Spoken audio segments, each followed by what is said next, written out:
starving. Shui-Qing awakens amid throbbing pain and gnawing hunger. Didn't she die? As a self-made powerhouse who clawed her way up, she built a thriving empire. Yet she was childless. On her deathbed, ravaged by illness, she donated her entire fortune to girls in impoverished mountain villages to help them finish their schooling and break free from the mountains. How could a dead woman feel the sharp pain at the back of her head and this endless hunger? Mom, this is a correspond big sister, secretly scraped off while cooking. Quick, get it in your belly before grandma or aunt finds out. A timid little voice called out, along with a pair of frail hands that offered her a steaming course bun. Shui-Qing stared in utter bewilderment. Did she just transmigrate? Mom, your head's bleeding badly from the back. You need to eat something to recover. Shui-Qing eyed the grimy course bun in her hand. She took a tentative bite. In that instant, tears welled up in Shui-Qing's eyes. It is so damn awful. Tasty, right? Mom, you all eat slowly, no rush. Aunt has borne 4 sons. Grandma calls her the Fan family's greatest merit. Grandma's always favored aunt. How can you not see it? Shui-Qing seized the moment to sift through the original host's memories in her mind. The original host was named Hu Shui-Qing. Her husband Fan Jin was a scholar. But he hadn't even passed for scholar yet, though fortunately he was diligent, working as a copyist in the city. Even if it means clashing with aunt. Mother, you should have at least waited for father to get back or until my big sister and I were here. Shui-Qing 冷哼了一个 snort. Mother, you eat it. I'm full already. Go on, eat. Shui-Qing insisted firmly. Help me finish it off so it won't be noticed later. That wretched girl! Where is she slunk off to laze around this time? If I catch her, she'll go hungry at lunch. Mark my words. Just like that greedy, idle mother of hers, always scheming and shirking. One tiny knock, and she flops down to rest, skipping all the chores. The lot of them, nothing but freeloaders. Oh heavens, lunch still isn't ready. If you don't rush and get it done, you can skip it too. Waves of furious scolding poured in from outside the house. Beijing stepped out of the dimly lit room. He glanced around, but didn't spot the 3 sons of the original owner. They must all be out working in the fields and haven't come back yet. The old Fan family raised you 2 girls, grew you up, fed you, clothed you. What is that supposed to mean? And all that grain from the old Fan family just raised a pair of ungrateful wolves who bite the hand that feeds them on both ends. That young daughter-in-law was always a soft persimmon. A real scaredy cat. Easy for anyone to bully and push around. Crystal bristled at those words right away. This is different from you. You grew up without going hungry either. Crystal shot a glance at the room, where outside the fence wall, villagers clutched their rice bowls, poking half-heartedly at their food, stretching their necks to gawk at the spectacle, the nosy villagers. Then, with her head lowered, her voice didn't waver one bit. Bite the hand that feeds you. Dare I ask, mother-in-law, who is family and who is the outsider? If I'm an outsider just because I came from outside, then you, who married into the old Fan family, are you an outsider too? Only the eldest son counts as a true Fan family member. That hardly counts as biting the hand that feeds you, does it? The women watching the commotion outside the fence burst into laughter. Sister Fan, I heard your family name is Huang. After hearing the villagers call it the Fan family for decades, you've clean forgotten your own surname. Hey, by your reckoning, your daughter-in-law's an outsider. Then, doesn't that make you one too? In that case, the girls lying there on the ground, Daya and Arya, must be the real Fan family. Ouch. All this inside and outside nonsense. It is truly hard to sort out. Midday, the sun's beating down like fire. Crystal took the chance to pull her 2 kneeling daughters to their feet. Fen Sao's original scheme fell flat. She froze in place for a beat, then opened her mouth to retort. Isn't that just them sneaking food shares on the side? Mother-in-law, take a good look at your 2 granddaughters. They're already in their teens. Skinny as cornstalks in the field. The clothes on their backs, hand-me-downs from their cousins, all mended, patched to bits by the time they finally get them. And this is your idea of feeding them, dressing them. As the old saying goes, family dirt stays in the house. But since you've already spilled it, this daughter-in-law's got no choice but to air it out. These 2 girls haven't had 1 square meal their whole lives. Night after night, stomachs empty, tossing and turning. Bellies cramping from the hunger. Bodies going all weekend wobbly, drifting off every night to the rumble of their starving guts. You tell me, how is that feel? Playing the victim card. Who can't pull that off? With her mother right there for protection, Aria grew much bolder. She called out loudly, "Uncle." Mom says she is selling me off, big sis, to get a wife for brother Dashu. Grandma, can someone who is being sold still choose their own marriage? Grandma Fan's wrinkled face flushed red in an instant. Sun Jinghua's face turned beet red as well. She shot Aria a fierce glare, then turned to the crowd and declared, Kids just spouting nonsense like that. Don't take it to heart, folks. even if we really did sell her, it'd still take some time. Till Daju brings his bride home. Outsiders might gossip a little at worst, but in time, it'll all blow over and be forgotten. Fan Daju, who'd stayed silent up till now, finally spoke after hearing Aria. Mom, just look at the mess you've made. You can't even handle a simple thing right. Grandma Fan lost all face, muttering curses through gritted teeth. You wretched girl. You explain it clearly to everyone, or I'll beat you senseless tonight. Auntie, let me explain it. A kid like her can't put it straight. Shui Qing, you're a sensible, level-headed sort. So you set everyone straight. Make sure they all drop this nonsense about our Fan family selling off a granddaughter to buy a bride for the grandson. We're all honest, decent folks. After all, how could we stoop to something so disgraceful? Silly girl. You must have been terrified, huh? And you two actually bought into it. She was just messing with you for laughs. What kind of elder, especially just some aunt, would buy the time to take charge and sell you off? Rest easy. Your aunt's got plenty of silver. Anyone who has raised a son must have scraped together enough for his bride by now, right? If she hadn't saved up for a daughter-in-law, would she have dared to keep having more sons? Besides, even if your uncle and aunt can't come up with the cash, no, but there is still your grandma, right? She is bound to have some money tucked away. If that doesn't pan out, we can always sell off some fields and land. After all, we sold fields just to bring your aunt into the family, and that is no big deal around here. We've still got 20 or 30 acres of prime farmland at home, more than enough to snag a bride from the neighboring villages. As Fan Zhang returned home with his two younger brothers, their backs loaded with wild greens, he spotted the courtyard fence ringed by several layers of womenfolk, each one brimming with fervent energy, earnestly badgering their grandma to cough up the silver, so the cousins could take wives, to fiercely safeguard the old Fan family's lineage. Spotting the three of them back, Grandma Fan shot them a fierce glare and barked sharply. Wild greens! Huh? Taking all this time. You boys must have been slacking off somewhere. The whole family's waiting on you for lunch. Get inside. Inside. Or else, no one's eating a thing. All right.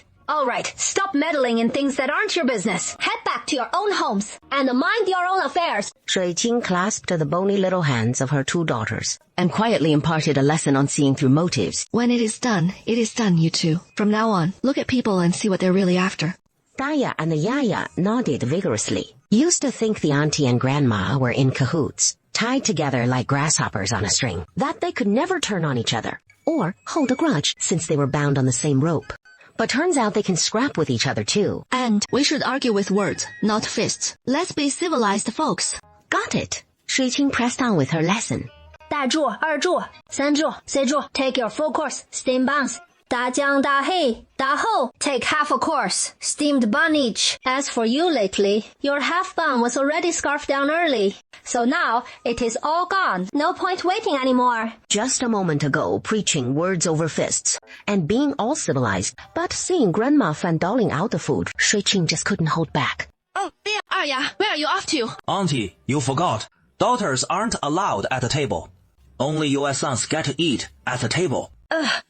都是, law. It is not personal. Just speak your mind calmly. You can't just pull a knife like that. Fan urged with a trembling voice. Seeing Mom burst into the kitchen, emerging with a cleaver in hand, it scared her silly, and Aria whispered, Mom, didn't you just say we should argue with words, not fists, and act like civilized folks? Daya asked uneasily. Mom, why don't you let me handle it?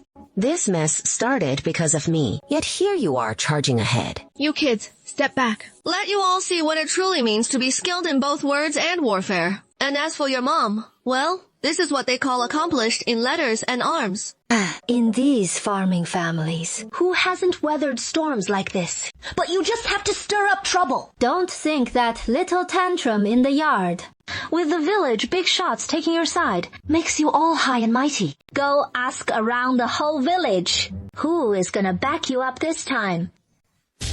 Feng Shuijing's cleaver came down hard on the dining table. The rickety old table split clean in two in an instant, collapsing into pieces. Bowls of soup, pots, and pans crashing to the floor. Fan Mu's mouth fell open, her wrinkled eyes bulging wide. Fan Mu slumped to the floor on his butt. No way. If the girls got nothing to eat, then none of us get a bite either. Since the daughter can't sit down for a meal, Fine. then nobody eats. Nonsense. Yeah, you actually dared to flip your mother-in-law's table. Where is there ever been such a thing under the sun? You wicked daughter-in-law. Enough. Now we can all sit down calmly and talk about splitting the family. We won't let Daya and Iya sit at the table to eat, but you insist on it. We'll have no choice but to split the family. Once we're divided, whether you let me or not is none of your business. And you can't control whether my daughters sit at the table to eat. See if that is a satisfactory resolution. Negotiations like this are always his specialty. Mother and the sister-in-law both agree, as long as the person is literate and can speak with a bit of poise. A low, steady voice emerges, gentle as warm jade, clear and shallow as water. Hearing the voice, unconcealed joy lights up 5 little faces, and they happily call out to their sister. Your peace of mind is hanging by a thread. It is your old mother's life on the line. Your sister-in-law was just joking about selling Daya, but he wouldn't let it go. Once he is in the right, he doesn't spare a thought for anyone. That joke about selling Daya, Mother, is that funny to you? The gentle voice grows even lower and more steady. You're always so clever, as I recall. So what do you think Aunt should compensate your mother with? The praise the AR yabeams without a word. Her eyes sparkling, she chimes in. Mother lost so much blood. She definitely needs to nourish her body well. And the family should have 65 eggs in store. So compensate her with 50 eggs to help her recover. Oh, and the eggs are communal property. Plus Aunt has 2 pounds of brown sugar of her own, which would be perfect for making brown sugar eggs. The best thing for her health. As for silver, Aunt would sooner die than part with it. If sister-in-law isn't willing, then silver it is. Willing. Little uncle is right. We're still family after all. He can spare a bit for his grandson without missing it. Afraid Fan Jin might take it back, what I just said. Yingxia, scrambling in haste. Settled. Now let's discuss splitting the family. Mother, now that we've split the family, from now on, the grandkids will be raised by their own father and mother. Fan's mother, fuming, pointed at him and let loose a tirade. Fine. The way you spoil those kids of yours. Sooner or later, you'll be out begging. And when you do come crawling back to beg, don't you dare show up at my door. Fan Jing said nothing, turned instead to Shui Qing and asked her softly. Let's go. Shui Qing nodded with resolve. Once the separation contract was drawn up, both sides signed it and pressed their fingerprints. Then the prime fields and tools were brought out and divided up. The family gathered their things, borrowed a cart from the neighbors, and piled all their worldly goods on it. Fan Jing slung the front rope over his shoulder, gripped the cart's handles tight with both hands, and pulled it out the door. Thank you. What are you thanking me for? You agreed to the split. Fan Jing finished, and the Na chimed in. Rest easy. The hard times might last a bit, but not forever. Shui Qing wound quiet. Turns out all this time without splitting was 'cause he wouldn't have it. The riled up Fan's mother. Sun Jinhua stared at the half-emptied house, her heart twisting like a knife. Mother, don't take it so hard. That whole brood of theirs ain't got a roof to call their own. Just wait for the rain. They'll be sunk. No need to wait for rain. Those few sacks of grain won't hold them 2 months. No matter how they pinch pennies, they ain't got a coin to their name. Sooner or later, hunger, drag 'em back begging. We'll be right here waiting. Oh, that is just the scraps we feed the dogs. They turned up their noses at me today for not giving it. The whole family's a pack of liars. Stuffed full, just waiting to go off and make their own way. They won't even dream of being full, probably without a morsel to eat. This flat expanse is so spacious, spanning over 10 acres with firm resilient soil, much like the village we've passed through below, where the paths are muddy, yet here everything is level and solid. Gazing down from above, you can glimpse nearly the whole village, yet separated by just the right distance. Not too close, not too far. This spot is perfect. Qing Shui couldn't help but exclaim in admiration. Far from the village's clamor. Serene and peaceful, the soil here is hard-packed, unsuited for clearing and farming, which is why it has lain fallow all this time. And now these 3 little hills behind, including this very wasteland, are all ours. Wu Xiaozhi let out a joyful cheer. Even though the ground before them was choked with weeds, even with empty stomachs right now, she brimmed with happy anticipation for the days free from grandma and great-aunt's meddling. Over there, a mountain spring bubbles up, so we'll build a thatched hut right by the spring. Easy for washing up, and once we've earned some silver, we'll raise a proper brick and tile house. Fan Jin laid out his well-thought plans, step by step, while Shui Qing just smiled without a word. You've had this all figured out long ago. That is why you picked these 3 hills joined together, mainly for this plot that is just right for building on. Fan Jing nodded, sweetly in agreement, her demeanor so utterly soft and yielding that Shui Qing gazed at her, tempted to reach out and give her a gentle squeeze, as if she were made of cotton candy. I've always dreamed of moving out to live on our own, to have a little home that is truly ours, far from the village squabbles and away from mother and sister-in-law. Fan Jin then turned to the 5 children, assigning tasks one by one. Yanqiu, come back and help your mother sort through the odds and ends. And Jianghe, who you 3, go cut some thatch grass, since it scratches the hands and irritates the skin. Don't let your sister or mother handle it. I'll do it with you when father gets back. The 5 kids shouted back enthusiastically, "Sure thing." And they all sprang into action. Mom, I'll start by building a chicken coop and pen the chickens inside. Then later, I'll head to the village and ask for some veggie seeds from my close sisters' homes. It is late August now, so we need to get them planted before early September. Plant a good variety so the whole family has fresh veggies through the winter. Iarya glanced around the stark, empty surroundings, and an idea took shape in her mind. She turned to Shui Jing and said, I'll go to the bamboo grove and forage for some bamboo mushrooms. Then come back and simmer up a soup. Mom, this is our dinner. This really isn't the new year, is it? But even without the new year, we never get these thin noodle pancakes. Shui Jing had already come up with her excuse. Of course. The first meal in the new home has to be something special. Go wash your hands first. Wash them nice and clean. Everyone gets their share. Wu Shaoshe took a deep breath and happily dashed off to wash her hands. Quietly watching the joyful children, a faint smile curved his lips. He didn't go wash his hands with the kids. Instead, he first put away the mushrooms and grains he'd gathered. Why haven't you started eating? He asked Dad softly, Mom said the whole family has to share the meal together. Repeating what Jiang Shuiqing had said, as if showing off her good deed. The smile at the corner of his mouth deepened even more. Yanqiu, Xing turned back. There are too many eggs in little brother's bowl. I can't finish them all, so I'll share some with you all. No need to hold back. Dad, look, we have even more eggs in our bowls. Xinghui said excitedly. It was the first time he'd seen so many eggs. Yeah, look, so many eggs. You won't have to share your portion with me and little sis anymore. Everyone gets to eat now. Your mom really went all out. Yeah, Mom's too good to us. Mom was so generous. I just counted the eggs. Mom used a whole 5 eggs to make this egg drop soup. Who knew 5 eggs could make so much egg drop soup? The 5 kids chattered excitedly. Everyone's here. Digging. Wow! I wish we could have white flour and eggs like this every day from now on. What were you thinking about? At least we get to have this one meal, let alone eating like this every day. What kind of broke family would that be? Eating white flour and eggs every single day. From now on, not just eggs to eat. We'll have meat too. Now with the shopping mall system, he spoke with real conviction. Sure, the house has no silver, but we can always earn some. He couldn't just leave the food in his shopping mall uneaten. Right. What is the difference from begging for scraps while clutching a golden rice bowl? It is just about taking it out and using it. But someone has to cover for it. In this family, besides soft-hearted, obedient, and capable Fan Jin, who else is fit to provide that cover? Fan Jin was puzzled too, deep down. Just like this sack of grain that is a bit fuller now. Clearly, only 5 eggs were used, yet the egg drop soup turned out more abundant than what 10 eggs could make for the children.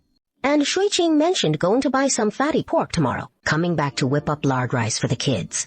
But their family has no money at all. Isn't that so? He trailed after Shui Qing, the 2 of them walking one behind the other, to a spot far from the children, before finally coming to a halt. Don't you want to live a good life? A life of plenty, with full bellies and satisfied hearts? Fan Jin's mouth parted slightly. After a brief silence, he replied with careful thought. Tomorrow, I'll head to the city and take on more copying work.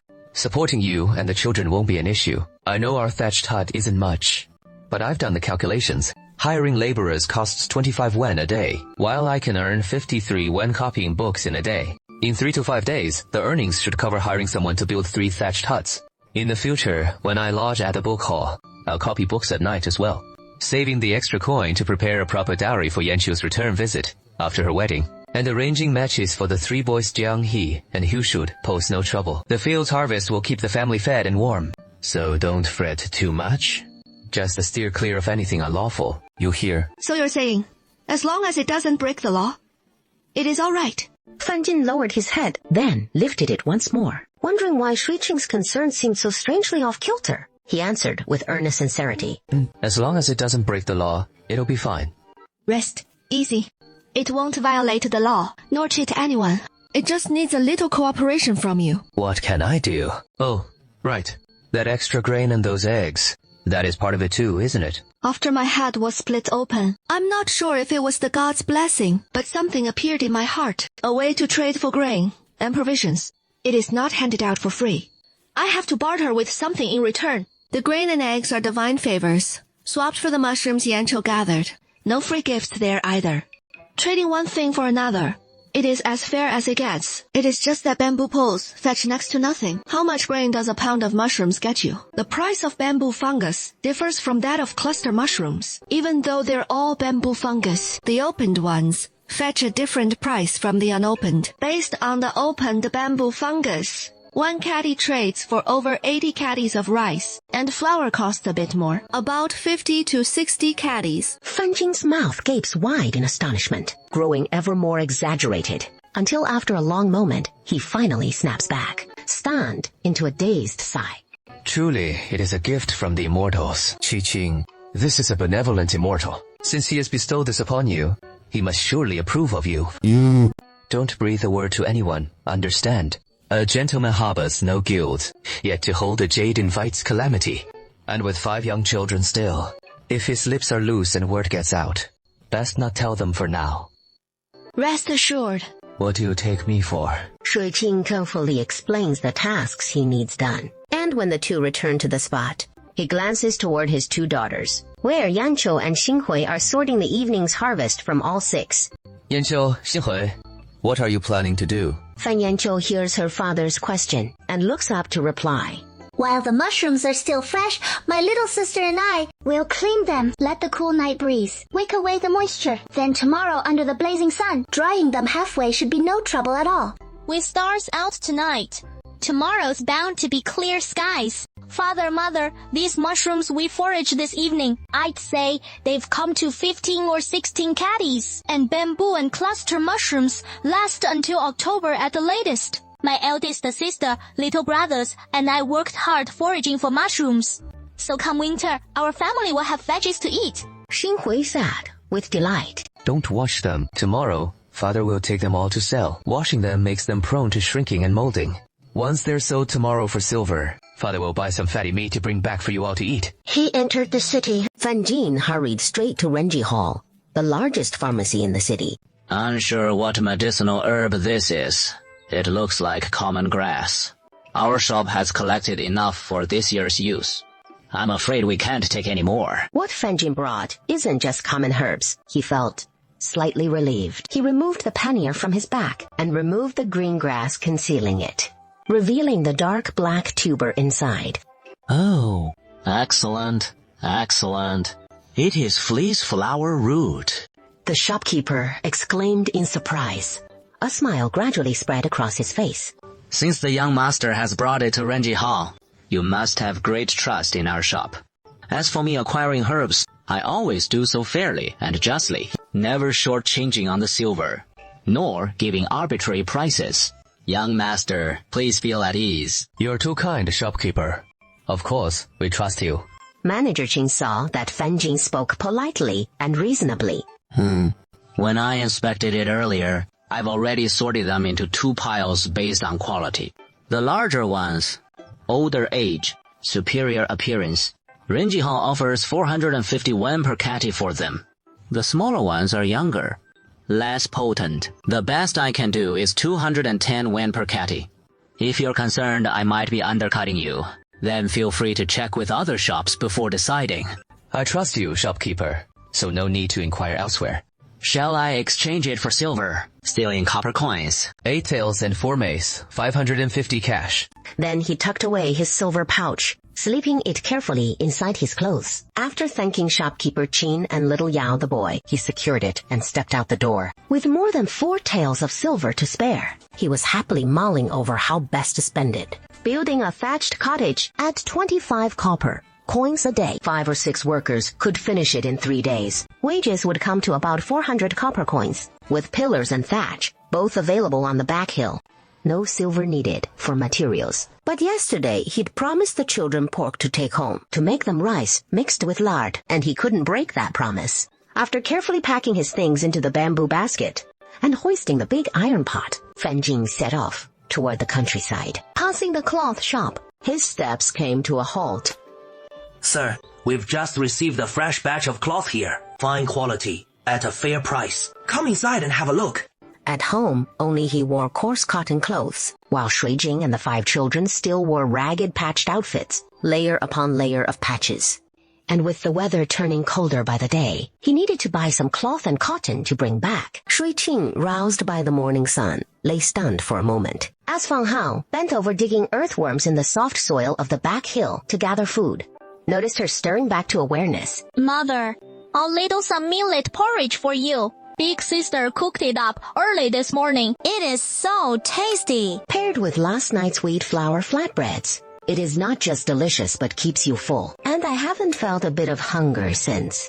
Mother, it is hot out. So before she left, Big sister set the clay jar aside to cool, saying you should drink it when you wake. Just half a pot, he said happily, tilting his head back with the bowl in hand. Mother? Here. Fang Hu's little legs kicked this way and that, dashing off a ways only to scamper right back. In a moment, a whole wheat flour flatbread lay on the ground. Then they handed her this and that. Shui Qing paused in a daze, recalling that last night there were still 5 or 3 pieces left, packed up to take to Fan Jin into the city for breakfast, leaving just 2 pieces for the 5 children to share. Yet now they've saved a whole one just for her. Come on. Let's go find your big sister and brothers. Upon seeing their mother, Shui Qing, the 4 children could no longer hold back their pent-up grievances, which immediately burst forth, with tears welling up in their eyes as they cried out together. Speak up. What happened, Mom? We headed to Bamboo Mountain early this morning to pick mushrooms, and we'd already filled 2 whole baskets. When Aunt San showed up, she said our uncle loves mushrooms and demanded we dump both baskets right into her own. Well, we refused. So she cursed us for being heartless, unfilial brats, ungrateful wolves she'd raised herself, no better than strangers in the village. Big Sis stepped right in front of the baskets, blocking her from taking them. But she lashed out and slapped Big Sis. And then, as Second Sis rushed forward to help, she cruelly shoved Second Sis, sending her tumbling down the hillside, forcing her right off the steep slope. Luckily, Second Sis is one tough cookie. Or else... Otherwise, Shui Qing pieced it all together. No wonder the kids rushed home so early. No wonder their clothes are caked in mud. They're all banged up, and no wonder the baskets are smashed. With all the mushrooms gone, Sun Jinghua scalded some nerve, even stealing the hard-earned mushrooms from her own nieces and nephews. Let's go. Mom's gonna get justice for you all. As a whole crowd marched straight to their house. So, old Fan, you are home after all. Aren't you gonna rein in that wife of yours? Aunt Zhang led the charge, demanding answers first. I'm completely baffled here. Mind your own business? Aunt Zhang, you're barely scraping by with your own meals, and you've got the gall to meddle in ours. With all that spare time on your hands, peel more chicken head rice to use as food. At least when even the Emperor's king won't come to our aid, we can still fill our bellies. Aunt Zhang's dignity. Aunt Li frowned and spoke up for her. Jinhua, as for Aunt Zhang, she has been toiling day and night these past few years. At least she hasn't let her 6 kids starve to death. Aunt Zhang's family is poor, and it is not like she brought a gambling husband down on her own family. Yu, what was she supposed to do about him? You're too vicious. How can you rub salt in her wounds like that? Anyway, your mouth is venomous, and so are your hands. Voices rose one after another, all defending Aunt Zhang. Fan Chen saw his own wife, and with his first words, he completely offended everyone present. He could only try to change the subject, and asked, Auntie, what brings you here? She pushed my second sister down the hillside over just a handful of greens, leaving her covered in injuries. She was out to take my second sister's life. From this day forward, she is no longer my elder aunt by marriage. After I hack her down, lock me up if you must. Catch me, kill me. I own up to it all. Fanzhang brandished the kitchen knife. Bellowing fiercely, Crystal threw her arms around Fanzhang, tears streaming down her face, and sobbed, Jiao, Don't do anything foolish. See what your uncle has to say first. oh dear. Crying scenes are so hard to pull off when the others saw Crystal break down in tears. They rushed forward to hold Fanzhang back too. Fanzhang kept venting through his tears. Uncle and aunt are the real family here. Of course, you'll take her side. Uncle's bound to say aunt meant no harm. That us young folks shouldn't make a fuss over it. Does uncle really think second sister just took a tumble down the hill, while aunt's the one who is lost face, and they're the ones suffering? Fan Qian drew in a sharp breath, as these kids had already voiced everything he was about to say. What was he supposed to add now? Hey, no need to worry. No need to worry. The village head's on his way. Even if we don't haul anyone off to the authorities, we'll handle it by the village rules. At the mention of village rules, Sun Jinhua finally lost her composure. You pushed Arya down the hill just to snatch some greens. What do you mean pushed him down to grab the greens? She wouldn't even offer me that tiny bit of greens out of respect. So I just gave her a little shove. How was I supposed to know she couldn't keep her footing and tumble down? Sun Jinhua purses her lips, retorting, Fine. You still haven't owned up to your mistake. Wait till the village head shows up. Then we'll see how you handle it. Second, uncle. What eldest aunt did just now was out of line. Worst case, you can just take these greens back. And the eldest aunt even picked out the weeds and moss from inside them, saving you the trouble of sorting the veggies yourselves. Those greens were ours to begin with. My second sis got hurt and bled. So I want you to bleed right back to make up for it. I say let him have a go at it. He won't learn his lesson till he feels the sting of blood. Here is the deal. We'll give back the greens since Arya got hurt. And she needs some nourishing up. Just 10 eggs. And no more fuss over this from here on out. Lucky for you. I've got eggs right here. I'm even willing to part with these eggs. So, the whole family's in the spot where Arya was standing this morning. I'll take one shove for 10 eggs. Here is your chance to strike it rich. So hurry up and follow me, whole family. Why? Sister-in-law, don't push your luck. Just because you've backed down and met my demands. Fair and square. Old man, I think that is fair and square too. A frail elderly voice rang out. Everyone whipped around in unison. The elder leaning on his wooden staff hobbled over slowly. Follow the test. Your Fan family has always lived comfortably. We only split the family yesterday. And today, you're already snatching the second brother's things. The old village head's eyes gleamed sharply as he fixed his gaze on Fan Qian. Do you want to be dragged off to the authorities and punished under village rules disowned by your own Sun family? Never to set foot in Shantry village as a villager again. Sun Jinhua shuddered at the thought of her clan's leader rattling like a top in fear. She couldn't go back home now. She had the best eats in the Fan household, and did the least course. Since she didn't want that, then I'll speak my piece. Listen up. First, return the sister-in-law's dowry. Not a single item short. Second, for Sun Jinhua stealing the second house's property. Compensate the second house with a full sack of rice. And from now on, without the second house's say, so on the fields and hills. No one from the elder house sets foot there to take anything. Finally, Sun Jinhua lashed out first. Arya's wounds are plain as day. So pay up in silver for her doctor and medicines. Fan Mu, eavesdropping from inside the house, had no beef with the first point, but squirmed at the second one. A whole sack of rice. Peanuts! Peanuts! We ain't got no silver. Fine, compensate then. Since we got no silver to spare, hand over those 6 chickens in the yard to help Arya build her strength back up. Only the old village head could call it like that. Villagers who'd been harshly judged and punished under his watch before. At this moment, the eldest brother's family, heads drooping like limp cigarette butts, is bursting with joy. Huado, don't let mom get punished by the village rules.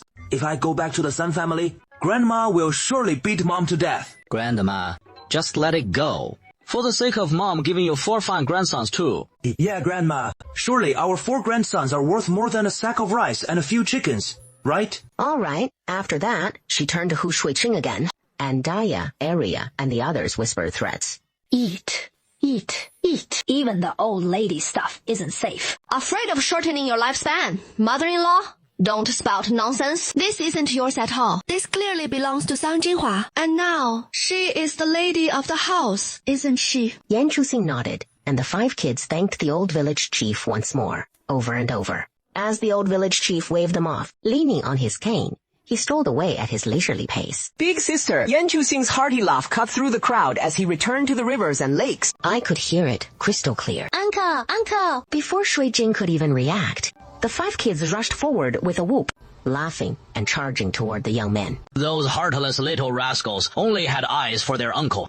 Completely ignoring their great-grandpa, how could they miss a hulking figure like him? Great-grandpa! The 5 kids chorused again. Hey. Oh, Grandpa brought the fatty pork. At noon, I'll have your mom cook it up for you kids. The cheers erupted even louder. The whole family in the courtyard was grinding their teeth in frustration. That sack of rice gone. Jing Sheng's 6 chickens vanished too. And now the second aunt's folks bring fatty meat to boot. Back in the day, most of this stuff would have ended up in their bellies. Dad, what brings you here? In the original tale, Shui Jing's dad was a butcher who slaughtered pigs. Fierce as can be. Hold on. The pig slaughtering butcher's last name how? Who the butcher got transmigrated. Yeah, he did. And right into that little book he'd read. Not just him. Most folks back in Huago have read it. After all, it is that famous bit from the scholars where Fan Jin passes the imperial exam. Who hasn't heard of it? Shui Jing, on the verge of tears, truly looked the part. Wanting to roar, I don't accept this damn twist of fate. But what could she do? He was her sister's husband, after all. Just as Shui Jing was about to respond, she heard a booming voice beside her snorting like an ox. Hamahish, what can your brother-in-law do besides copying books? Farm work, no good at that. Imperial exams, total flop. He is really wasted the trust your old man placed in him back in the day. Shui Jing silently finished the thought in her mind. Enjoy smearing that joy on your lips while it lasts. Because once your son-in-law passes the imperial exam, you might just be one of those lined up behind, tugging at his robes dozens of times. Paying respects to grandfather. Daddy didn't copy any books today. Little Lunchbox piped up crisply. He doesn't even copy books anymore. So how is my daughter supposed to make ends meet? Hugh the butcher's eyebrows shot up, and he huffed indignantly. Daddy went off to sell bamboo fungus and wild mushrooms. Little Lunchbox quickly chimed in. Hugh the butcher, quit your needless worrying. Your son-in-law's a scholar. After all, he has lowered himself to copying books and hawking pots. What is there to nitpick about that? Come here, my dear niece. Don't pay your old man any mind. This husband of yours, who knows? He might pass the imperial exam next year. This morning, when the villagers stopped by my stall to buy pork, that is when I learned you'd gone through the family split yesterday. You should have at least given your old man a heads up about this split.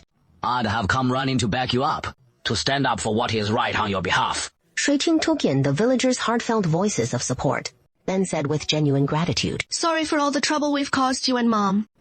Raising daughters is nothing but a lifetime of fretting. The villagers told me that when you all split off, you didn't even have a basic shelter to keep out the wind and rain. This isn't any kind of fair family division. It is just plain kicking your second branch out into the cold. So I hustled your mom off to the shops to grab supplies. Sent your little brother to round up all the uncles and neighbors, whether they could make it quick or had to take their time getting here.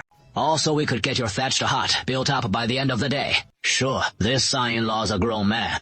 Lin Yu can tough it out, no problem. But you and the girls, Daya and the Yerya, you're all delicate as womenfolk. Can't go getting drenched in the rain and planting the seeds of some nagging illness. That'll only bring you suffering down the road in your old age. Old Hu the butcher kept right on talking as he hitched up the ox cart and rolled out. Shui Jing's nose started to sting with emotion, her voice thick with feeling as she said, Dad.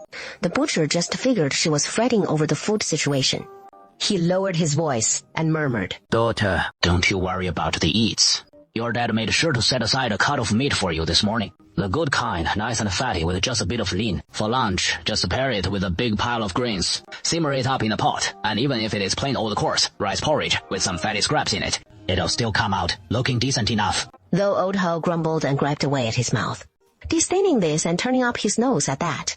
His deeds revealed a rough-edged gentleness, always considering every little thing for his daughter's sake. Dad, we've got enough grain to make a dry meal for lunch. Old Ha looked at his own girl in surprise. I never thought my frugal little girl would have such a lucky day. I'm truly relieved right now. The family's been divided up. That is only right and proper, huh? Grandpa, don't you worry. We just got a sack of rice. With food to eat, we naturally moved back in without a hitch. She put it tactfully, repeating herself. Hao the butcher and Hao Wenhua both furrowed their brows as they listened, their rugged faces flushed with fury. After hearing the old village chief's fair ruling, their brows finally eased. Good, good. This old village head really knows right from wrong. I'll remember his kindness. Dad, I figured out how to thank the old village chief. You've shelled out money and broken your back today. Save the rest. We still need to set aside for little brother's wedding. Stash away the silver. Seeing Fan Jing back from Fucheng set down the bamboo basket, he pitches in to help his daughter beside him, his words brimming with quiet joy. Hey, big niece, you're just too darn frugal. With more bits in one egg than bamboo fungus. Back in the day, we'd fish for eggs in bamboo fungus soup. But now you're hunting mushrooms in the eggs. This rice sure smells heavenly. But like I always say, big niece, you ought to mix in some veggies with that rice. Coarse grains and all. It is just too plain. Handsome son-in-law, won't you rein her in a bit? The man cradled the new coarse pottery bowls Fan Jing brought back, shoveling down the rice and meager sides with gusto. Fan Jing scratches his head sheepishly, then says timidly, Uncles, you've come such a long way. Must be exhausted. The sides are a bit skimpy, but the rice will fill you right up. What a guy always, with the silver tongue. Rest easy, son-in-law, your thatched hut will be roomy and solid as can be. Wenhua and his 5 nephews clutched their bowls, slurping egg drop soup by the roadside that Mom whipped up. Wishing one egg could stretch to 2 helpings. But big sis gets the royal treatment, eggs galore in hers. Just 2 or 3 bamboo fungi. If that tastes mighty fine, I'll grant you. But chopping up all those eggs breaks my heart a little. Don't fret, Uncle. Dad took those bamboo fungi to Fucheng and got a tidy sum in silver. Sis, Mom just skimped on the bamboo fungi to load up on eggs for big sis. You know, to pull the wool over these young'uns' eyes. Bamboo fungi do fetch a price, but eggs always bring in more, no matter what. Shui Jing's gentle voice drifts over. She turns her head to eye the pouch in her hand. The price came in way higher than we figured. Over 8 taels of silver easy. After picking up what we needed, we still have 3 taels of silver and over 100 copper coins left. The copper coins are tucked away in the bamboo basket. And over the years, Mom and Dad have helped us out so much. Next year, when little brother-in-law's marriage talk comes up, that is exactly when we'll need the silver. The stuff Father brought today is worth at least 1 or 2 taels of silver. And since we've got some silver now, why not convert it to silver and have Father take it back with him? You hand the silver to Father and let him carry it home. He knows his father-in-law's stubborn streak, and he won't take silver for the gifts he is given. He glances at his young brother-in-law, squatting by the roadside and shoveling down his meal. Wenhua's got a much more easygoing nature than Father, so he definitely won't mind. But timing's everything when it comes to return gifts. Otherwise, you won't earn any thanks. And might just end up annoying folks. For now, let's hustle and earn more silver. Then in a bit, we'll get Mom and Dad some new clothes. And once Wenhua finds a good match, we'll chip in some silver. And they won't be able to turn it down. Hurry up. Come over here. I've got a money-making scheme to run by you. Over there, Butcher Hu spots his daughter beckoning him. His son-in-law trots right over, all eager and obliging. And he doesn't see it as any slight to his manly pride. If anything, he rather likes it. He sure picked a good one. It is just... The thatched house is all set. Now we need to move our things inside. With so many hands around, we'll tidy up in no time. Otherwise, we'll just wear out our own daughter. Fan Jin spots his father-in-law, flipping out with effortless skill, and gets yanked away by his wife in a frantic dash, leaving his father-in-law's booming roar echoing behind. Don't forget to grab those eggs. The two stroll along the village's dusty path, surrounded by humble thatched cottages. She marvels at Fan Jin's thoughtfulness. No wonder you insisted on visiting Aunt Zhang first. Fan Jin smiles shyly. Aunt Zhang may be poor, but she has got a heart of gold, and the 6 children she has raised are the same, all hardworking and eager to pitch in. Crystal catches the drift of Fan Jin's words. This is a family worth helping. You're talking about 2.5 jin of rice for 1 jin of fox nuts. I didn't mishear that, did I? That is 2.5 jin of rice.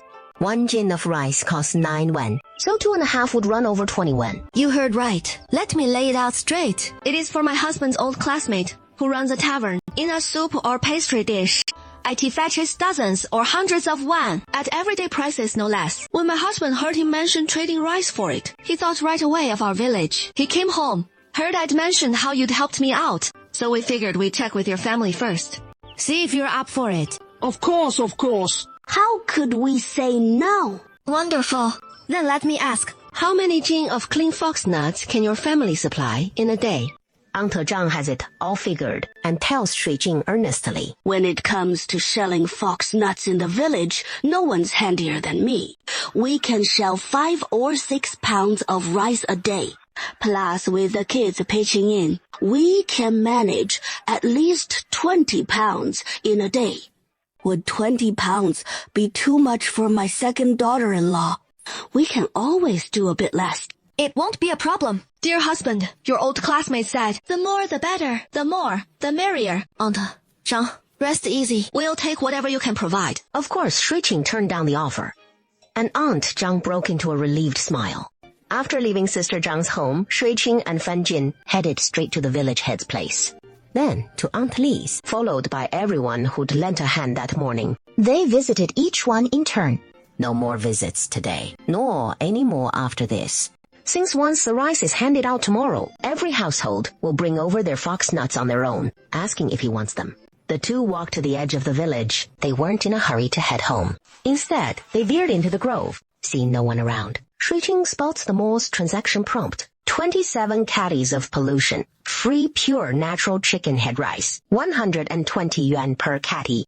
Confirm the sale. Shui Jing taps below to confirm the sale.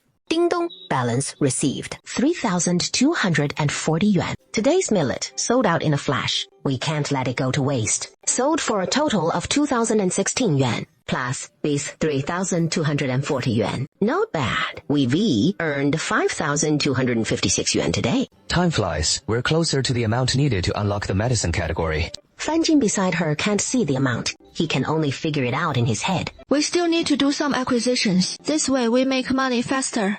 He muttered to himself. Yeah, medicine is a must. Didn't you say there is a stored goods category coming up later, once we earn more money? You can unlock it right away. Before next year's plum rain season hits, let's aim to build a solid brick-tiled house. Fan Jin whispered softly in Shui Jing's ear. Shui Jing looked up at him in surprise. At Aunt Zhang's place, he noticed his clothes. Don't worry. Before the plum rain season arrives, the thatch won't start giving off those foul smells yet. I'm not worried. Who doesn't want a better life? Our days are improving bit by bit. That is the way. Quan Quan, these grains are really heavy. Dad, come on and help. You two step aside. How the butcher hollered. Honghua, what are you up to? I spotted a rabbit burrow on the back hill near my sister's. Who knows? Maybe one day my brother-in-law's nephew will catch a wild rabbit. I'll prepare a rabbit hutch for them in advance. Rabbits breed easily and are simple to raise. So down the line, they can have meat now and then not quite the tall, sturdy lads yet. His words rang out clear and straightforward. As dinner time rolled around, Hu Wenhua was stunned to discover that beneath the noodles at the bottom of his bowl, there were actually 2 sunny-side-up eggs. He looked up at his sister in astonishment, his sturdy frame quivering ever so slightly. Little uncle, what is the matter? Mom's handmade noodle dumplings are so tasty. Little uncle, dig in quick. Oh, there won't be any left for your lunchbox later. Urging him on. But what he lacked was, Mom said she cooked up 2 big iron pots full. Plenty to go around. Just 1 sunny-side-up egg per person. But the noodle dumplings, those are unlimited. Hao Wenhua paused, taken aback by his niece's words. Each one only has 1 to themselves. Everyone's bowl has just a single egg, and he has got 3 older sisters. It is her way of looking out for her little brother. We had supper early tonight, and it is still bright out after we finished. Old Ho, the butcher, wiped his mouth and called out. Well, that is settled then. Daughter, son-in-law, it is time for us to head back. From Shanshui village to New Tutong, even at a brisk pace, it'll take half an hour. So they need to get a move on before it gets dark and the road gets tricky. The brown sugar's for Mom, and I've kept what I need for myself. I've had plenty of Yanqiu sparkle tea already. All right. Your mom sure is lucky to have you. She shot a quick glance at her son-in-law and saw he looked perfectly calm, clearly in the know and on board with it. Oh my, what a dutiful daughter you are. Hey, old Ha, what are you dawdling for? Hurry up and take it already. If it were me, I'd snatch it up and tuck it close. Afraid someone might swipe it right away. The burly fellas tagging along hollered right back. Old Hao's weathered face flushed red, and he spat out, "Nonsense," then turned to eye his mild-mannered son-in-law, his expression twisting with that mix of frustration and fondness, like hating iron for not being steel. But, for the sake of that brown sugar, he held his tongue. With a nod of approval, he waved his big hand grandly. All right then, he bellowed. That is it. Time to head out. No need to see us off. The lively group of a dozen or 20 faded into the distance, amid bursts of laughter. Shuiqing and Fan Jin walked them all the way to the village entrance before turning back. On the way home, I ran into Aunt Zhang and the others coming over with chicken head rice. Old Fan spots his daughter-in-law. All you fine ladies, aunties and sisters-in-law. Folks just call me Shuiqing. That is the easy way. Saves the hassle. Shuiqing, take a look at these buckets of rice I got. Just like you said, kept them soaking in water while I was wrapping. Only fished them out right before heading over. They're still so fresh and plump, not a bit dried out. What do you think? Good enough? Sister-in-law Giffen, you bring the vinegar. Brought it. How could I forget that? Good. Then, let's head over together. I already waited back home. Add in the noon batch and jot it all down. Then tomorrow we'll hand out the rice. Based on what we noted. Aunt, Zhang gets 13 pounds, plus the 4 from noon. Makes 17 in total, right? Sure thing. We'll do it your way. These dozen or so women make even more of a lively fuss than those big fellas earlier. Arm in arm, linking up like old pals, baskets in hand, chatting and chuckling as they stroll up the high ridge at the village edge. Grandma, Mother, something incredible happened in our village. You'll never guess what it is. Fan Erju arrived, panting heavily, gasping for breath as he ran, he said, triumphantly. Grandma felt like giving him a slap, but this was her eldest grandson, not a worthless granddaughter. She could only suppress her anger. Asked Erju, ingratiatingly. Quick, tell me what happened. Fan Erju then told the story, treating it as a great joke. It is about second uncle's family. Grandma, you'd never guess what they did. Second uncle used 2.5 catties of rice to trade for 1 catty of foxnut seeds from someone in the village. Isn't that just ridiculous? It is insane! Grandma's face darkened. She declared fiercely. Absolutely not. I'm going to confront them. They barely have any grain to begin with. If they squander it all, won't they just come back to us to sponge off? Sun Jinghua's eyes gleamed with an idea. She quickly held Grandma back and urged. Mother, since they've split from the family, what good will it do if you interfere? Just let them be. It is better if they squander it all. If they waste everything, they'll have to sell their land. Then, Mother, you can take out your silver and buy second uncle's family's land at a bargain. Those fertile acres will be back in our hands. I am second son's mother. How can I be powerless? Grandma, it is no use. Second aunt is running second uncle's household now. I heard over a dozen households are trading with them. So tell me, how much rice can second uncle's family possibly have left? Fan Erju, seeing her reaction, added to the complaint. Grandma's heart ached with fury. No. This won't do. She must find a way to stop the villagers from trading with second uncle's family. So her son knows that in crucial moments, he still depends on her, his mother. The large flat stones on the wide clearing came in handy. Fan Jin's scholar. Naturally, there is no shortage of paper and pens at home. He laid the paper and pens flat on the large stone. A circle of women gathered around him. Aunt Zhang, 13 jing, plus 4 jing from noon. A total of 17 jing. Right. That is right. That is the number. Aunt Li, 8 jing, 2 jing from noon. A total of 10 jing. Right. Grandma Shu's family, 6 jing, 1 jing in the morning. A total of 7 jing after that are some from the Li clan, some from the Wang clan, and some from the Fan clan. Many entries are for small, scattered amounts. About 2 or 3 jin each. My cousin. He is extremely shrewd in his ways, perhaps even to a fault. His family is quite large, and in the morning they can peel 5 pounds of foxnuts. It doesn't make sense for them to only have 1 pound in the afternoon. From what I know about him, he likely wanted to go to Fucheng himself to seek opportunities, bypassing us to handle this business directly. It is a pity his cleverness backfired on him this time. The foxnut business isn't even in Fucheng at all. Well, let him be. There are so many profitable ventures out there, but instead of pursuing them, he chooses to poach our clients and undercut our business. Just when our own family has started a small business, he immediately started scheming. What a truly capable and clever man. This is commonly known as 窝里横, being tough on your own people. Indeed. Should we pretend not to know, or simply not accept his supply? Today he only delivered a small amount. So if we rashly refuse his goods, it wouldn't be right. Let's wait for him to cause trouble. And in doing so, weed out all the unreliable suppliers among the crowd. Then we'll refuse them altogether. When it comes to procurement, stability is paramount, whether it is the buyer or the seller. If something is agreed upon, then it is agreed upon. It cannot be treated as empty promises. I've agreed with the pharmacy shopkeeper that any more Fotai will still be sent to him. I'm thinking we can make another delivery tomorrow. And then 3 or 4 days before winter arrives, alternating deliveries every 5 or 6 days. And just say we found it on the surrounding hills. That way it shouldn't attract too much attention. Each time, the weight will also fluctuate slightly around today's amount. Why did you buy cloth as well?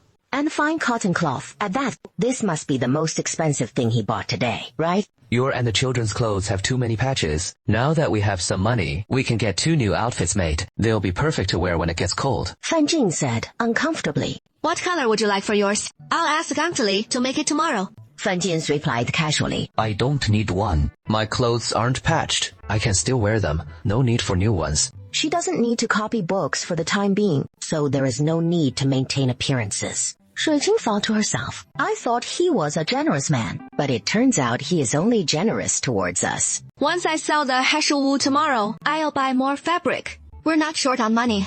Fan Jing couldn't help but laugh, and finally nodded helplessly. Let's sell a bit less tomorrow. Around 5 taels of silver should be fine. We now have enough to eat and drink, so prioritizing stability is still key. You decide. Crystal, sleeping restlessly in the thatched hut in the middle of the night, realized there was a reason why cheap thatched huts were phased out. Not warm in winter, not cool in summer. Aside from offering basic shelter from rain, it seemed to have no advantages at all. It was early morning, or at least it was for Crystal. The loud noise woke her up. Grumpy from being woken, she pushed open the door, a dark look on her face. She wanted to know who was wailing outside the house so early in the morning. Grandma, please stop wailing. Mother tossed and turned all night and didn't get enough sleep. Please let her sleep a little longer. Yanqiu frowned her little brows, patiently trying to persuade her. Fan Mu slapped her thigh. She cried even louder. My poor son! He went to the prefectural city to copy books before dawn, while his wife at home is still sleeping in, even though it is already noon. His life is so hard. And me, his mother. I want to enter my own son's room. Yet, I'm stopped by a group of grandchildren I personally raised. Truly, you are all truly ungrateful wretches. Oh dear, why is my life so miserable? Fang He quickly tried to defend. Granny, Mother was tired yesterday. She just accidentally got up late today. It is not usually like this. I don't normally have to explain. I'm sleeping in on purpose. Not only did I get up late yesterday, I got up late today, and from now on, I'll get up whenever I please. So what? This is my own home. Must I ask others for permission to sleep? Crystal interrupted her eldest son's explanation, stating bluntly, Don't think you're so special just because your family came yesterday to build you a thatched hut. A worthless sacred hut. What is there to be so smug about? If this thatched hut is worthless, then, mother-in-law, build me another one. Crystal said, yawning. Fan Mu thought to herself, her words were meant to tell Hushi not to be so full of herself, not to be so insolent. Sister-in-law, since the family has split, how can you have the nerve to ask mother-in-law to build you another house? Crystal looked up. Her sister-in-law has arrived, too. This sister-in-law, even when she wasn't so self-serving, wasn't exactly harmonious or filial towards Mother Fan either. Sanhua did her utmost to demonstrate her respect and obedience to her mother-in-law. She deliberately drew out her words. Are we dividing the household now? Sen Jinghua's face darkened. Mother Fan's face grew even darker. My son, I have the right to control him. As for you, once married, you should obey my son. This is the old Fan family. It is not for your Hugh family to domineer here and lord it over my son. Just wait and see how I deal with you. Yanqiu looked visibly nervous, her footsteps quietly shuffling forward to stand in front of Crystal. Crystal watched the children's actions and pulled both of them behind her with one hand. Raising her head, Crystal asked Mother Fan, Why do you only say half of the saying? Mother Fan looked bewildered. Crystal continued, Once married, obey your husband. I remember the next line is, if the husband dies, obey your son. My father-in-law is gone, so Mother Fan, shouldn't you obey your son? Also, this house was built by my Hugh family. Mother Fan, if the Fan and Ho families are to be divided so clearly, then just tell your son not to enter this house when he comes back. Alright, this is the Fan family. Your Hao family won't get to lord it over us here. And oppress my son. Just watch how I deal with you. Yanqiu looked nervous, her footsteps quietly edging toward Shui Jing. Crystal watched the actions of the two children and pulled them both behind her, one with each hand. Raising her head, she asked her aunt, "Why do you only say half of it?" Mother Fan looked utterly bewildered. Shui Jing continued, "When a woman marries, she obeys her husband." I remember the next line is, if the husband dies, she obeys her son. Your father-in-law is gone. So, auntie, you should listen to your son, shouldn't you? Furthermore, this house was built by people from my Hu family. Auntie, if the Fan family and the Hu family are to be separated so clearly, then when your son comes back, just tell him not to enter this room, won't you? If you don't want to build a house for your son, you can also take him back to live with you. I'm sure his older brother and sister-in-law wouldn't object. Isn't that right? Mother Fan, far from succeeding in making Crystal timidly back down or beg for favor, instead found herself rendered utterly speechless. The resentment in her heart was immense. The two of them had arrived with their heads held high, but on their way back, they lashed out at Doubai. On the way, Sun Jinghua also complained, saying, "The second brother's family is completely different now than before." Mother Fan, you simply refused to believe me. Now look what happened, huh? We came all this way for nothing. Mother Fan thought that she hadn't performed well on the day of the family division, so she had thought through her words last night. You must keep that daughter-in-law completely suppressed. But she hadn't even had a chance to speak. He took a deep breath and said viciously, Come on, let's go find your eldest cousin. "We absolutely cannot let that wasteful woman, Hu Shuxing, exchange our rice for gorgon nuts again." An urgent voice called from afar. Crystal quickly stood up. Sister Crystal, Damu came looking for my Anya, saying your family has no rights to trade at all, and that you just want to cheat us out of our Uriel Ferox seeds. My Anya didn't believe it, but she said that your mother-in-law reportedly confirmed it. Let's not believe what they say about you trading rice. They want us to quickly come get our Uriel Ferox seeds back. Otherwise, we won't get the rice later. And our Uriel Ferox seeds will have been given to your family for nothing. Sister Xiaokao, what did your Anyang say? My Anyang said, she trusts you. Our family is so poor, we're rattling empty. Even rats coming here wouldn't find enough to eat. If you were trying to cheat for food, why would you come to us first, of all families? What is there to cheat us out of, where our belongings are so meager? Xiaokao, don't you worry. Our family would never cheat anyone out of Uriel Ferox seeds. Your Uncle Fan has already gone to Fucheng to fetch the rice and is on his way back. Sister Crystal, although my Anyang doesn't believe it, it seems several households in the village have believed the rumor. They might come together to demand their Uriel Ferox seeds back from you. Crystal's heart warmed. A smile playing on her lips, she said, gratefully. Xiaokao, your sister-in-law, thank you for coming to tell me this in advance. When you go home, please thank your Anyang for me too. Tell her I understand. Don't worry, your sister-in-law has it under control. Yanqiu replied, I'm going out for a bit. If anyone comes, you children, don't rush forward or get involved. No matter what, your safety is paramount. For anything, no matter how big, wait until Anyang comes back to discuss it. Understand?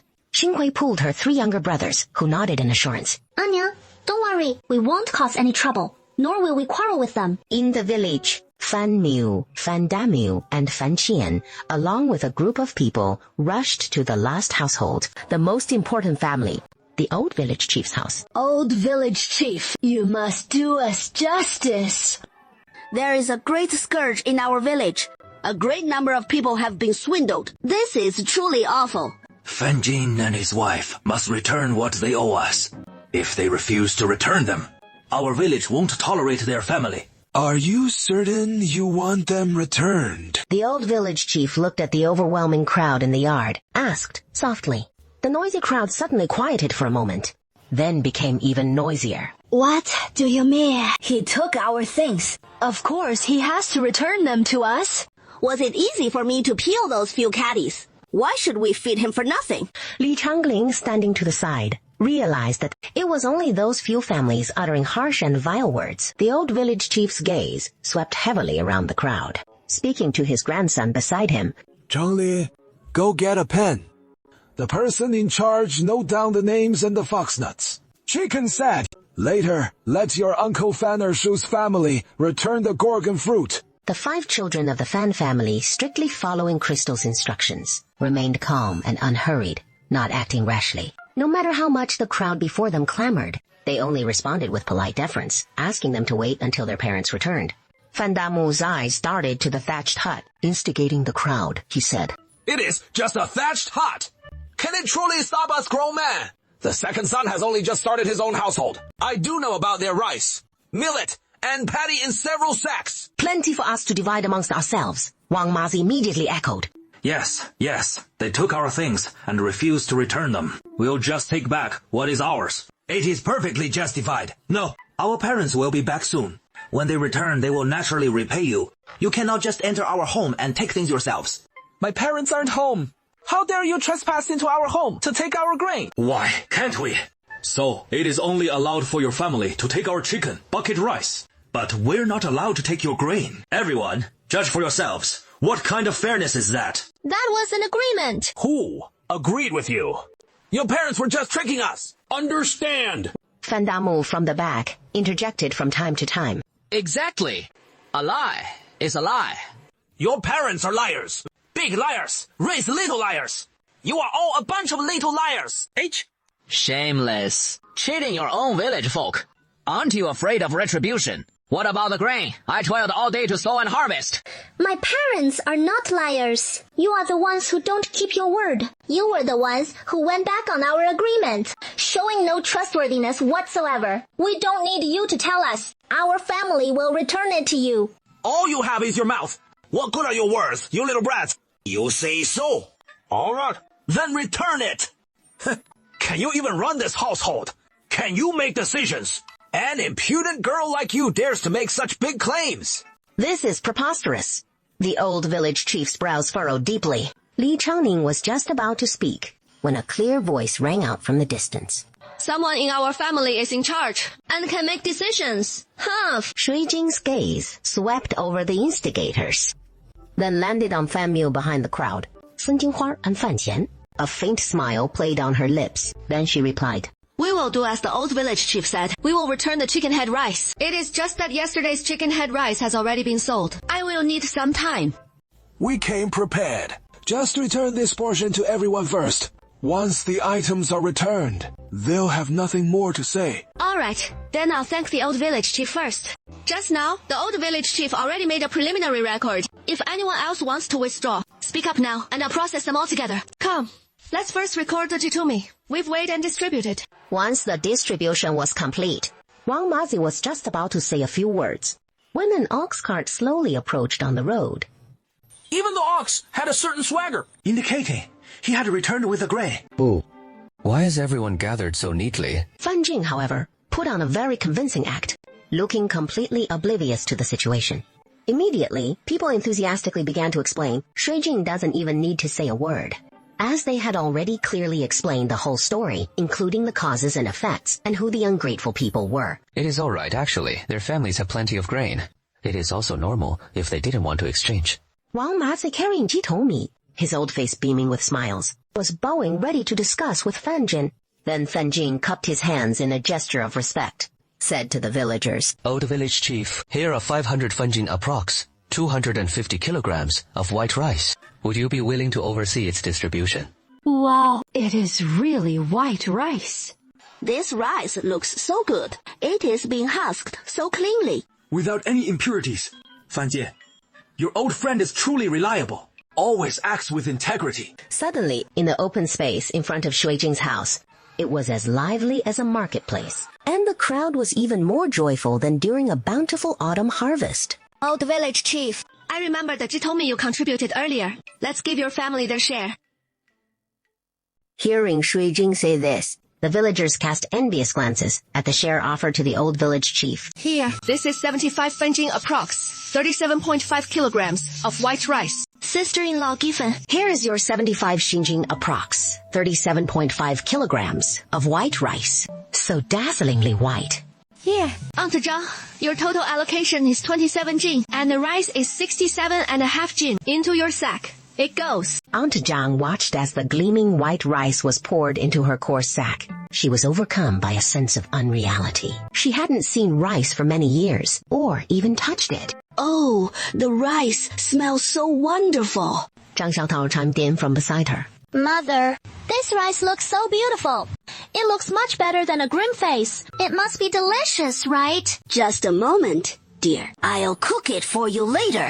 The old village chief finished the distribution. For the remaining villagers, portions were just a few jin. A dozen or so jin there. Only on the first day had dozens of jin been handed over, but that was a rare occurrence after all. Wang Mazi and Zhang Tuzi, seeing others happily receiving their share of rice, and all looking overjoyed, shyly stepped forward and spoke to Fan Jin.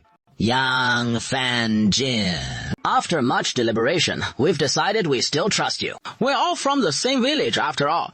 If we don't support you, who else will?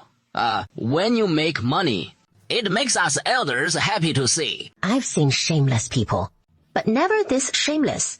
Fan Jin still smiled gently, his voice soft, but loud enough for everyone around to hear. Gentlemen, I'd like to buy all of yours too. But my classmate told me that he doesn't need too much. Since you two withdrew, I thought that was perfect. Now, if I were to buy from you again, wouldn't I then be unable to buy from anyone else? 张秃子王麻烦 Have you no shame? At the old village chief's house, you both agreed clearly. Once you quit, you quit. No more making a fuss afterward. And I clearly stated at the old village chief's house, you and Aunt Fan's eldest daughter. I also made my stance very clear. So, what now? Then let all of us remind you. Fan Jin's expression remained gentle, but the words he spoke were anything but gentle. I ask for your understanding, gentlemen. We only acquire goods from people we trust. So, it would be best if our families never cooperated again. After the crowd dispersed, Shui Qing and Fan Jin exchanged a glance and smiled. Jiang Gehu circled the ox excitedly. I'm so excited, Daddy. Isn't it not tiring at all to ride on the ox cart? Do you want to try it out? Yes. Me too. Fan Jin secured the ox, and after the children climbed up one by one, then he asked his two daughters. Nianqiu, Xinghui, aren't you going to sit? I've grown up. Let my younger brothers sit instead. What do you mean, grown up?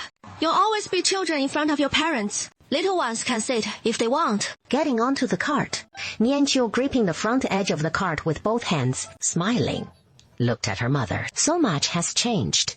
The ox cart wheel hit a stone, causing a jolt. The children on the cart whooped and hollered with exaggerated glee, as if it were the most thrilling thing. Letting out bursts of laughter, Shui Qing looked at Fan Jin, leading the ox cart, playing with the children again and again. She turned around and took out the plant ash from the stove. Then, she took out a kitchen knife and carefully trimmed the sprouts off the potatoes. I'm already thinking about what delicious food we'll have. That wonderfully fragrant, crispy rice with potatoes. Granny. Isn't this food just wonderful? Fan Jiang swallowed hard and asked hesitantly, just tell me, do you like it or not? Not only Fan Zhang, but Fan He and Fan Hu both nodded at the same time. The sauce specially requested by the three brothers, like little chicks. Pecking at rice, they went to get bowls for their food. Later, villagers will likely come to sell their gorgon fruit seeds. After lunch, people started arriving one after another, bringing gorgon fruit seeds. The first to arrive were Zhang Miuniu. And second Uncle Fan and Auntie, please weigh them. Then she remembered Granny's instructions and asked, have you eaten? Shui Qing chatted idly. She asked casually. Yes, I have. Was it delicious? Don't overwork yourself. Zhang Miuniu shook his head. Hey. Ivy tallied 17 catties and 42.5 catties of rice. Miuniu, come and check the scale. Fan Jin waved and called out. No, it is all right. We trust Uncle Fan. Miuniu smiled guilelessly, took the rice, and put it in his back basket. Then quickly scurried away. Several families continued to arrive, bringing gorgon fruit seeds. Others regretted that they had spent the morning just watching the excitement, and wasted their time for nothing. Shiqiang, I need to borrow some silver from you. Fan Jin 进了屋. One of the room, he stammered. Shui Qing raised an eyebrow and looked at him in confusion. She didn't usually restrict Fan Jin from taking money, but he was usually very frugal himself. So why was he proactively asking for silver now? Fan Jin didn't let her guess for long, and quickly explained. I just went to the back mountain and found some flat stone slabs. The children can dip their brushes in water to practice writing on the stone slab, so we don't have to buy paper and ink just yet. However, writing brushes are essential. Shui Qing was always willing to invest in their children's education. She immediately moved aside the wooden plank bed, then pushed away a stone at the corner of the wall. From the hidden compartment, she took out a small box and dusted off the soil. From within a small cloth pouch, she carefully retrieved a piece of broken silver. It is truly difficult to scrape together even this much money. Shui Jing handed over the silver, but seeing Fan Jin remain still, showing no intention of leaving, she asked suspiciously, Is there something else? Fan Jin stammered for a while, his pale cheeks flushing as he said, That is not enough. He knew the family didn't have much money. The first time they sold Heeshou Wu, they used the money to buy many things. Shui Jing was extremely surprised. In these times, the purchasing power of silver is quite strong. How much could 5 writing brushes possibly cost? Half a tael of silver is equivalent to 5 million yuan. Even the cheapest, smallest writing brush still costs 120 yuan. I'm not lying to you. If 5 children only shared 1 writing brush for practice, that would waste too much time. Shui Jing hastily explained. It is not that I don't believe you. I just didn't expect the writing brushes to be so expensive. They're not expensive. You don't understand the craftsmanship of writing brushes. Once you understand, you'll see why a writing brush is worth over 100 yuan. When Fan Jing spoke of his passion, his eyes shone even brighter. Do you want to buy expensive brushes? Fan Jing shook his head. I really don't. Shui Jing didn't believe him, thinking any brush would do, regardless of its quality. Children from poor families have to scrimp even for a single brush for their studies. Oh, right. Wait, let me check if the mall has any. Fan Jing looked up in surprise and asked blankly, Would the mall even sell writing brushes? There is nothing it doesn't sell. If you can imagine it, it sells it. It has everything from the sky, the ground, and the water. It just depends on whether you have money. Shui Jing opened the mall interface, and with a flick of her wrist, 10 brushes each of large, medium, and small sizes. It cost a total of 27 yuan. Fan Jing looked at what lay before him. There are 30 more brushes, each with delicate tips. The brush hairs were flat and uniform, not a single uneven stray hair. What do you think? Isn't it good? Are they not good enough for the children to practice writing with? Brother, that is great. These brushes are perfect in every way. How can your mall be so powerful? The items it produces are both cheap and impeccably made. A flash of inspiration struck Crystal. An idea formed in her mind. She realized a method to strategically convert the mall's funds into real-world cash. Perhaps she wouldn't have to wait until next year. She could even have her Sikuan built by Chinese New Year this year. Mother, what are you doing? Yanqiu curiously looked at Shui Jing, not understanding why she was covering healthy leek roots with bamboo tubes. The leeks grown this way won't be green, but yellowish white. They'll be even more tender and so delicious when stir-fried with eggs. Shui Jing looked at the 5 pairs of bewildered eyes. Never mind. In about 10 or 20 days, you'll be able to eat them. Then you will know the difference. Yanqiu and the others didn't press for answers. Anyway, everything Mother makes is delicious. Some weeded the fields, others dug holes. They continued working until almost noon. When Shui Jing returned to the kitchen to prepare lunch, Shui Jing, I'm back. A clear, refined voice, brimming with obvious joy. How were the brush prices? Shui Jing asked, concerned. The Shupu shopkeeper said, the brushes were of excellent quality, as long as we could provide them, and the quality remained consistent. He offered 130 yuan for the small brushes in bulk, 150 yuan for the medium, and 180 yuan for the large. I thought this price was quite good, so I agreed. What do you think? He isn't much of a negotiator, and I wasn't sure if this price met Shui Jing's budget. Shui Jing thought, the bookstore owner is essentially buying wholesale from us. They also need to make a profit when they resell them. This is a wholesale price, and it is good to have one established. She nodded in approval. Senior brother, I saw elder brother and eldest cousin in Fucheng. Those two were never close before. I suspect they came to Fucheng because of us. They can't take our water caltrops. However, the matter of your acquisition business, through your schoolmates, once they inquire about it, it will likely be exposed. I've thought about it. At that time, we'll simply say it was a casual arrangement, or fabricate a reason. Simply because we're afraid that ill-intentioned people might seize our acquisition business. Fan Jin pursed his lips. A hint of sadness welled up in his heart. He hadn't expected to be held back like this. The ones who could least tolerate his success turned out to be his own eldest brother and his relatives. When eldest cousin goes to the market the day after tomorrow, he should ask my father if there are any wealthier merchants in the distant prefectural city. At that time, we can borrow their name to our advantage. Fan Jin 嗯了一声. He reminded. I know our Guaning Prefecture, Nanning and Xining Prefectures both fall under the Southern Capital's administration, and in Nandu City there is the Bai family, who are referred to as Bai Half City. The Bai family's enterprises are innumerable. If we borrow their name, firstly, they are far from us, making verification impossible. Secondly, the Bai family status is high. Their direct lineage is sparse, with few prominent members, and they are exceptionally refined and noble, rarely seen by common folk. If we borrow their name, aren't you afraid eldest brother and eldest cousin will try to verify it? Shui Qing found this idea workable. Having prepared a good excuse, after lunch, villagers gradually arrived, exchanging for a few more buckets of rice. Upon seeing the brand new ox cart and robust ox, oh, I'm so envious yet again. The Fan family is truly rising in status. They're quite different from us now. The Fan family's second son is a scholar. He was always different from us. Look, can old village Hechangling son be compared to our little ones? Speaking of which, we've also benefited thanks to Fan Jin and Shui Qing. It has only been a few days, and every household has been supplied with hundreds of caddies of rice. Our good fortune is entirely thanks to Fan Jin's family. No matter what happens in the future, we'll all stand by them. Early on the 5th day of the 9th lunar month, the family rose early. After breakfast, Fan Jin brought the ox cart over. He then loaded the gifts prepared for his father-in-law and 2 others. The family rode in the ox cart, heading towards Nutu town, bathed in the morning sun. Maternal grandmother, uncle, open the door. Here we are. Xinghui then understood that they had reached their destination. Upon seeing the people outside, Hao's mother's eyes instantly welled up with tears. You're back. You're back. Good son-in-law. Come in quickly and have some tea. She looked at Yanqiu again, and Xinghui and the other children. She couldn't help but praise how well they'd grown.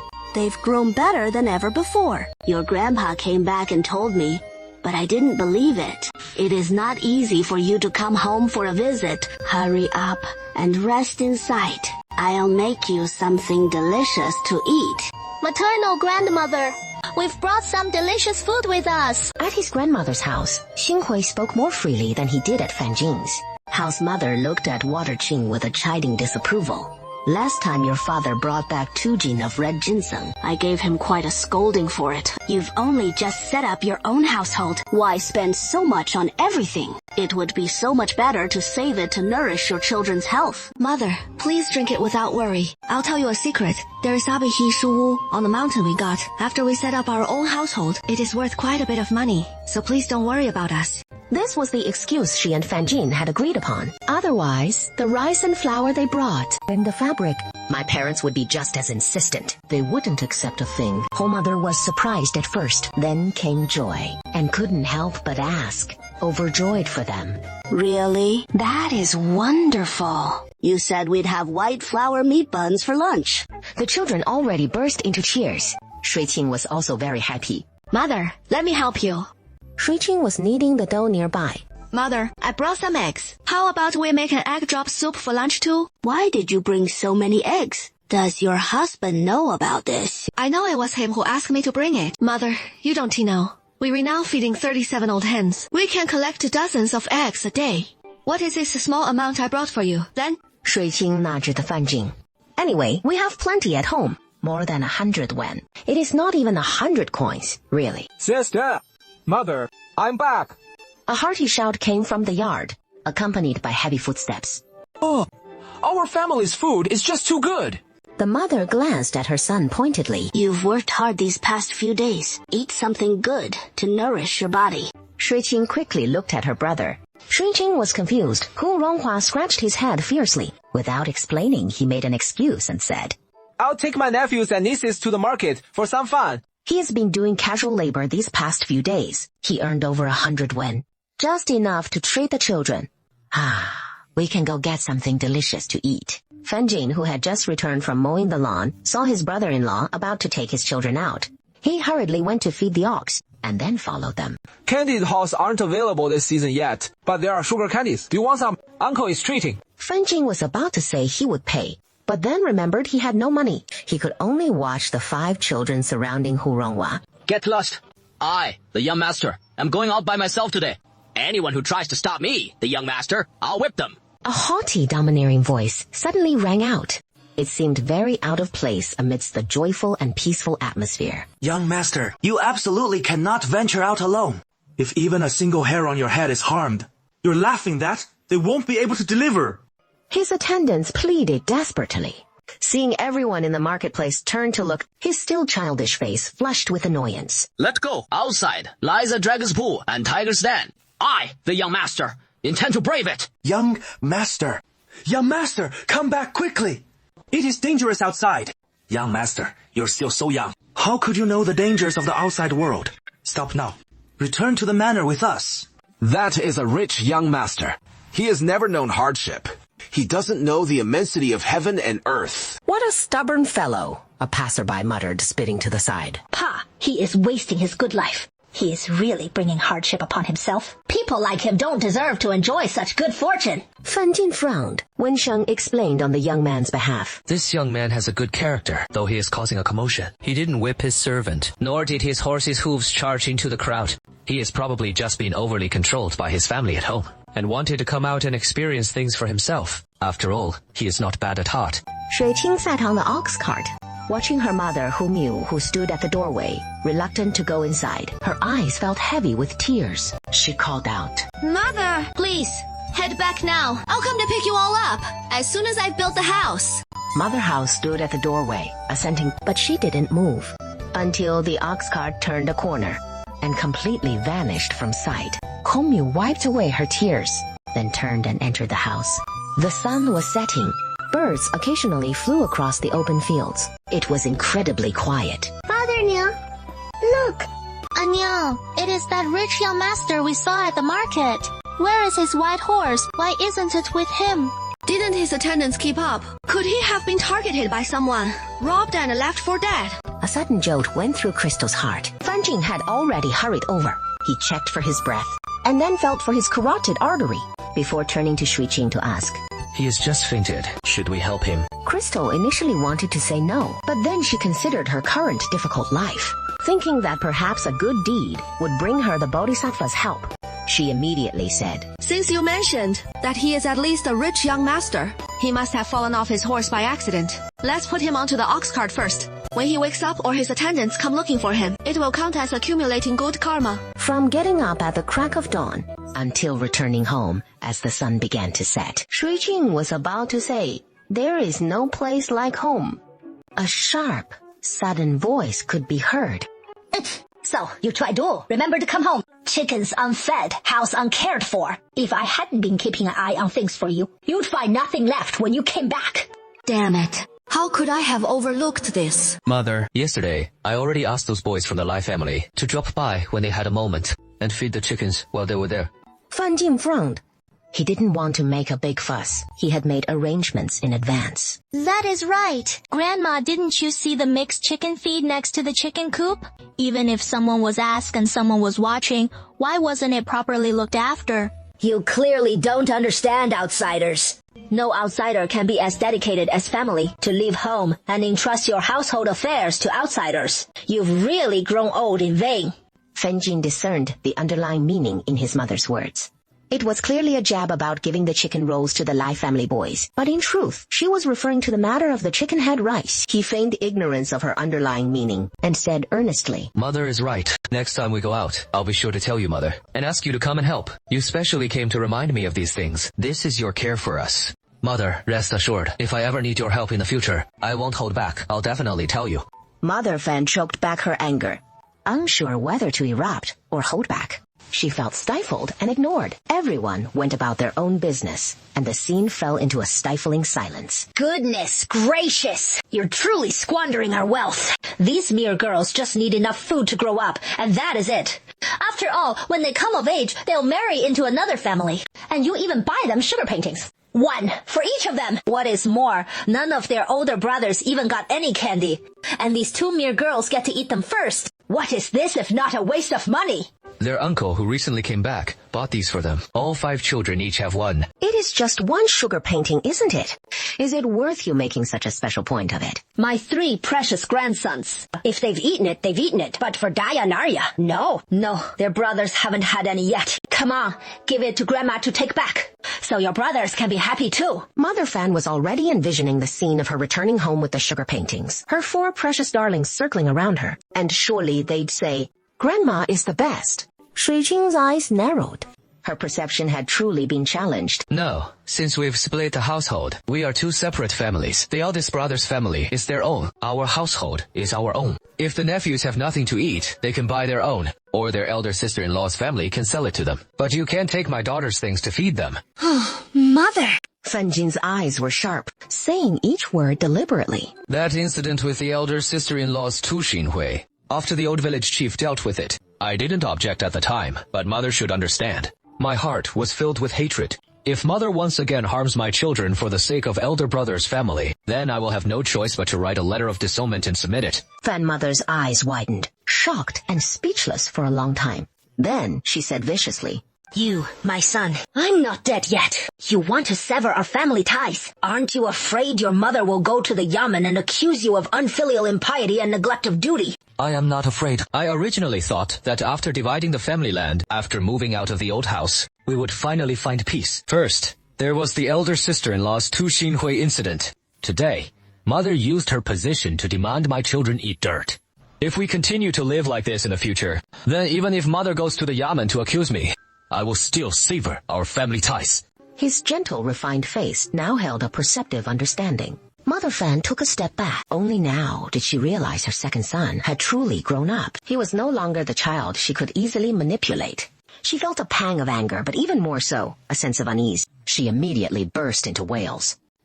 Your mother was just talking. How could you take it seriously? You talk about how I raised you from infancy. After bringing you up from infancy, your mother couldn't cherish you enough. How could I ever bear to accuse you?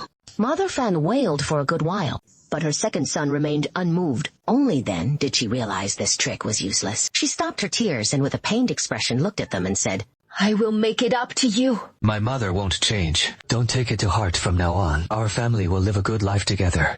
Shui Qing, however, didn't take it to heart. Women who genuinely get hurt by their mother-in-law's actions are mostly because their husbands are inactive. Before long, Mother Fan ran over, carrying a wooden basin used for feeding chickens. All the nutrition of this rice is in the bran. Why don't you mix it into your meals when you cook? It'd be good for supplementing your nutrition. Besides, food is so scarce these days. Such good bran. Are you just going to let all that effort go to waste? And just let it be wasted. What a waste, isn't it?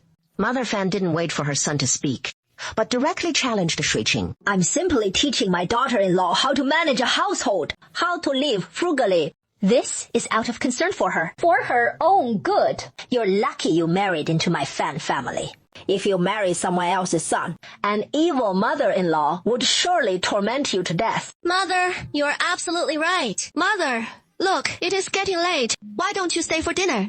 Your daughter-in-law will make something delicious for you. Fan Jing stared blankly at Shui Qing. He opened his mouth to stop her. Shui Qing.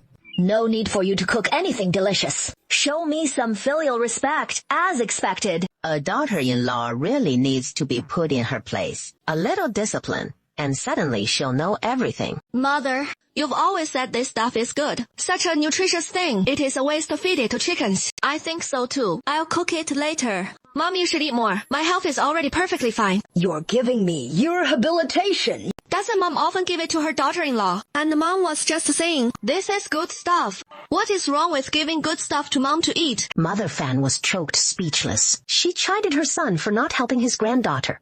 He showed no affection for her in his eyes. Even her always favored grandson looked distant.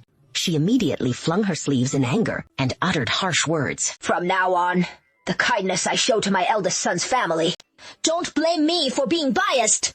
Mom, Don't leave. Stay and eat with us. We still have more than half a bag of rehabilitation at home. Such nutritious good stuff. I'll be sure to cook you chicken bowl rices every meal. Mother Fan ran faster than a rabbit. Her legs incredibly nimble, showing no trace of the various aches and pains she had complained about when they lived together. It was only then that Sui Jing and the others remembered. They had rescued someone on their journey. Fan Jin said, with a beaming smile. It is good that you're awake. Do you feel any discomfort? More than his physical state, Sui Jing was more concerned about his mind. Do you remember your surname and given name? Jiang Hao, also curious, went up to him and chattered. Big brother, how did you fall unconscious? Where do you live? How can we inform your parents? They must be very worried, aren't they? When Bai Zichen heard about informing his parents, he pursed his lips. He had escaped from that home with great difficulty, and certainly didn't want to go back. Alas, I was driven out by my parents. It is truly terrible. I have no relatives to turn to. And fainted from hunger while walking. I fell by the roadside. Fortunately, your benevolence saved my precious life. I cannot repay such true kindness. I am willing to work to repay your kindness. Making things up. Keep making things up. How is this different from what you said at the market? Your parents and I weren't truly trying to drive you away. Before they come looking for you, just stay here and plant in peace. As for your food and lodging, you can offset it by working for us. Sui Jing thought that it was just the right time to plant fruit saplings, and having another person to dig holes would be quite good. Anyway, their family doesn't keep idlers. Oh, by the way, what is your name? My surname is He, and my given name is Man. You can call me Hazy. Yanqiu and Xinghui thought to themselves. They had always felt that the names Daya and Area were already very casual. I never expected to find rivers and lakes even more untamed than them. Yet I thought to myself, Aka, if you call out that name, many dogs in the village might respond. A hint of sympathy flashed in Crystal's eyes. That name is truly unpleasant. When dinner came, Bai Zichen held a coarse pottery bowl as big as his head. He was speechless with shock. Is this all for me? Are you sure this isn't a whole basin of rice? Topped with stir-fried pork kidney, stir-fried loofah with egg, and hot and sour shredded potatoes. Quite a spread, isn't it? Just 3 dishes. That is all. How can that be called lavish? Moreover, this pork kidney, the smell of sewage, is strong. It is not tasty, and eggs are just a common thing. What is so special about shredded potatoes? What in the world is this? Why have I never heard of such a thing?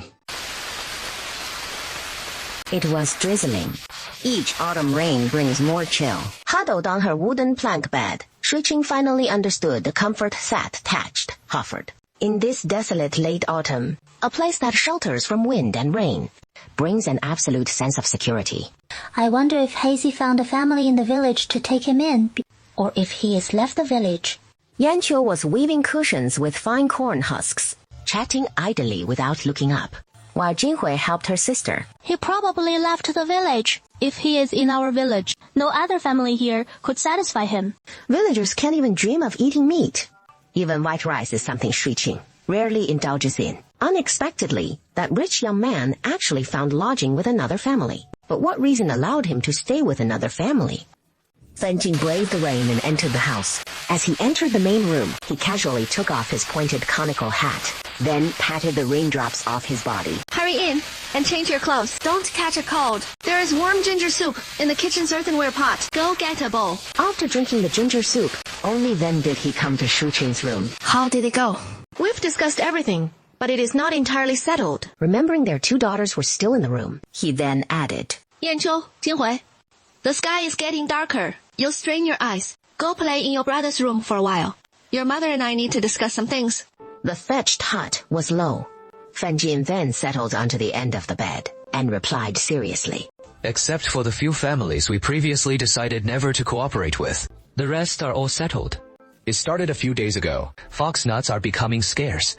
Despite their increased diligence, it is simply the natural end of the season. Now, hearing that bamboo mushrooms and cluster mushrooms can also be bartered for grain, everyone was overjoyed, agreeing without a second thought. A jin of fox nuts, when weighed, exchanges for 2.5 jin of rice. Hard-working and efficient families could earn a decent daily income. However, Bamboo mushrooms and cluster mushrooms are not exchanged by weight. So if a Jin still exchanges for 2.5 jin of rice, their daily income won't be very high. Shui Qing recalled how Yanqiu, Xinghui, and the 2 other children could collect about 20 jin in a day. Mushrooms and foxnuts are valued at 120 per jin. Opened bamboo mushrooms at 167 per jin. The intact ones are 187 per jin. Xingu mushrooms are valued at 180 per jin, and rice costs 2 yuan per jin. I thought, since mushrooms are more valuable than foxnuts, perhaps we should be able to exchange them for more rice. Fan Jing calculated the accounts. Rice at the market seemed truly cheap, yet compared to the wild bounty scattered across the mountains, yet it is priced outrageously high. You see, open-capped bamboo mushrooms trade for 3 jin of rice, while those with unopened caps trade for 4 jin.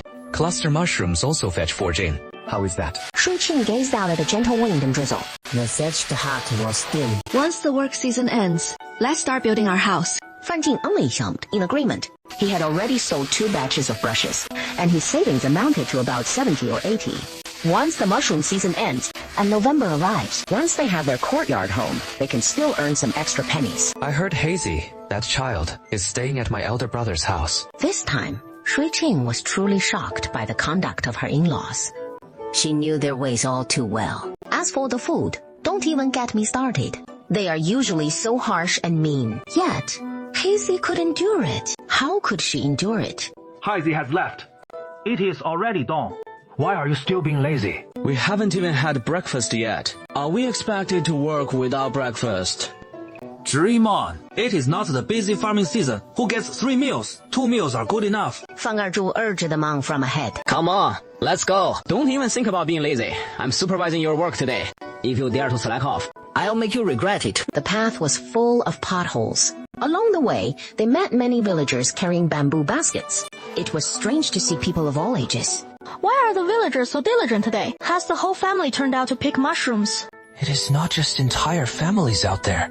Judging by the numbers, it is almost as if the entire village has mobilized. Aunt Li, where are you all going to pick mushrooms? Count me in. I have tons of dried mushrooms at home. Honestly, I don't even need to come out with you to pick mushrooms. But I just can't help myself. I can't sit still. I just feel like coming out to stretch my limbs and get some exercise. Aunt Li subtly pursed her lips.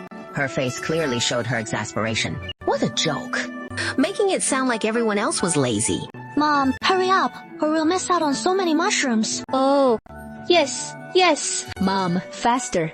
My daughter is right. Aunt Li took that as her cue and left. Sun Jinhua, feeling ignored, looked very displeased. We can't let them know that mushrooms can also be bartered for grain.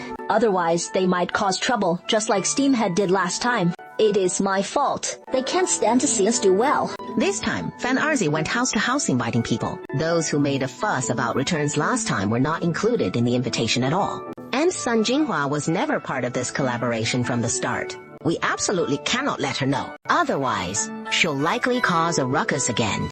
The fully opened bamboo mushrooms have much less umami, and their texture isn't very tender. They exchange for the fewest pounds of rice. Fully opened bamboo mushrooms are exchanged for 3 pounds of rice. When the women heard this, their mouths dropped open in astonishment. Can we snatch back those fully opened bamboo mushrooms we fed to the chickens and ducks earlier? 1 jin of unopened ones exchanges for 4 jin of rice. Cluster mushrooms also exchange 1 jin for 4 jin of rice. If you've heard clearly and have any questions, feel free to raise them directly. Are they dried or fresh? Fresh ones? Quickly. My girl, quick, go back and tell everyone in our family to hurry to the mountains to pick millet. Li Tiantian didn't wait for her mother to finish speaking, and her legs swiftly carried her home. There were mushrooms to pick, and picking them meant exchanging them for actual food. Singing filled the air, and a joyous atmosphere spread over the entire village. Meanwhile, Fan Damu, Fan Chen, and Wang Mazi also wore joyful expressions. Today, Fan Er's classmate has arrived. Let's see how he'll argue his way out of this now. Fan Qian nodded, understanding completely, and said, equally pleased. Later, right in front of the villagers, we'll expose his tricks. Not only will he be unable to remain in our village, but even in the academy. And in the prefectural city, in front of all his classmates. He will have no place left to stand. I never expected my cousin, as a scholar, wouldn't learn propriety and integrity, but instead resorted to cheating and swindling. just to keep up appearances. But he doesn't even realize. This isn't a long-term solution after all. The food he exchanged can only last for so long. Once enough time passes and the food runs out, his charade will be ruined. Won't he be exposed then? What is more, the food might even have been acquired on credit, or in Brother Fugi's name. It is bad enough that he tarnished his own reputation, but now he's dragging Brother Fugi into this mess. His intentions are truly malicious. I absolutely cannot let Fan Jin use my name to swindle and deceive others. I had originally intended to overlook it, considering our time as fellow students, to let him off the hook. But upon second thought, his deceiving our fellow villagers like this is not just tarnishing my reputation and his, but also the reputation of our academy scholars, as well as the reputation of all scholars under heaven. Fan Damu and the other two echoed in agreement. Yes, yes! Brother Fugi is truly selfless. Young Master Zhao speaks so well. The reputation of scholars under heaven must absolutely not be tarnished by Fan Jin. As they passed their own homes to gather more people, they each brought their family members along, seeing a dense crowd in the open space in front of the house. Fan Jin and Shui Qing exchanged a glance and walked towards the crowd. Younger brother, your failure in the imperial exams, I wouldn't even have brought up, but I never imagined you'd be so poor at your studies. And your character, equally flawed. As your elder brother, my heart aches, and I'm utterly disgraced. Eldest son of the Fan family. If you have something to say, just say it. How can you accuse Yang Jing of poor character right off the bat? Auntie, as I see it, his character is excellent. If you have something concrete, state it. If you have any evidence, present it. Otherwise, we won't acknowledge it. Exactly. Well said. Bursts of support erupted from the crowd. They didn't care for such empty claims. They only cared that the man before them had truly provided them with practical benefits. The scene instantly devolved into a noisy chaos. Bai Ziqin took advantage of the chaos to walk to Shui Qing's side. Shui Qing also noticed that the child was as tanned as he had described. Auntie, later, you just say. Shui Qing looked at the young man in surprise. The teenager's words simply called the evidence into question. Come, come. Everyone, take a good look. This Master Zhao is our witness. Fan Damu gestured and shouted loudly, and everyone's eyes turned to him. Then he announced triumphantly, Master Zhao is my younger brother's classmate. The very person he claimed bought the Gorgon fruit. Everyone, ask him. Did you instruct Fan Jin to make the purchases? And did he exchange everyone's rice for large timber? Was there some suspicious connection? The Gorgon fruit matter is long past. We only care about picking mushrooms now. You're wasting our time gathering grains. Just to listen to you talk like this. You may have nothing to do, but we do. Stop with this useless talk. All right, look how old you are. No wonder you've achieved nothing. And you call yourself shrewd. I think you're too clever for your own good. Waves of accusations came crashing down. The impact left Fan Damu utterly dumbfounded. You! Can picking mushrooms get you rice to plant? You don't care about exchanging foxnuts for rice, but instead you care about those worthless mushrooms. Everyone thought to themselves, they're not worthless anymore. Mushrooms can be exchanged for rice now. It is just that you don't know it yet. Everyone Fan Jin using my name and the things he promised you. I declare again, it has nothing to do with me. If something goes wrong, you can only go find him. Who are you? Can we even find you? The rice has already been given. What would we talk to you about? Zhao Fugei's face turned as red as pork liver when asked. He looked at Fan Jin. He asked, quite displeased. Fan Jin, what do you think is going on? If you cannot explain this clearly, we will have to bring this matter before the Academy Master. What is unclear about this? It is simply that we didn't want the real buyer to be known, so the mention of a real big buyer was just a casual deception. We were just worried someone might cause trouble, and unexpectedly, we were right. But this young Master Zhao... Oh no, old Master Zhao, how very troublesome for your esteemed self to travel all this way. It wasn't easy, was it? Just as he was about to speak. He then asked intently. Old Master Zhao's family started their fortune in business. So surely you're no stranger to how things work in the marketplace. Or perhaps old Master Zhao has always been impeccably clean, never uttering a dishonest word or any misleading talk, and is truly an incorruptible and untainted person. Forget about dishonest words. He has committed no shortage of foul deeds. And still upright, an untainted person. This is a blatant slap in the face. Fanjie, you were my own younger brother. Tell me, who is the true buyer behind all this? If you cannot explain it clearly, then I, your elder brother, absolutely cannot allow you to continue down this path of error. The onlookers, scornful, sought on the path of making mistakes. It is perhaps Fan Jin's two elder brothers who are more prone to it, no? Of course. It is the Bai family. Which Bai family? Is it the Bai family he is imagining? After asking, he looked up. Isn't that the little servant from Fan Chen's family speaking? The Nandu Bai family, the one known as Bai Benchong, Bai Half City. Why would the Bai family be collecting items from all corners of the land? What is so strange about this? Nothing but empty words. So, your word is final, then. Auntie, bring out the jade pendant. Bai Qian reminded Shui Qing. Shui Qing took out the jade pendant. Bai Ziqian proudly raised his chin at Zhang Fugui. Look closely, flawless and exquisite, warm and translucent, crafted from the finest Heitian jade. Tell me, in this entire Guangling prefecture, who else possesses such superior white jade? He gazed at it for a long moment. Then, bidding farewell, he walked away, stepping through the mud without a backward glance. The remaining crowd began to whisper amongst themselves. Hey, isn't that the kid who helps Master Fan? Say, is the Bai family really that powerful? No, wait. Why didn't he help Master Fan? Instead, he is helping Fan Jingyi. Who exactly is he? Feng Er flared up, pointing at Bai Ziqian and scolding him. You know who feeds you, don't you? If you're not careful, I'll beat you to death when we get home. You good for nothing. Come here. You're my family servant. And you should stay with my family. Sun Jinhua's eyes were fixed on the white jade in Shui Jing's hand. My heavens! How much must this be worth? Second sister-in-law, this jade pendant belongs to Hazy. You should return it to him. How can an adult like you take something from a child? Besides, Hazy is staying at my house. We provide him with food and shelter, so all his belongings should be entrusted to my care. Shui Jing had absolutely no fondness for this sister-in-law. Oh, did your family sign a deed of indenture with Hazy? And how much silver did you pay for his indenture? These days, just providing food and shelter is hard enough. Why would anyone need to pay for an indenture? That is just a trick used by the wealthy to exploit people. Shui Jing couldn't help but laugh. So being indentured isn't exploitation, but paying for it is? Jinhua, when you wanted to sell your two daughters before, you didn't call it a trick used by the wealthy then, did you?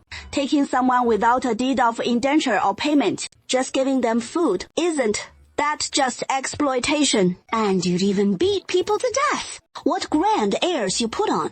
In our village, even the old village chief's family can't afford to keep servants. My lady, her family even raises terrifying people now. Let them make sure they can feed themselves first. What nonsense about terrifying people. It is good enough if we don't have to live in fear ourselves.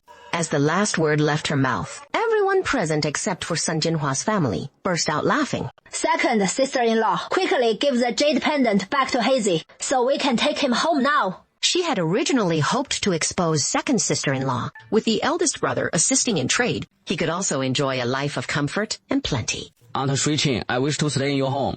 Would you still be willing to take me in? He knew that Aunt Shui Qing was the true head of Uncle Fan's household.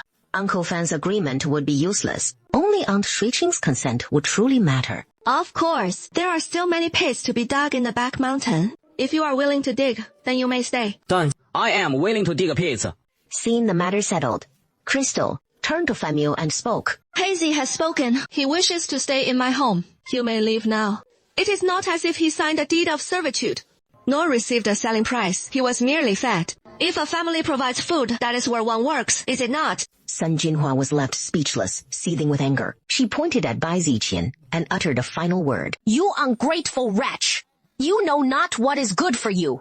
Fan Damu's family resides at the Zhao Mansion. After a short while, he quietly slipped away. Now that Hazy's matter has been settled, Fan Jian and the others also left crestfallen. The code has come far too early this year. The old village chief's worried voice drifted from the courtyard. Shui Qing, you're here. Come on in. I'll get you a chair and pour some tea. The old village chief also rose from his chair. Shui Qing quickly replied. I came to ask sister-in-law for a favor. I'll leave as soon as I'm done. No need for tea, please. It is an unnecessary bother. There is plenty of wild tea on the mountain. What is wasted when it is for our own family? Village chief, you said it is unusually cold this year. According to old wisdom, an exceptionally cold winter precedes a great flood. Shui Qing's face grew solemn at the mention of a flood. So, what should we do? Reinforce our homes. Stockpile grain. Store firewood. If you have any extra money, you can also buy some lime. After listening to the old village chief's warnings, which Shui Qing confirmed, Fan Jing's expression turned grave. The flood itself isn't the most terrifying. What is truly dreadful is the subsequent crop failure, corrupt officials and Yamen runners, diseases spreading from relief food, and people resorting to desperate measures due to hunger. The old village chief has asked Sister Giffen to inform the village. Presumably, some people will heed his advice. But will the villagers have enough food? This year, the villagers' rice harvest was replaced with coarse grain. It should last until the end of next year. However, floods don't just demand enough food to eat. And there is also a place to shelter from the wind and rain. Otherwise, should houses collapse, not only would there be nowhere to store food, but people drenched by heavy rain for days are bound to fall ill. So I reckon the villagers will trade some of their rice for roof tiles. And at year's end, build sturdy adobe houses. Fan Jing looked at Shenshui village not far away, and surmised that in Shenshui village every summer during the rainy season, at least 1 or 2 thatched houses would always collapse from the heavy rain. Only by uniting the villagers as one could they hope to address the security issues after the flood. And to unite as one, they must at least ensure everyone has food, so no one starves. With prolonged hunger, outsiders will resort to looting. How can they possibly resist? Helping the villagers is also helping oneself. After all, if there is no security here, then after the natural disaster, we can't rely on the Yamen government. Protecting one's own safety and property, that is entirely up to themselves. Mercury, are the kudzu seeds you bought last time still available? Yes, they are. But if you're planning to sow all the seeds yourself... With 34 households in the village, and each needing to plant on their own mountain plots, that would be no easy task. No, I've already thought this through. While we want to help people, we must also ensure they appreciate our generosity. Only then will they wholeheartedly help us when trouble arises. Secondly, dealing with disasters is, after all, each family's own responsibility. If we make this too easy for them, they will only attribute it to their own good fortune, and continue to rely on luck in the future. Only by letting them actively participate, and choose to put in the effort, when their efforts yield rewards, and they see the contrast with those who made no effort and suffer the consequences, they will learn valuable lessons for the future. How do you intend to proceed? Crystal believed that although Fan Jing was not suited for the imperial examinations, he was quite suited to be a mentor. He doesn't simply take on all the tasks himself, but rather guides others toward growth. Perhaps this is also due to his adaptability. His flexible way of thinking is not suited for the imperial examinations, which only value rigid 8-legged essays and empty rhetoric, which is why he has repeatedly failed. Alas, he was simply born in the wrong era. Shuxiao, could you get a few more kudzu roots ready? I'll take them. We'll spread the word that these were dug from our back mountain, making them highly prized. They're quite palatable and filling, and we've collected plenty of seeds. If anyone in the village is willing to plant them, they can come to our home to get them for free. I've considered this. Heavy rains occur in summer. By then, the kudzu plants will have already sprouted and grown, and waterlogging primarily affects the low-lying fields. Mountains don't get waterlogged, and water can't collect there. Thus, the growth of kudzu should remain unaffected. You also said its harvest season is in September and October, just when the village's grain supplies might be running low. Having kudzu root to supplement them would be perfect. Having said that, he anxiously asked Shui Qing, "Do you think I'm right?" Yes, absolutely right. Shui Qing affirmed without a moment's hesitation, and saw the handsome man before her. A blush spread across his pale face. His face now with a shy glow, and his earlobes too, gradually reddened. He softly hummed in affirmation, and said in a low voice, As long as you don't think I'm speaking nonsense. Ever since his repeated failures in the imperial examinations, he had felt as though everything he did was wrong, and nothing he said was right. Shui Qing demonstrated with practical actions. She quickly bought dozens of jin of kudzu seeds. I bought 5 more live kudzu, roots for planting. Then she handed them over to him. Fan Jin's worried expression vanished. A smile played on his lips. He said with newfound joy and ease, Then I'll go to the village chief right away. I heard they brought it. The first to step forward. I'm not one to be shy. Count my family's share. Fan Jin's gaze fell on Fan Miu among the crowd. Fan Miu squeezed out of the excited crowd. Hey, it is bitter. Is this for people to eat? It is so unpalatable. Black noodles would be better. Sister-in-law Fan, chew it carefully.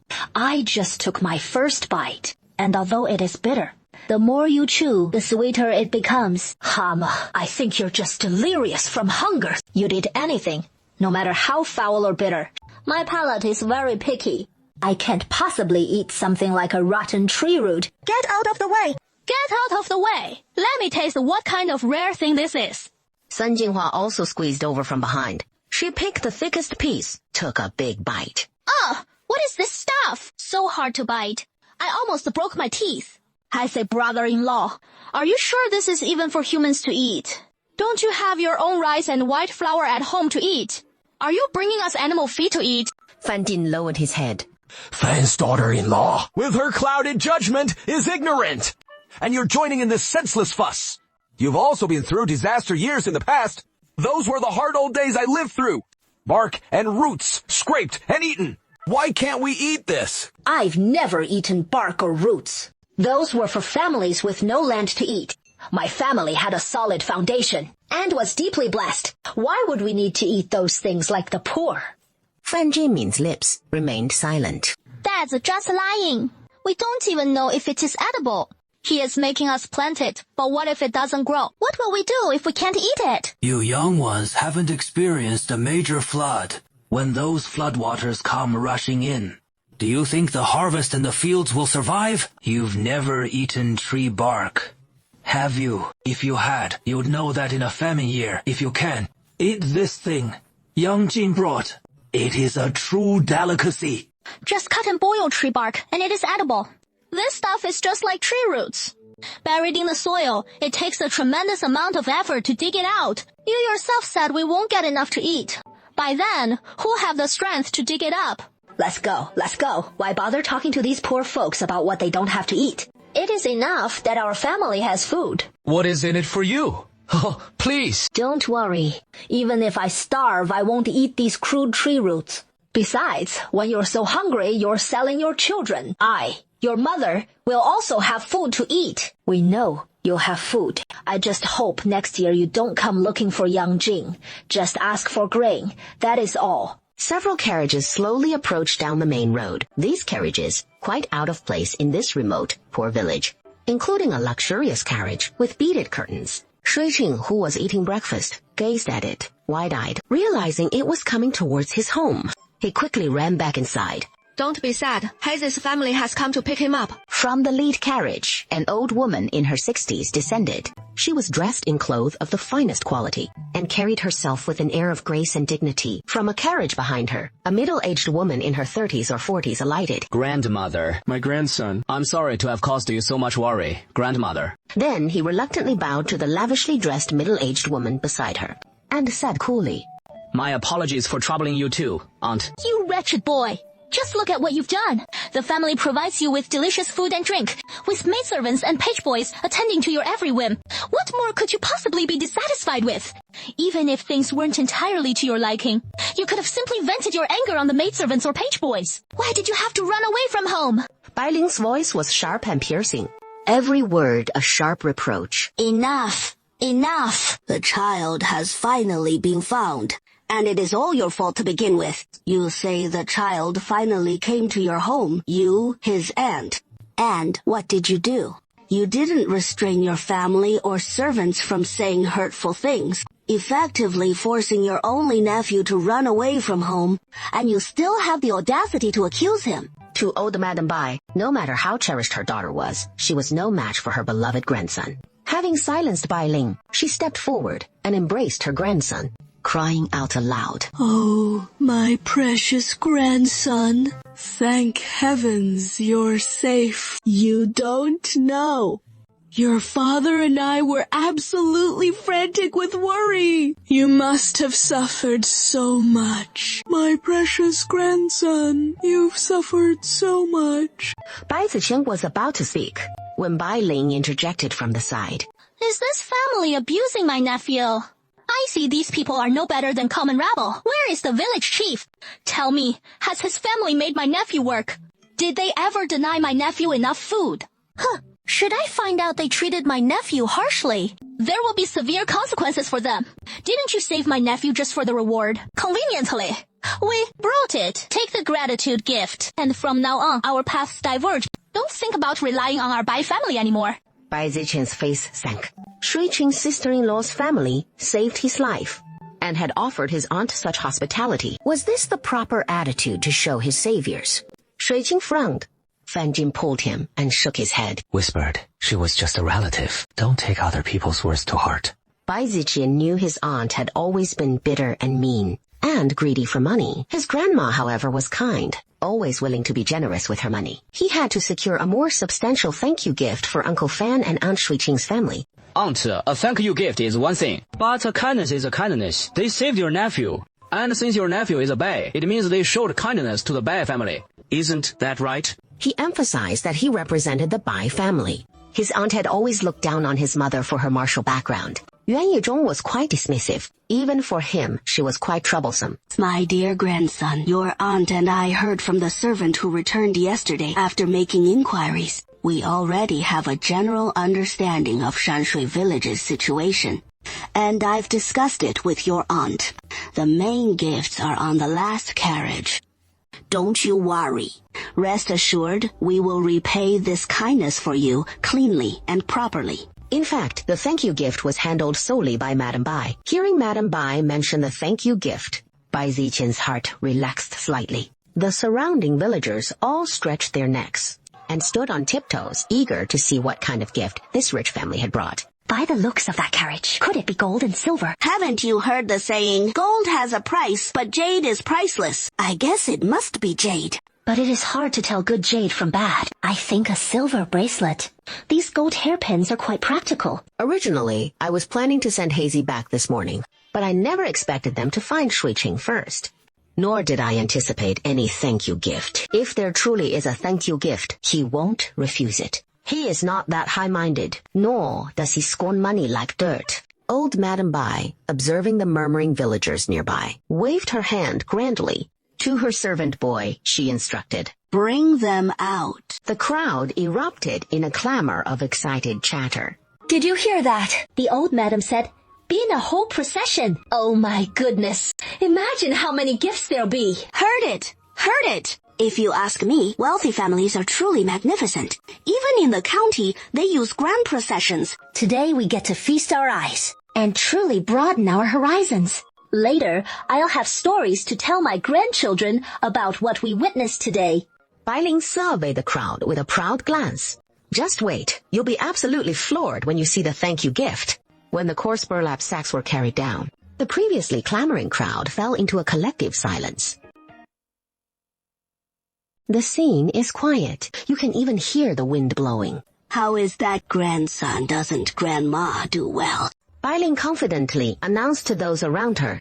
See 3 whole sacks of rice, pure white rice without a speck of impurity. Sincere enough, right? Shui Qing thought to himself, Mala, the rice is fine, but offering it as thanks for saving a life with that condescending air of charity, who are you showing off to? The onlookers were stunned for a moment and asked in disbelief, Is this all the rice? In a family like ours, as thanks for saving a life, it really is quite sincere. Who'd have thought wealthy folks would offer just 3 sacks as thanks for a life saved? Don't think I don't know. Last night my servant came and asked around. Most folks in your village still eat black flour paste, and even grudge coarse grains like corn. Now we've brought 3 sacks of rice all at once. What more could you possibly want? I can trade a pound of mushrooms for 4 pounds of rice. When our family works hard, we can swap for a whole sack in a day, earning it in just 3 days. Who are you showing off to? By the end, the scene was utter chaos, a complete mess. The old lady overheard the villagers talking about trading for rice, her face flushing red and pale by turns, and quickly turned to ask her grandson, Is what they said true? Bai Ziqian gave a wry, disappointed smile. Grandma, I always thought my name meant something. But who knew 3 sacks of rice could overshadow it? How could that be? It was your aunt who told me. The villagers in Shanshui village are awfully poor. We prepared 3 sacks worth thousands. They'd be eternally grateful. Fan Jin stood up to return the courtesy. She always speaks so gently. We never expected any repayment anyway, so please take the rice back with you, ma'am. Yeah, the other families in the village aren't well off, so they never take in a stranger's kid and let them eat and stay for so long. Your grandson was really lucky.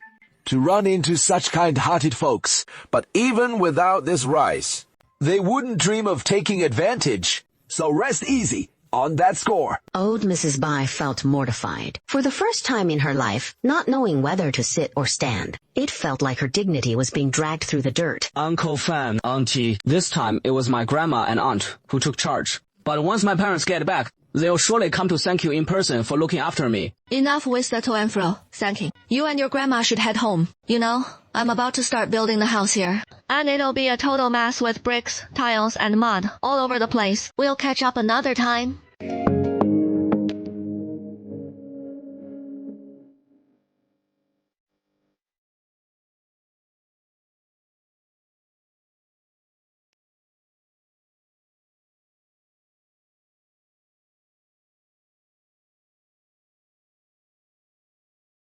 Everyone let out a soft gasp of surprise, and suddenly the world opened up before them. The bustling cries of vendors hawking their wares, a dazzling array of novel curiosities, shop after shop of every imaginable kind. The five of them wished they had more than just 2 eyes to take it all in. 3 bars of soap, lamp wicks available too, candlesticks, candles, fire strikers. Crystals, absolutely stunning. The shop assistant called out loudly in response, quoting prices on the spot for instant grabs, until every desired item was bundled up and ready. Indeed, this is prime business for us. The clerk nearby shot a glance at the wealthy gentleman at the counter, and said with pointed intent, What is truly rare is that after his wife emerged with armful after armful, her husband stood by with a constant warm smile. Without the slightest frown, they stepped into the clamor of the restaurant, escorted all the way upstairs by the eager waiter. They settled into a spot beside the balustrade. The 5 children still couldn't quite believe their eyes. A building that actually had 2 stories. And now leaning over the railing, they gazed down at the tops of passers-by's heads, as if perched atop the city walls, wondering if it felt just the same. In the quiet wait for their dishes, an abrupt, oily voice cut through the air, rising out of nowhere. Isn't this our perennial exam flop, Scholar Fan? How can you muster the appetite to dine out here today? Ping Seng Xiu, your junior brother is already a Shucai. Brother Fan, while this senior brother of yours is still just a Tengsheng, if it were me instead, I'm afraid even the rarest land and sea delicacies would stick in my throat. Even managing to order one meat dish amid those mountain treasures and ocean rarities would be a stroke of luck. Brother Fan, you with your wife and kids grabbing a roadside meat bun would make for a far more sensible indulgence. So why trouble yourself at the Shanghai Lou? Mercury doesn't consider whether to take the imperial exams particularly important. Some people possess profound knowledge, yet they're simply not suited for exams. Some people excel in practical skills, but they just can't perform well in them. He paid no mind to the 3 provocateurs before him. However, as a devoted scholar, Fan Jin has always held the imperial examinations in high regard. At this moment, his eyes dimmed with sorrow, his eyelids drooping low, to conceal the deep disappointment within. Whose dog slipped its leash and ran loose? Zheng Pingsheng had been beaming with delight at the sight of his senior brother, but suddenly overheard someone calling him a dog. His rage boiled over. Who are you calling a dog? Whoever bites is the dog. Crystal fired back without a second thought. Being slyly labeled a dog, the 3 scholars could no longer save face. How dare you mock us as dogs? You're the real dog. Who does the dog think it is barking at? The dog's barking at you. Zhou Wenzhang blurted out without thinking, and the diners at nearby tables exploded into gales of laughter. The 5 children had been poised to lunge when the 3 mocked their father, but now they all stood frozen in slack-jawed astonishment. Zheng Pingsheng's ears rang with the room's roaring laughter. As he watched Fan Jin slowly raise his head from its former droop, his gaze toward Shui Qing brimming with utter disdain, he said icily, What kind of person would say that? Spot on. Only women and petty men are hard to handle if you're squabbling, then squabble away. What do you mean by that? But dragging gender into this, being a woman somehow justifies his attack on her. The emperor rules the realm through filial piety. Yet here you are, showing utter disrespect to your own mother. A true disgrace to any scholar. Scholars dread such accusations above all. Unfilial, in grave cases, it could derail your entire career. How have I been unfilial to my mother? You, a lowly village woman, don't spout such nonsense. You cite that line. Only women and petty men are difficult to nourish. But your mother is a woman. She couldn't have been sired by your father and a man, could she? Since your mother is indeed a woman, lumping her in with petty men like that. What is that, if not the gravest unfilial act? And you? You, Zheng Pingsheng, flushed crimson, itching to retort, yet utterly at a loss for words. A woman with no talent is a virtuous one. What came before this line? Tell us. Let's hear it. Of course, Sunshang couldn't bring himself to say it, or it'd be like slapping his own face. But the diners around them wouldn't let it slide, jeering and clamoring. So, there really is a preceding line. What is it? Spit it out, so we can all hear. What could we possibly not be allowed to hear?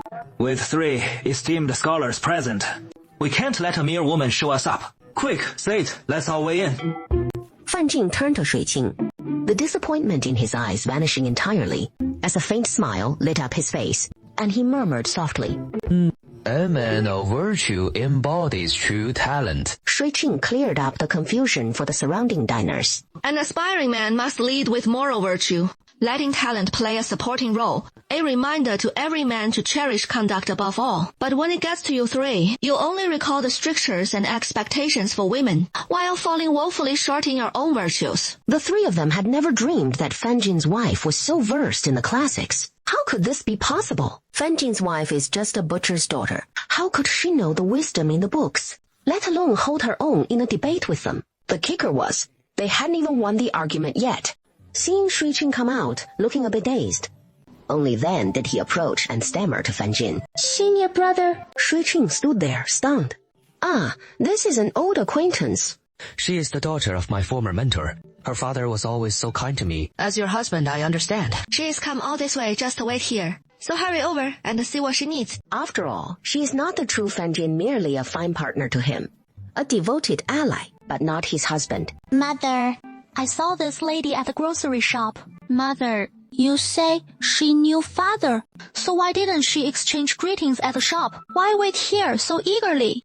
In the past, we were too busy scraping by. No experience in matters of the heart. Senior brother, shall we speak behind that distant tree? Fan Jin's fine brows furrowed slightly, but he didn't consent. Madam Zheng, you and I are both wed. We must keep up appearances. Now right under Shui Qing's watchful eyes, he is already fretting over how to explain this. Let alone if we go behind that tree, how could he ever make it clear? Senior brother still cares for me, tending to me as he did in my childhood, thinking of my welfare, unlike Pingsheng. It was going so well. Why the tears? Fan Jin anxiously glanced first at Shui Qing's face, then turned back to pose a safer question. Did you run into Brother Pingsheng at lunch? I know he came home at noon and told me. He recalled the moment at the shop, when senior brother's daughter, a mere girl, bought that hairpin he'd always scrimped on. It tugged at his heartstrings painfully. Is Madame Zheng from the mentor's household? Qing Wanyue shook her head with a soft, mournful whimper, whispering softly. All my life, I've heard tell of you from Pingsheng, thinking of your home here in this place. I skipped my midday meal. Arrived early to wait right here, all to catch just one glimpse of you, my senior brother. Fan Jin's worries resurfaced once more, as he nervously glanced back toward Shui Qing, fearing she might take it amiss. Qing Wanyue also caught the drift of their talk about Madame Zheng, as Pingsheng and the others brought up the poetic lady, ever labeling her a model of wifely decorum, a shrewish and a ferocious termagant. And in her heart, she had already cast the poetic lady as a crude and utterly vulgar country wife. The poetic lady wore sturdy garments of fine cotton cloth. A note, this one's for you, senior brother, the master of the house, clad in threadbare rags of coarse homespun. As for the sister-in-law, she yields them to him. It is I who deliberately dons the coarse and worn attire myself, so my husband may cut a fine figure out in the world without fear of disdain from others. The fabric I chose is truly fine. Qing Wanyue held her breath in anticipation. He, in his middling station, asked with steadfast concern. Senior brother, you must have quite a bit of silver on hand, right? Wanyue, I was wondering, how does one make a living from poetry? Fan Jin was already a suspicious sort by nature, and upon hearing Qing Wanyue probe for ways to earn a living, he instantly grew wary. At last he understood why these hired old friends had lingered for over a decade, waiting for this very moment. It was the allure of money that stirred their hearts. For the sake of all the steadfast support your brother once gave me, I'll share it only with you. Qing Wanyue's eyes widened in sudden excitement, a triumphant gleam of scheming success lighting up her brow. She blurted out eagerly, Rest assured, senior brother, I won't breathe a word to anyone else. Fan Jin showed not a hint of embarrassment. but revealed it quite naturally. It is silver from my father-in-law. Your father-in-law? Qing Wanyue stammered. Isn't this just leaning on your wife's family? What is the difference from being a live-in son-in-law? No less shameful than a man who marries into his wife's home, something literati have always scorned and despised. Time to head home. Weren't things going so well just moments ago? Why the sudden about-face? She stormed off in a huff. Fan Jing sighed helplessly. What was so good about it? Someone unseen for years shows up out of the blue to catch up. How genuine could that be? They came with an agenda, and when it fell through, of course they left in anger. When I chat with another woman, you never seem the least bit worried. Why haven't you ever come to hurry me along? Should I fret and rush in like some prop? To barge in and cut off someone's reminiscences, uninvited, that wouldn't be proper, would it? Betraying his principles, yet utterly helpless, he kept glancing back at her. Not once did panic cross her face, nor jealousy or concern, not even a flicker of resentment. Nothing at all. Her big round eyes were wide open, brimming with excitement and curiosity, as if she were merely spectating the drama. Next time something like this comes up, be sure to come nudge me along. Fan Jing paused to think. Still uneasy, he whispered a reminder. Shui Qing looked astonished. Could a destitute scholar really be in such demand? And the next time, no less. Fan Jing took it that Shui Qing was fuming. Though his heart swelled with delight. There won't be a next time. Shui Qing nodded. Next time will likely be after you've passed the imperial exam. That is still ages away. No need to rush. Moon blooms in your hand. Flowers smile. Clouds drift off to sleep early before your eyes. The spring breeze can't topple my slender willow waist as I skip and hop through this peach blossom paradise. Young man, don't let your heart wander home too soon. Swallows come flying in pairs too. Peach blossoms sway so lush and bright, turning the seas to verdant green. Banana leaves whisper to the rain, wind rustling through in a mournful sigh, transformed to crimson leaves that must fade away. A young man's heart never truly fades. Come one, come all. Passers-by, travelers, from south to north.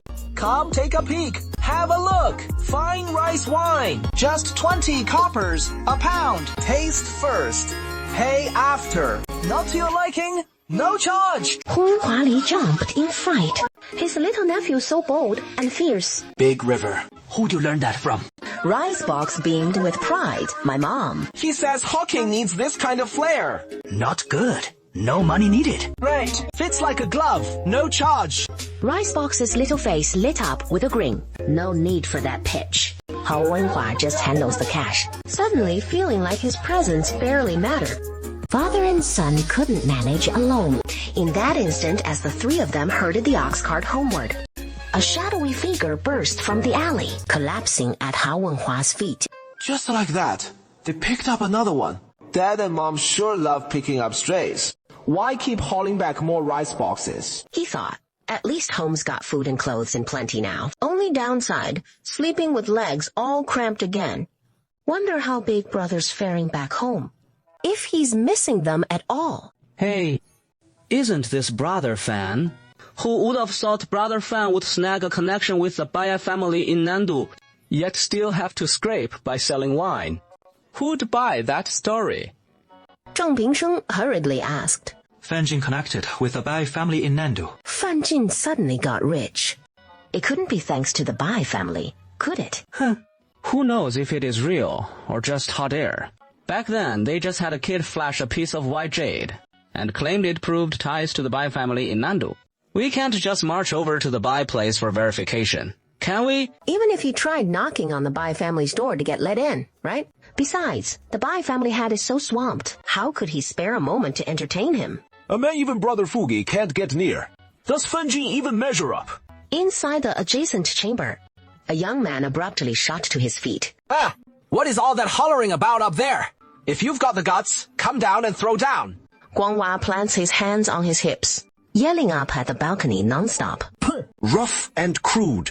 All he knows is brawling and bloodshed. What kind of guts do you human show? If you won't come down, we're heading out. Hu Wenhua keeps calling up. We can't just keep hurling abuse at those mangy dogs upstairs, can we? He is a man with some pride, after all. What now? Got to get home and help Yancho sort and wash the rice. Shui Qing spoke on.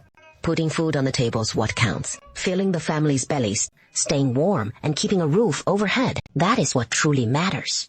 My old man's leagues ahead of you clowns. You lot couldn't hold a candle to him.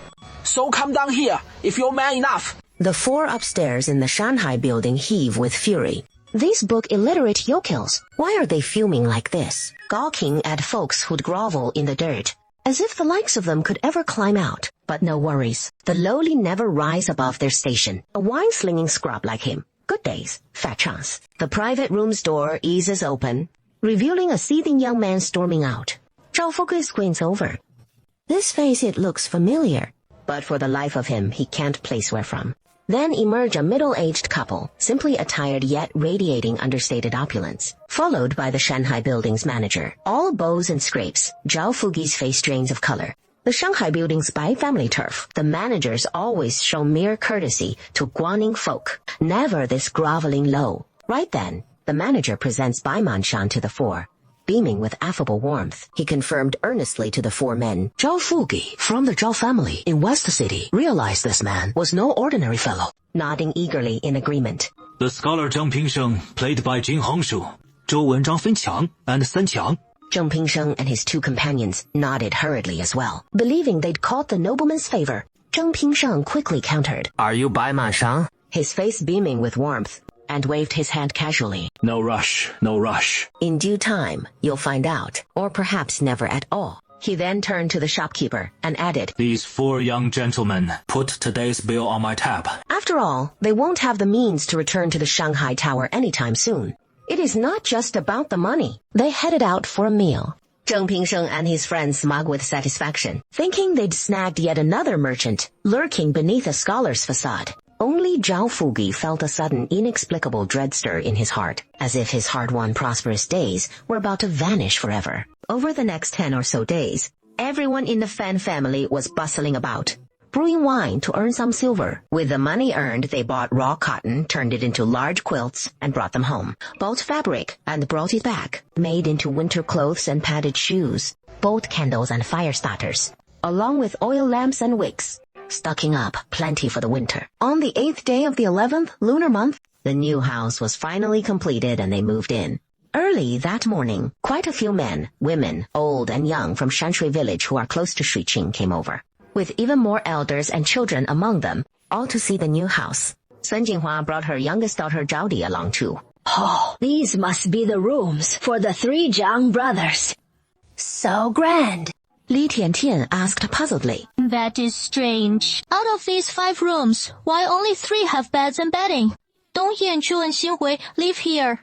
Sun Jinhua perked up right away. Sons should live in the big rooms and sleep on big beds, of course. How can those little girls compare to the boys? As if that is not obvious. Those 2 girls, Daya and Erya, are probably tucked away in some dingy corner. Daughters are no less capable than sons. But these 3 rooms are for Jiang He and Hao. These rooms by the entrance are for them because they're boys, making it easy for them to go out. In a courtyard house, the 5 front rooms are spacious and airy, assigned to Jiang He and Hao not only for easy travel, but also when strangers come by, they can stand as the family's pillar, protecting the elders and young ones. Yanqiu and Xinhui are girls. Not to mention, living here would make even changing clothes awkward. He is just prioritizing based on each child's gender. It is not about favoring boys over girls. We won't favor daughters over sons either. Back when you were kicking up a fuss about splitting the family, insisting that Daya and Erya sit at the table for meals. And now that it is time to build a new house for your family, you're still giving the big front rooms to the sons. Talking about how daughters are no less than sons. But it is all just empty words from you. As far as I can see, Daya and Erya's rooms might even be worse than they were back in my house. They're just relying on today's housewarming celebration to bring some good luck to themselves. So they won't dare do anything about my boldness. But no matter, soon enough, you'll be the one making a fool of yourself. Shui Jing thought to herself, as the short, dark and skinny fan Zhao Di timidly tugged at her mother's sleeve, whispering a reminder. Mother, we're here to celebrate the joy. But San Jinhua couldn't care less. What kind of congratulations is he even offering? It is not like he is the one building a house. He came today just to watch Hu Shuiqing make a fool of himself and stir up trouble for him. Oh my! The bedding on this bed is genuine fine cotton. Folks, take a look. This cotton weave is so delicate, and the quilt is nice and fluffy. I mean, sister-in-law's quilt. This couldn't be a freshly carded quilt, could it? It is a new house, after all. A new quilt makes perfect sense. At a joyous occasion like this, making folks miserable just makes everyone frown. Sun Jinhua squinted suspiciously at her sister-in-law and asked, Does the big one, the second, and the little girl have anything unused in their room? Or is it the one you saved from before? This mouth of mine. Why does it always blurt out the truth? Shui Jing figured Sun Jinhua wasn't much better than that. But the village vibe couldn't be spoiled by folks like her. Let's go. We'll check out Yanqiu's new room. All right. Sun Jinhua couldn't believe the room was fit for 3 nephews, so she shoved the door open ahead of everyone. The first thing they saw was a wooden screen. It blocked everyone's line of sight. In the village, with so many people and so few houses, the poorest squeeze one big family into a single room. The better off give the boys one room, the girls another, or cram several into one space. Who'd ever think to partition off the view? Everyone was blown away. The pattern on this quilt is stunning. It looks so real. Old lady that I am, at my age, I've never laid eyes on anything so beautiful. Shui Jing thought to herself. That is because it is from the capital. No wonder you've never seen it. What fabric is this? It feels even softer than that fine cotton from before. Wu's daughter-in-law couldn't stop marveling. Oh, wait, shopkeeper. Zhuang said these capital imports are pricey. The kid's dad wouldn't splurge on more, so he just got them for our 2 girls. Wow, did you see that? The girls' room isn't big, but it is so nicely done. My goodness, they're even willing to buy fancy stuff from the capital. Now, who can say you're not good to your daughters? Jinhua, you should learn from your sister-in-law and be a bit kinder to Zhao Di. Sun Jinhua glares. Just as she is about to snap back, Shui Jing says softly, We're mothers now, so of course we want to give our daughters better lives, so they don't have to endure the hardships we suffered as kids, and make up for what we missed out on by giving it to them. All the women there heard this and froze. Even Sun Jinhua, who was about to explode, she stood there stunned. They'd all grown up enduring beatings and scoldings at home, married off in their teens to other families, serving their in-laws, managing the household chores, and bearing sons. They'd always thought that is just how life was, never imagining there could be another way. The housewarming feast passed in a lively and joyful bustle, with everyone leaving the table fully satisfied. Once the guests had departed, Crystal shut the gate and led the children to wash the dishes and tidy the courtyard. Crystal, things are about to change. Fan Jing hurried back from seeing off the guests, and even he, usually so composed, spoke with a hint of urgency. Meanwhile, Ling Ran halted his eager steps to leave. What is going on? Hasn't the new emperor only just ascended the throne a few months ago? She recalled the new emperor's ascension, following the old emperor's death. The new emperor's enthronement was a major event, of great importance to everyone in the village and the countryside. Why so important? Mainly because a new emperor's accession brings tax remissions, and tax relief is no small matter. Surely the new emperor isn't too old to have just taken the throne. Fan Jing knew Crystal was veering off topic a bit, a grave breach of respect.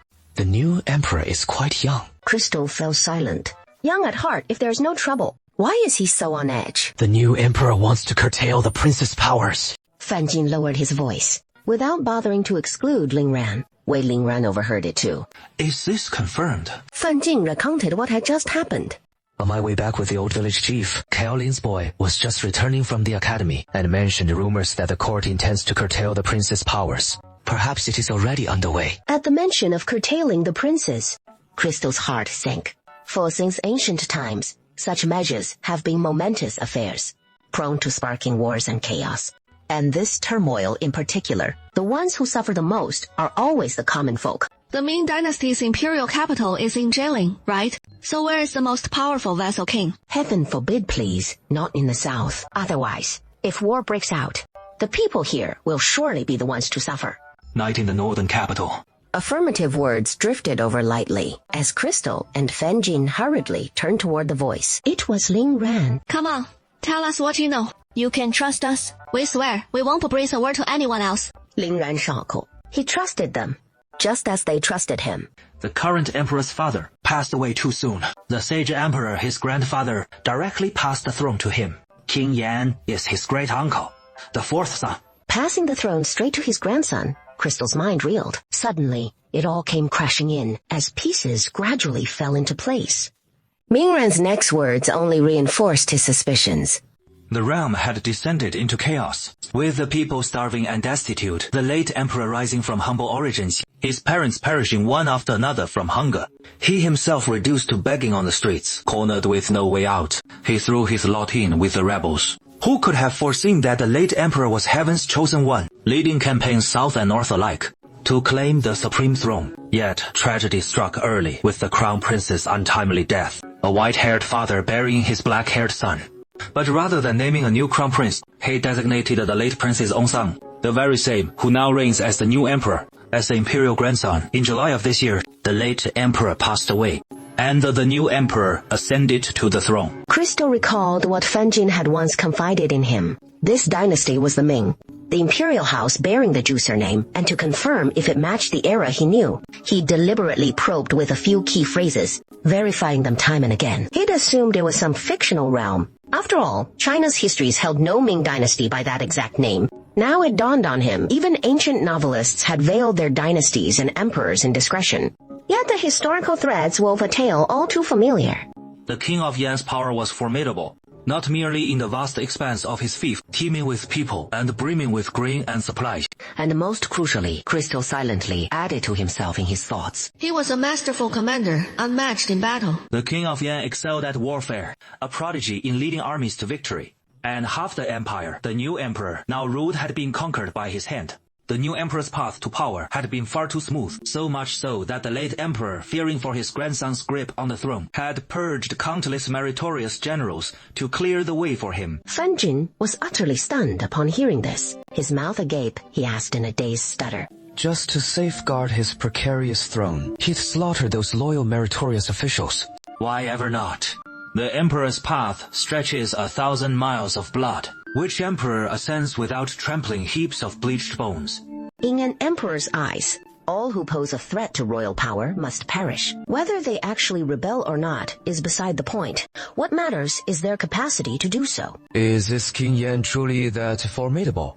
If he is so capable, then having conquered vast swaths of territory, why didn't the late emperor simply bequeath the throne to him outright? That way, the late emperor wouldn't have to fret over his throne's instability, right? King Yan could cow the court officials and generals into submission, sparing the need to purge those meritorious officials. Ling Ran could tell Uncle Fan was heartbroken for those heroes, convinced they deserved no such cruel fate. King Yan was never in the line of succession for the throne, not merely because he was fourth in rank, with several elder brothers ahead of him, but because he wasn't born to the late empress. The late emperor held that only he and the late empress's children could rightfully claim the realm, and another was his profound affection for the crown prince, a favoritism defying comprehension. Thus, after the crown prince's death, he promptly designated the crown prince's son as imperial grandson, bypassing any new crown prince appointment. Crystal wholeheartedly agreed with Ling Ran's assessment. Assuming it paralleled the history he knew, King Xian had indeed doted excessively on that prince's son. Just how far did that favoritism extend? To the extent that if the prince rebelled, he'd still feel a quiet relief, thinking his son had at last matured. The kind who yearns to ascend the throne only to abdicate just as swiftly. In such circumstances, how could he possibly pass it on to any of his other sons? Mother, father, brother, come out quick! Look who is here. He stepped right out of the hall, right into the spacious courtyard ahead, where a carriage was already waiting. The familiar, excited cry of Aunt Shui Qing from the young boy echoed from afar. And Shui Qing didn't need a clear view to know Bai Ziqin had returned. He narrowed his eyes and spotted two middle-aged figures standing behind the boy, a man and a woman about their own age. Bai Manshan and Li Huyu. The pair offered a deep, formal bow to those under the eaves. No. We can't accept such a grand gesture. You're the boy's parents, and he has surely told you all about us. We're hopeless with formalities, and we don't stand on ceremony, so please, no need to be so polite. Even if you're not bothered, we simply can't ignore the proprieties. We caused you such distress last time, and my husband and I are truly ashamed. Our apologies for last time. My wife and I feel the shame deeply. We've spent days preparing, and only today dare to call uninvited, hoping you two, for young Zichen's sake, will overlook old grievances. Oh, come now. It is all in the past. We haven't given it a second thought. So please, brother, think no more of it. Shui Qing never once mentions the life-saving debt, nor dwells on caring for Zichen over a full month, just brushing it aside with a light touch. In the end, Bai Manshan found these two quite to his liking. No wonder Chenner came home like a changed boy. Sharon kept chattering back home about wanting to visit you again, and I thought it a rare stroke of fate. So we prepared these modest gifts for our first meeting and came to pay our respects. Aunt Shui Qing, these tokens for our first visit. They are all handpicked with care by my parents. After much thoughtful selection over many days, please, just accept them. There, Bai Manshan took out several long boxes and opened them. The first was a writing brush, in all sorts of styles, each embodying the 4 virtues: sharpness, evenness, strength, and roundness. Every one a fine specimen. Fan Jin's eyes locked onto them. Unable to tear away, Shui Qing thought to herself, this gift truly strikes at a scholar's heart. Fan Jin clearly adores it. He ducked back into the carriage, pulling out a wooden box the size of 3 bricks, and this time handed it right in front of Shui Qing. You've gone to such trouble bringing me rouge. The rest of his words vanished in an instant as the wooden box was opened. But where was the rouge or powder? A golden sheen instead. Genuine leaves of gold, one by one, all slender and delicate. The box brimmed with thin gold leaves. Shui Qing and Fan Jin gazed at the contents, utterly dumbfounded. I once saved Chenner's life as well, so I'll speak plainly without reservation. I only ask that our words today leave my mouth and enter your ears, never to be heard by anyone else. Bai Manshan lowered his voice as he spoke. Crystal and Fan Jin turned their heads in bewilderment, unable to grasp how Bai Manshan's words connected to the gift of gold leaves.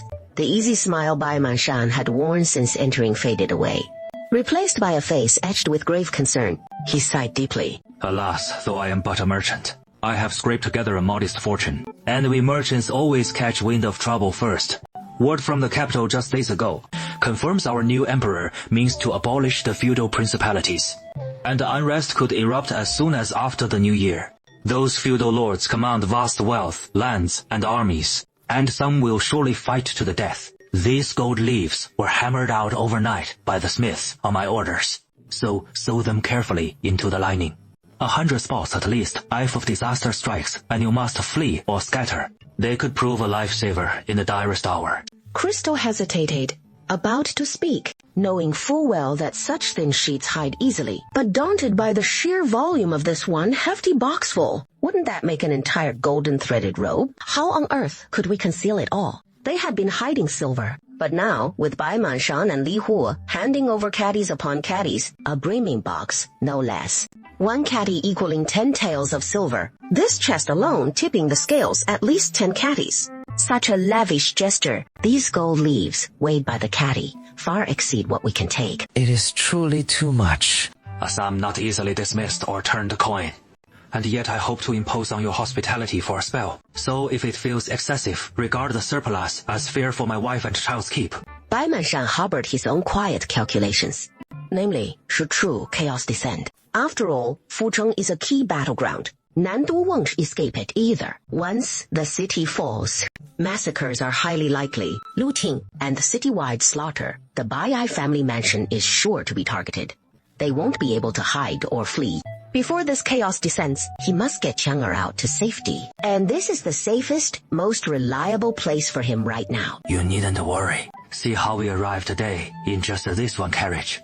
Even if villagers came aboard, they'd never suspect it holds gold leaves. We'll deliver it discreetly. You accept it quietly. Yes, and no one will covet it. Bai Manshan lowered his voice as he spoke. Shui Jing and Fan Jin understood why the 3 of them traveled in just 1 carriage, and such a plain one at that.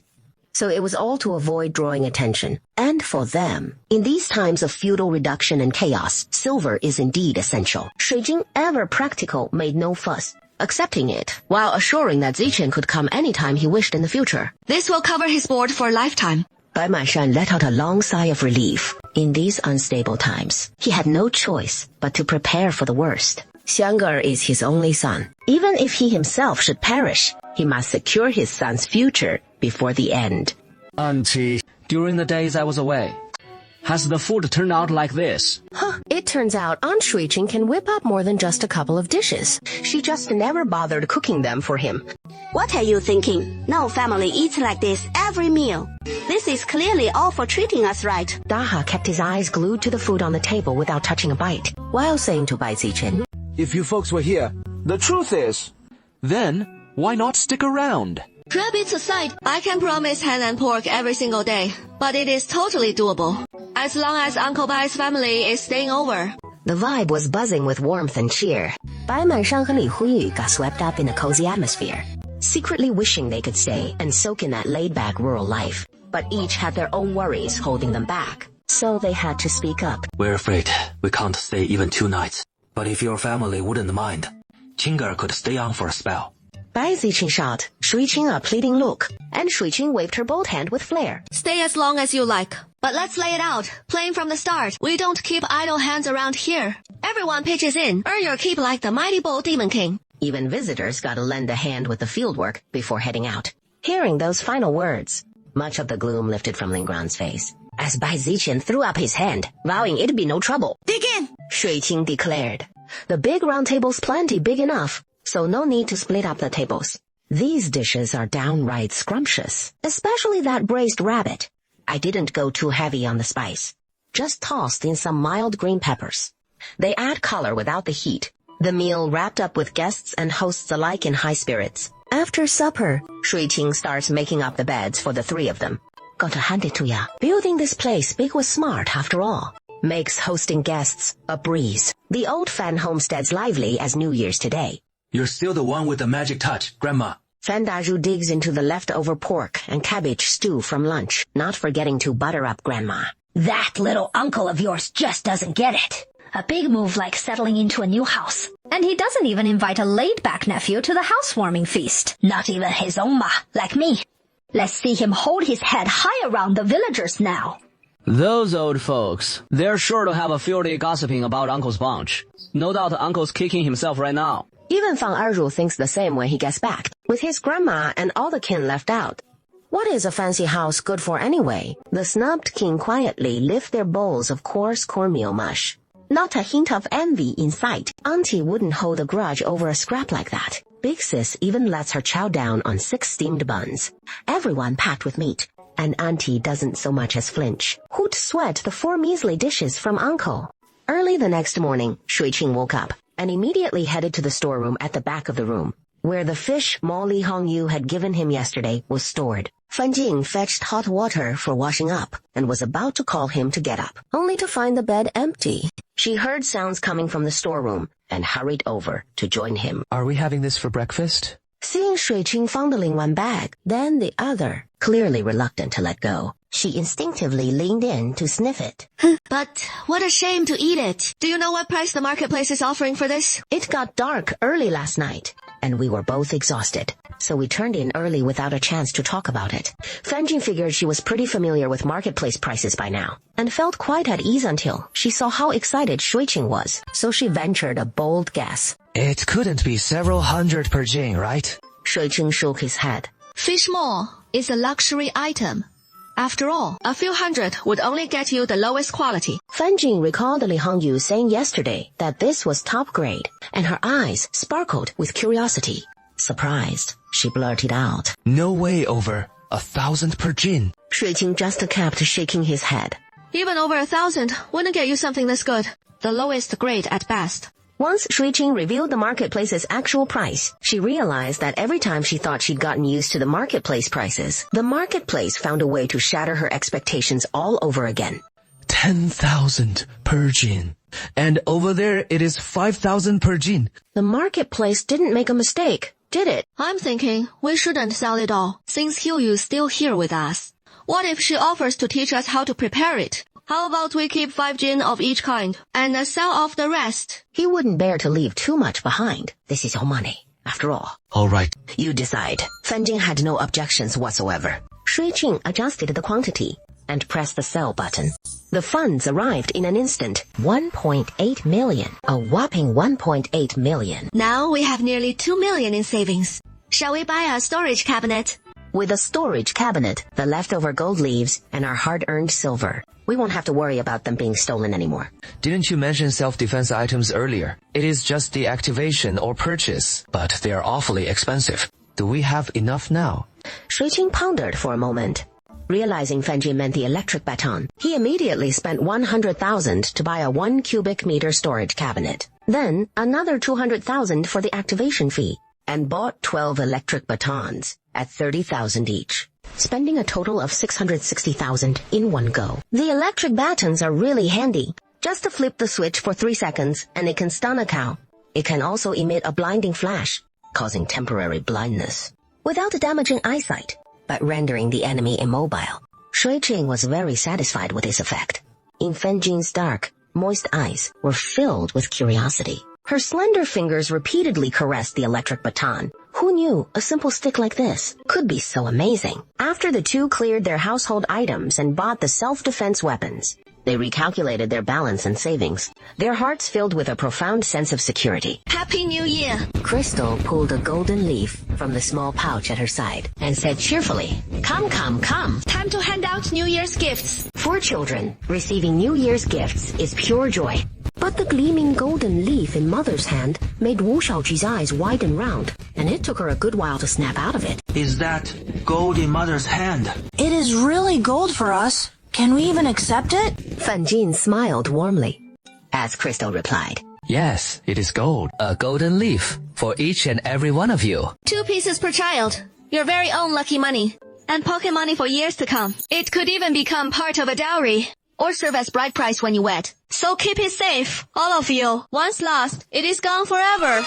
Shui Qing grumbled threateningly, and at the words, lucky money, Wu Shaoxi's cheer nearly shook the roof off its beams. Mother's the best. Father's wonderful too.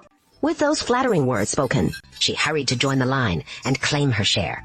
Ling Ran was quietly savoring his meal, when suddenly he heard his name called. Lin Ran, this is for you. He looked up abruptly, his phoenix eyes filled with utter disbelief. This golden leaf, he'd scarcely laid eyes on one before, let alone possessed any. For that was all in the distant past. Since venturing out on his own, forget gold or silver, even a single copper coin or two was a rare sight. Laboring for others, 2 square meals a day was luxury enough. I don't need it. I can't accept it. They've already sheltered me, fed and clothed me without a hint of favoritism. That is kindness beyond measure. I need nothing more. Is it that you have no mind to marry, or that your bride requires no bride price? If other families have daughters, you'll have to give them too, right? Ling Ran quickly turned his head to glance behind him. His sharply defined profile flushed a soft pink. Then he said, I can take care of myself. I know you're a capable one. Here you go. This is an early investment from me and your Uncle Fan in you. Once you've risen to glory, pay us back double. Crystal said with a smile. Take it. You'll need it someday. Fenjin thought of this, the child with an unkind mother and father, all alone in the world. Having some silver on hand will make life so much easier. Aunt Crystal said, he'll pay it back double someday. Double. 10 times. 100 times. He'll never be able to repay it all. Fenjin had also prepared New Year's gifts. Unlike Shui Qing's ostentatious wealth, he had prepared books. His own handwritten Ding Mao books cost little silver, but brimmed with heartfelt sincerity. Everyone was delighted except Fan Zhang, who had no love for reading or writing. The rest were overjoyed. The first lunar month is the idlest time of the year for us farmers. As the book says, can potatoes really be planted in the first and the second month? Inside the house, by the windowsill, Fan Jin looked at Shui Jing and asked, Good thing I bought this book. Otherwise, how would I ever have known about planting potatoes? We've already reclaimed the wasteland adjoining our 9 acres and the hillside. That should give us about 20 or 30 mu of arable land. So let's plant these first, and expand the reclamation later when the fields lie fallow. But thinking about having to deliver rice wine to the county seat every day, with just a morning to spare, the oxen won't have time to plow. And Shui Jing realized the same. I can help too. Shui Jing thought for a moment and said, without a second thought. Fan Jin shook his head and said, No need. With the oxen and donkey, it'll be much easier. We'll manage in time. Don't overexert yourself. On the 13th of the first month, as Fan Jin led Ling Ran, driving the oxen and donkey to plow the fields, folks from Shanshui village had gathered to watch the spectacle. That lad, huh? Why is your family tilling the soil already? Isn't it a bit premature? Exactly. Rice isn't sown till the 3rd or 4th month. Tilling in the 1st month. By then, the soil will have hardened up again. Some are asking out of genuine goodwill, but those prying eyes, they're just here to jeer maliciously. No wonder he keeps failing the imperial exams. With a mind like that, passing the Jurin, he'd need smoke rising from his ancestors' graves to pull it off. Fen Fen out in the field overheard his eldest brother speaking from behind him, but he knew to read the room. Everyone still remembers how Shui Jing, last year in that wild thicket, stumbled upon those round, edible things. In normal times, no one would bother to remember, but that day just happened to be the very first time we traded Job's tears for rice. Who could forget those gleaming white grains? That thing's edible. You grew it yourselves. Is it any good? How does it taste? Fan Jing didn't hold back at all. He straight up told everyone in the village, speaking plainly and to the point. Hard to put into words, but my whole family really took a liking to it, so we figured we'd plant a whole lot more. Fan Jing's brother scoffed right away. You're my own flesh and blood. So tell me, what can you do besides bury your nose in books? What do you know about farming? Anyway, you can't even get rice or wheat right. And now you want to try something no one's ever planted before. You're just gonna waste good land on this. Hey, Mom, what I'm saying is, if you don't want to grow rice, just sell the land to me. Spare us the waste. Aunt Zhang, who'd been hanging back in the crowd, was already itching to give that cheapskate a piece of her mind. She got even madder than Fan Jing in an instant, and beat him to the punch with a loud retort. Now, just look at you. How can you, as his big brother, not stand to see him succeed? Your words are downright nasty. And for the record, this land's yours. If it gets ruined, it is your loss. So what gives you the right to boss everyone around? What business is it of yours what they plant? Fan Jian's brother turned beet red and slunk away in shame. Come on. The expert's here.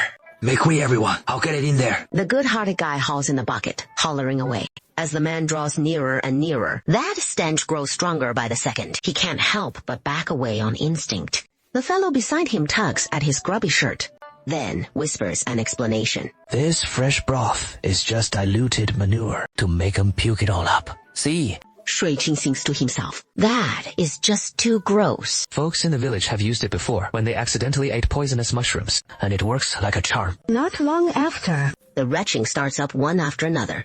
Mixed with a splatter of puke in the room, a whole mess of smells. Never mind Shui Qing not being able to stick around. Even the local guys and gals used to spreading manure in the fields can't take it. They all bolt out to the courtyard, gulping down fresh air in big heaving breaths. Oh man, that room's unlivable now. My lunch nearly came right up with it. No worries. Once it is out, they're good, as long as they're still breathing. We can sort out the mess later. Everyone in the house heaving up one after the other. The crowd in the yard gets even chattier. Uncle Li pipes up, full of curiosity. Stinky lad, your folks, spill it. What tasty grub got 'em like this? I'm not too sure myself. It is Big Brother, he and the other three went out digging last night. Mom said it was potatoes. No sooner said than a hush falls over the group. Potatoes dug up outside in the dead of night. Potatoes ain't poisonous though. My family's chowed down on them plenty of times. Never a problem. Aunt Zhang steps forward to back her up. That day, when Shui Qing was peeling potatoes for planting, I happened to drop by. He even gave me quite a few. The rest of the potatoes, the whole family polished off. No issues at all. After a moment's thought, she added, By the way, Gui Fei showed up that day too. She took some home as well, and we all ate them, seed potatoes at that. And nothing happened to us either, right? The villagers weren't really doubting the potatoes were toxic, but shocked that Boss Fan's family had snuck off to steal potatoes, chattering back and forth, and before long it all came spilling out. Maybe an old hemp snake slithered across them. Maybe they didn't cook them thoroughly, with cow dung on their hands. Or maybe their family's just no good. Otherwise, why are the others fine? But only they got hit. Makes sense. These potatoes have been planted for over 10 days now. They must have sprouted by now. When I was digging up potatoes before, the sprouted ones right nearby, dead animals and such, wouldn't even touch. Not even the rats would gnaw at them. Probably, cause those ones hadn't sprouted yet. Seeing Big Brother's family with these symptoms today. Everyone, wasn't it the sprouted ones? You can't eat sprouted potatoes. Animals are the most sensitive to it. Just like when we scavenge millet. Those pretty shiny millet grains. If ants have nibbled at them, they're good to take. But if they're all sleek and smooth, never pick those up. Rats won't go near 'em. Definitely not safe to eat. Can't blame the potatoes themselves. Blame the crooked intentions lurking in their home. 50 pounds of red beans, 100 pounds of mung beans, 150 pounds of soybeans, and 100 pounds of millet. Hey. All right, sir, you've got a sharp eye. Let me whisper this to you. Plenty of merchant families in the prefectural city are already stocking up on grain these days. Fan Jin was mildly taken aback. People are already hoarding food. The clerk poked his head out and glanced left and right twice. Hey, food is vital. After all, not to mention that freakishly cold winter last year. And now, with this prince getting nabbed today, and another one stripped of his title tomorrow, which family with some silver wouldn't prepare a fallback plan? I'm not just spouting nonsense to push sales. Sir, you're spot on to stock up now. Fan Jin let out a soft hum, thinking to himself, tomorrow I'll come back for some peanuts, broad, beans, peas, and the like. Fan Jin, having bought his grain, didn't linger.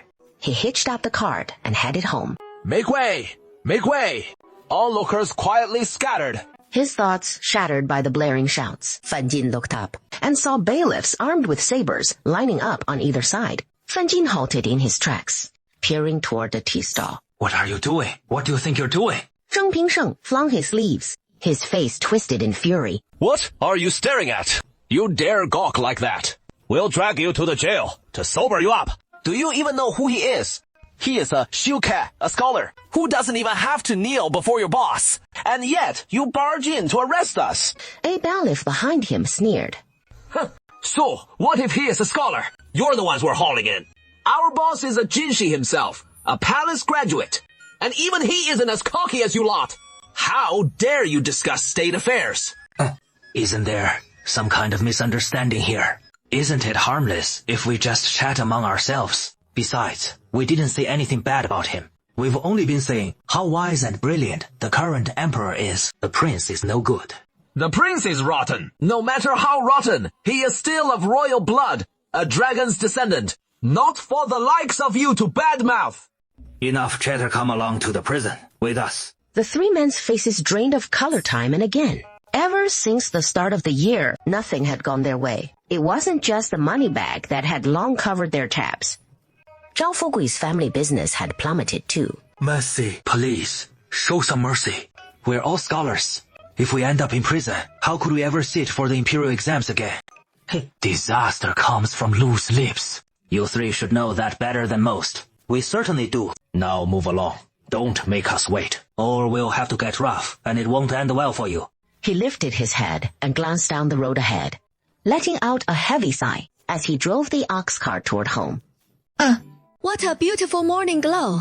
Then I saw Fan Jin hitching up the ox cart in the yard. Puzzled, I asked, what are you hitching the cart for? We haven't even rested for 3 days yet.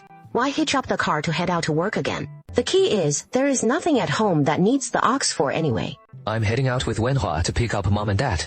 And they've got to have a ton of stuff at home. Afraid they won't leave a single thing behind. Shuiqing watched, but couldn't quite wrap his head around it at first. You and Wenhua arranged this. When was that? It has been over 10 days since we last went to Fucheng. Evening glow travels 1,000 miles. Morning glow keeps you homebound. Evening glow promises clear skies the next day, while morning glow heralds a downpour. Shuiqing thought to himself. The omens he'd learned as a kid were all about ants hauling house, earthworms crawling out, dragonflies skimming low, fish gasping at the surface. These were the signs Auntie had taught him. Auntie, quick, grab a basin. No, a bucket. Make it a big one. What are you up to? The river and lake in the background shrank back, heads tucked like ostriches. Auntie, you don't know. These fish are such fools. All floating right on the surface, blowing bubbles. Aren't they just asking to be caught? Hurry, let's go snag them quick. Or if we dawdle, the grandkids will spot us and call everyone over. And we'll miss out. You're the fools. It is cause rain's on the way. Rain's coming. So why are they floating up and bubbling like that? Isn't that even riskier? Shuiqing wanted to say the fish had no choice, with the water pressure dropping before the rain. With less oxygen in the water, the fish have to float to the surface to breathe. I'll go with you. Those slow lives on the road, walking was downright treacherous. The sky turned ominously dark, making every step a struggle. In the fiercest gusts, it felt like the wind could sweep a person clean away, whipping up sand and stones, so fiercely you couldn't even open your eyes. Hey! I thought, what could that be? Turns out, it was just a man.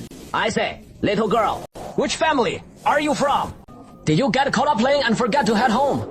Afraid of frightening the child, he plastered a smile across his rugged, weathered face. His booming voice like a gong calling out. You're from Shanshui village, aren't you? Don't you worry. My son-in-law's from the same village as you. Once this wind dies down, I'll take you home to see your folks. Hao Wenhua watched from the side, wondering why this guy's dad looked like such a brute. He seemed just like a human trafficker. How could any decent person have a face like that? My sister and her husband are from your village, and we're heading to their place right now. Stick with us, and you'll be just fine. Two burly men hollering at a little girl amid the gathering storm clouds. It all felt so downright eerie. Finally making it home and stepping into the courtyard, whether it was those returning or the ones waiting inside, everyone's hearts could at last settle and find relief. Qing, we've got a crowd here. No need for all these dishes. Chicken, fish, meat, and my eggs, plus 5 or 6 plates of meat and veggie sides. Dad, it is precisely because we've got so many folks. We need extra dishes. Oh, there won't be enough to go around. Hao the butcher was caught off guard for a second, then pivoted and added, Well, more dishes it is. Then, dipping into chicken, fish, meat, and eggs. As long as there are a couple of choices, no, even just one kind would be mighty fine. No need, Qing. Never mind, Dad. You have no clue. These days we've got 170 chickens back home, and hundreds of plump rabbits, alternating between chicken and rabbit. So we won't get tired of it. Hugh the butcher thought to himself, Am I worried about getting bored of eating? Wait, daughter, we've got 170 or 80 chickens at home, and hundreds of big fat rabbits to boot. Ha! Where on earth did they come from? Of course we raised them. Why would anybody else just hand them over? Hao the butcher held his chopsticks aloft, for a moment unsure where to dig in. Goodness, every single dish looks downright delicious. In Baizhuang, Zhulin village, Nanning prefecture, the torrent showed no sign of easing, as if the heavens themselves had been torn asunder. The downpour cascaded, pummeling the horse's back with relentless patter. A few days back, the master had warned Sun the village head, should a Dalu strike, every soul in the village must flee at once to Fishback Mountain yonder. The master feared the Mayahu Lake dike couldn't withstand the flood. What if it gives way? Seeing the villagers still waver, Shu Qing bellowed out. The master said, we'd come back as soon as the rain lets up. Don't keep bringing up the master. The master? The master's far away in the southern capital. Here, I San Zhuangtou. Call the shots. I say we ain't moving now. We can't wait till tomorrow. I only heed the master's word. We've just come back from up on Majin Lake. The flood's nearly at the embankment. This downpour shows no sign of easing. We can't delay the evacuation till tomorrow. We gotta move tonight. I said, no moving tonight. We'll talk tomorrow. Anyone who bucks me, once the floodwaters recede, they'll get what is coming to them. The clamor faded away. A heavy silence settled. Save for the relentless rain, no one dared utter a peep. Sun Zhuangtu figured his cloud had shut him up, and smugly eyed the crowd. Then his eyes suddenly bulged wide. From this day forward, Baizhuang Ying Zhulin village, the dogs fall under Shu Qing's watch. You'll obey his commands. Haul everything up to Fishback Mountain. Any who disobey, get sold off right here once the waters drop. Bai Manshan laid down the law without lingering, directing every household to rush home, pack their things, and head for the hills. I've heard the elders say before, after a major disaster, plagues are all too common. Not just from floods. Droughts can bring them too. It is just that floods have always plagued this place. But droughts, we've been spared those. I've heard the doctor explain. Whether flood or drought, most outbreaks come after the disaster. From the rotting of human and animal corpses, best to sprinkle lime around the village, along the roadsides, and in every nook and cranny. That is the most effective measure. But the military treaty stops short there. It leaves the rest unsaid. And we all know why. Lime has to be bought with hard-earned coin. At this moment, the old village elder steps forward and addresses the crowd. I have some at home, but not a great deal. Just 2 baskets I managed to carry back. Uncle Ding tallies it up. Shanshui village has 34 households in all, over 400 souls. And even 4 or 5 households would need several baskets. This simply won't be enough, he says hesitantly. Perhaps those who can afford it should just handle their own homes and surroundings. They can buy their own. That seems only fair. The communal funds won't stretch to it. Shouting, I'm willing to pay silver for it. Old village elder, I have silver. Sell it to me. We're all from the same village. And you're the elder. You can't just look out for yourself and ignore the life and death of the rest of our village. Things haven't gotten that bad yet. No need for such harsh words. You just don't want to sell. Hoarding it even before we've had our meal. Fan Dazhu chimes in from behind. Don't make it sound so noble. If it is not that serious, why do you sneak it home? You've got lime at home, so of course you're not in a hurry. How could they possibly understand our feelings? It is this mess the old village head is in that he has caused. And he is just about to open his mouth when a gentle scholarly voice calls out from nearby. How much lime do you figure you'll need? Bring the silver over to my place, and you can have as much as you want. Fan Jing watches his big brother without a flicker of expression. These limes that Shui Qing had originally meant to give away to the villagers, his own thinking had aligned with Shui Qing's. That is why he'd hurried over to the old village head as soon as the rain let up. He hadn't expected to walk in on this. But hey, it works out the limes won't have to go for free after all. If they were just handed out gratis, I'm afraid our good big brother here would end up footing the bill for the whole family's share. Big brother would have to shell out the silver. Not a single coin short. Hey, ugly freak. Those herbs your mom gave you, did you let them steep too long? Finally, kicked in when you took them. So why did they do squat when we drank ours? Maybe she cheaped out on the herbs for us. That is why they flopped. Or is your mom still scheming to hook one of us brothers? Hey, we're talking to you. You devil something. Say something. The girl turns her back on the hecklers, stonewalling them. Honghua never saw it coming. The 3 louds turning words to blows. What kind of scum are these? His body reacts on autopilot, charging ahead, shielding the girl drying herbs, planting himself in harm's way. You helped me. They'll make trouble for you.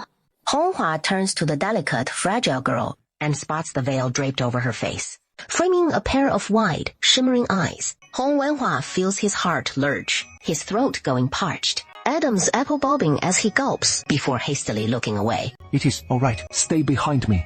Let's see who dares mess with little uncle here. Though he loathes the nickname. Old habits are tough to shake. Little uncle, don't stick up for this ugly freak. Don't let those pretty eyes peeking from the veil fool ya. I'm telling ya, underneath that veil, she is toad ugly. All poked with red, inflamed bumps. Enough to give anyone goosebumps, just looking. Folks in the village can't stand her. Don't let her latch onto you. I'm warning ya. She is out to recruit a son-in-law. You're your folks' only boy. If you end up marrying into her family, your parents will cry their hearts out. Might just die of grief. Feng Erzhu and Feng Sanzhu join in, tag-teaming their warnings. All about that son-in-law ploy. What does marrying into the family have to do with you? Umpish. Good intentions, treated like a donkey sinners. Fan Sanzhu bellowed out. You have no idea, do you? His mom has her eye on our family. Serves her right for not bearing a son. So 亏大别人家儿 folks boys. Fan Dazhu's arms folded across his chest, nodded confidently at Hao Wenhua and said, I'm the eldest at home. I don't hide a nod. My kid siblings can't wait either. Mom laid it out clear. Their family is gunning straight for me. No way. Mom never. We never took a shine to them. And Mom sure as heck didn't want them marrying in. The young girl's voice was soft and sticky sweet, just like her gentle self. Honghua felt his throat grow even drier. Pulling his wandering thoughts back in, he turned to the 3 and said, Enough already. You lot know damn well what sorry excuses for brothers you are. Quit hopping on about your mom this and your mom that. Go home and find a mirror already. Splash some basin water and get a good look at yourself, Fan Dazhu. The 3 men's faces darkened, like the soot on a walk bottom. What the heck is he getting at? Looking down on us brothers. The girl's family never gave you the time of day, so don't flatter yourselves. Don't come sniffing around again. Or if I catch wind of it, you'll be whistling through gaps when you talk and slurping leaks when you drink from here on out. Got that? The 3 huffed and puffed, not even mastering a comeback. They turned tail and slunk off. Who had just returned carrying the fat rabbit freshly killed and skinned? Hao Wenhua spotted 2 figures approaching. deliberately lingering a moment, until they drew near, when he caught sight of a slender figure trailing behind the plump, kindly woman. Hu Wenhua felt his breath catch. Young man, I'm here to see Hu Shuiqing. Mind if we come in? Hu Wenhua quickly averted his gaze, nodding vigorously. Then, worrying he'd seemed dismissive, he hurriedly called out, Please, come on in, Shuiqing.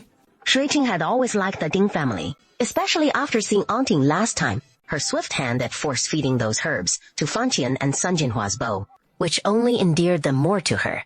She never imagined that they'd show up at her door unannounced, and she dashed out to greet them with delight. This here is my daughter, Ding Jiajia. Brought her along to say hello. Go on, sweetie, say hi. Hong Wenhua stood off to the side, quietly etching her name in his mind. Feel free to call me Shuiqing Jie, or just sister.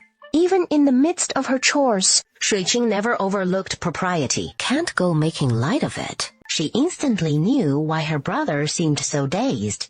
It was Shuiqing Jie, Ding Jiajia sweetly called out. Shuiqing couldn't help but think how pretty the girl was. Not just for the guys to admire. US gals love it too. She is just so lovely. I'm fixing up dinner now. We'll feast on the whole rabbit and lamb skewers tonight. Stick around, eat with us, then head home. This hot pot's a breeze to whip up and taste amazing. Ideal for folks who aren't kitchen pros. The moment she heard it was perfect for novices. Qin Mingyi's eyes lit up. I just feel like Crystal is the benefactor who saved their whole family from starving. If we ignore the age difference, he'd want his daughter to call Crystal her godmother. By the charcoal fire, only Hao Wenhua, minding the roasting rabbit and lamb skewers, and Ding Jiajia remained, along with a flock of chattering, noisy little sparrows. Really, Hong Wenhua had never found his nephew so noisy before. How could Mom let you call her sister? Then, we can't call you sister anymore. I think calling you aunt or something like that just won't cut it. It'll make you sound old. Yeah. Hong Wenhua thought to himself, what do you mean? Yeah, you call me uncle, and that doesn't make me sound old. Little uncle, why aren't you responding? Are you feeling unwell? Why don't you head inside and rest for a bit? Hong Hua thought to himself. Thanks. Having you all here is truly his good fortune. Over there, Ding Jiajia couldn't help but ask with concern. Are you feeling unwell? Hong Hua quickly explained. I'm doing just fine. Then he subtly shot a glance at Fan He. Catching little uncle's murderous glare, Fan He instinctively shrank back, his survival instincts kicking in with a quick save. Afraid the grill's too hot. Sweet Jiajia, why don't you go rest in the side room for a bit? Why does little uncle look so fierce? At that moment, Hong Wenhua deeply got what his sister always said. I'm not afraid of God, like opponents. Just afraid of teammates like pigs. Could someone please rein in these 3 teammates of mine? Otherwise, he might just lose it and toss them all out. I gotta learn how to grill it right so it tastes good. Otherwise, we'll just waste the meat. Wouldn't that be such a shame? The meat? How could it go to waste? Can't you just eat it however you cook it? Fan Jiang, puzzled, asked back. Ding Jiajia let out a hesitant. Not knowing quite how to explain, there is this thing called hard to swallow. How about I have little uncle grill some for you next time? Little uncle's grilling is top-notch. My mom says barbecuing produces a lot of smoke and grease, which isn't suitable for young ladies. But boys can handle it, no problem. A grin finally breaking across his rugged, weathered face. No can do. Though little Uncle grills great, he eats way too much. We can't even compete with him for it. Not to mention our soft and tender little Jiajia Yi. Fan Jiang's blunt retort, in disagreement. Hao Wenhua nearly spat out a mouthful of old blood. Our little uncle only snatches from us, but he never snatched from a girl. And she is so soft and delicate, she needs even more looking after. So we need someone strong and sturdy to protect her. I think our little brother-in-law is just the one, with little uncle around. No one would dare mess with her. Jiajia's heading out. Time for Jiajia to head home. Hu Wenhua suddenly looks up at Ding Jiajia, then quickly averts his gaze and turns to his sister. Shuiqing picks up on her brother's cue and rises with the grace of the big sister, easing her brother's worries in the process. You must come tomorrow and try my whole hog feast. From now on, Aunt Ding No matter which part of the pig you get, you'll know exactly how to cook it up. And it'll keep Jaja plump and rosy as a peach. Ding Shuo, this is the mountain I've claimed. Last year I planted some orange trees, and this year they're loaded with fruit. Come autumn, you and Aunt Ding should come by. Pick as many as you like to. Take home. Ding Heli responded with a polite smile. As they walked along, they spotted the vines creeping nearby, their smiles shifting to wide-eyed astonishment, eyes bulging in disbelief. Good heavens! Fen Jing and Junior are gonna strike it rich. What has got you so worked up? Ding Shuo. Do you know what this is?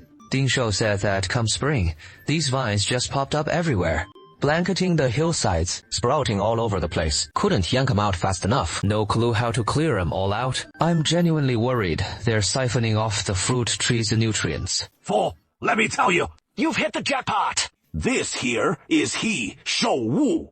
Sure, it ain't as pricey as ginseng at a tael of silver per tael, but properly processed, even the lowest grade, he Shu Wu fetches over 100 wen per tael.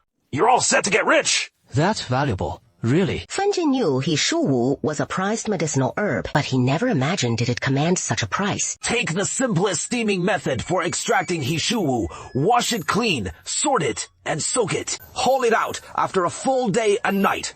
Make sure it is thoroughly moistened without excess water, gotta. Get it just right. Anyway, front to back, it'll take at least 10 days or so to process a batch. Fan Jin caught on after a quick listen, realizing this wasn't something you could just talk someone through. The stems and vines of Hishu can be propagated by cuttings, so clip the branches and plant them in an open plot.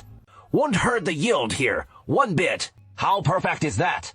In less than half an hour, Ding Heli had already shown Fan Jin how to prune and divide the vines. Take as much as you need, split it accordingly. Jinlin excitedly described the clear waters of the back mountain and laid out the yam situation, along with the cooperation between our two families.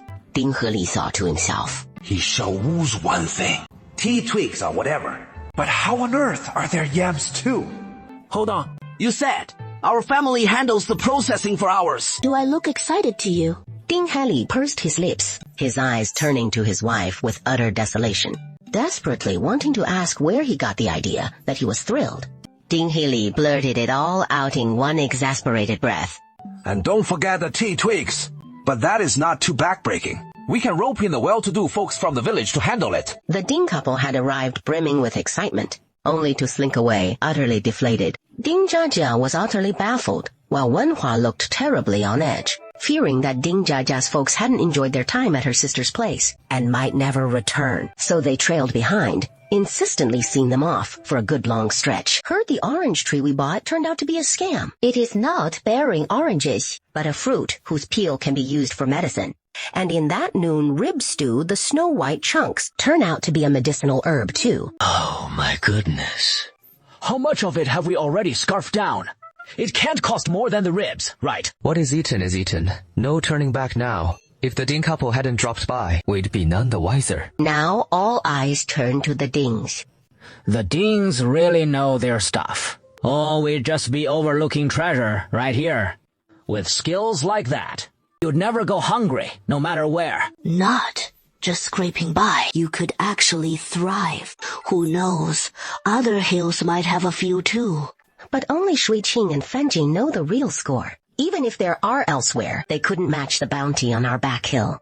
The stuff we've been eating at home was all store-bought. And from here on, fake yams, it is... Only your dad knows where to find them. Though I reckon the back hill's not overflowing. So from now on, he'll dig up the yams and gather seeds on the side.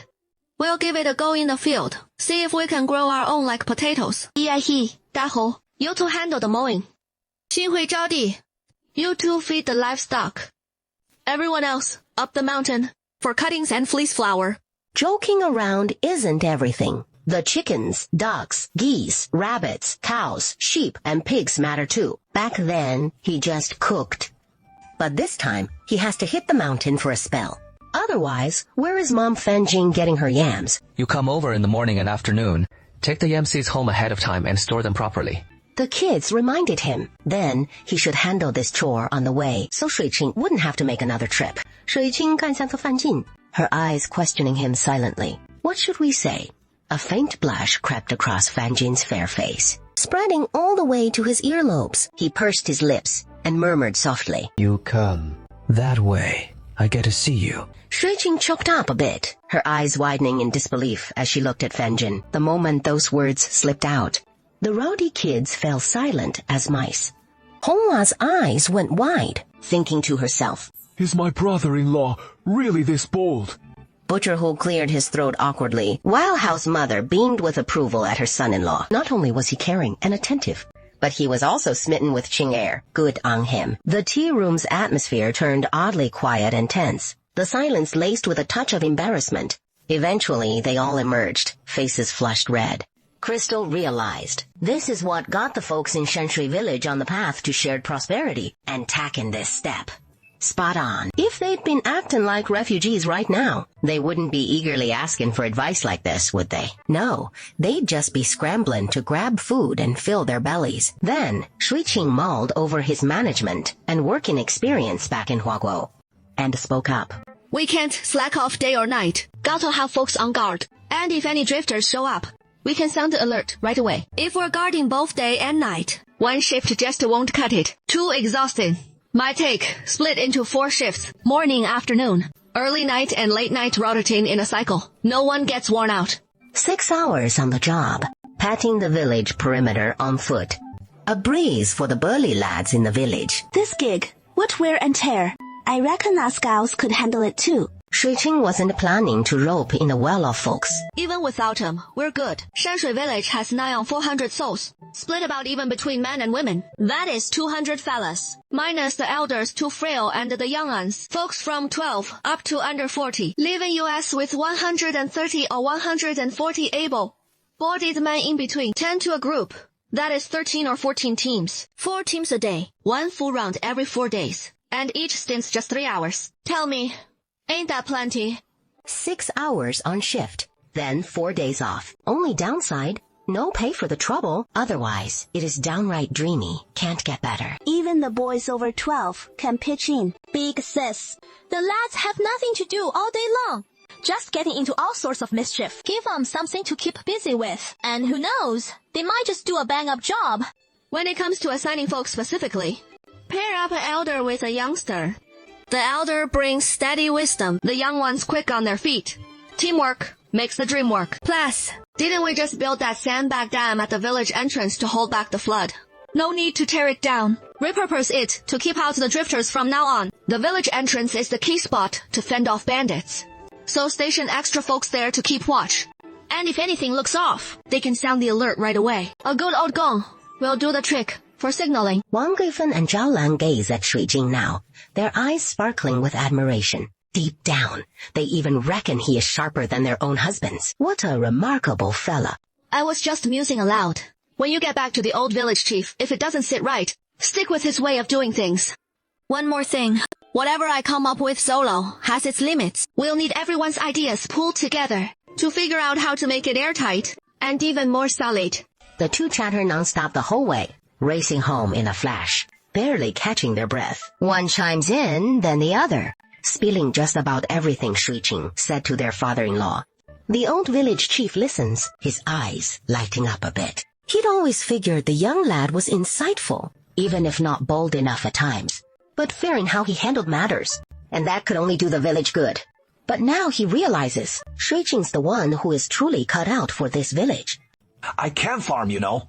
And a daughter won't help with the farming either. If I buy that plot, it'll just sit there as wasted land. Fan Dawu's heart sank in an instant, his peripheral vision glancing at the nearby lake, where Shui-Jing's expression remained impassive. A few days ago, I heard you say you wanted to acquire some prime fertile acres. Fan Dawu's eyes lit up, and he turned to look at Shui-Jing as well, her face still calm and composed. Even after the flood, the fields are tough to cultivate now, so let's hold off for a bit. But inwardly, she was thinking, Fan Dawu, don't back out now. Persuade him a little more, and he'll go for it. We're all Fan family, after all. So, how about this? 2 taels of silver per acre. 7 acres of fields make 14 taels, plus the plot and the hillside. Knock off another tile, totaling 28 tiles. What do you say, sister-in-law? Jin and I are kin from the same clan, and when a good deal comes up, we thought of your family first for this land. It is an absolute steal, buying the mountain plot too. Shui-Jing wondered when exactly they'd gotten so chummy with Fan Dawu's family. Still too much. If it were 23 taels, I'd take it right now. 23 taels. Suddenly, 5 taels less in a flash. He inwardly seethed with resentment. Yet on the surface, he agreed promptly and decisively. Fine. In a few days, you'll be holding onto these fields, hills, and woods for good. I heard Shui Qing spent just 23 taels to snag dozens of acres, plus the woodlands. A sly smile tugged at Fan Jin's lips. A thunderous pounding echoed from the courtyard gate.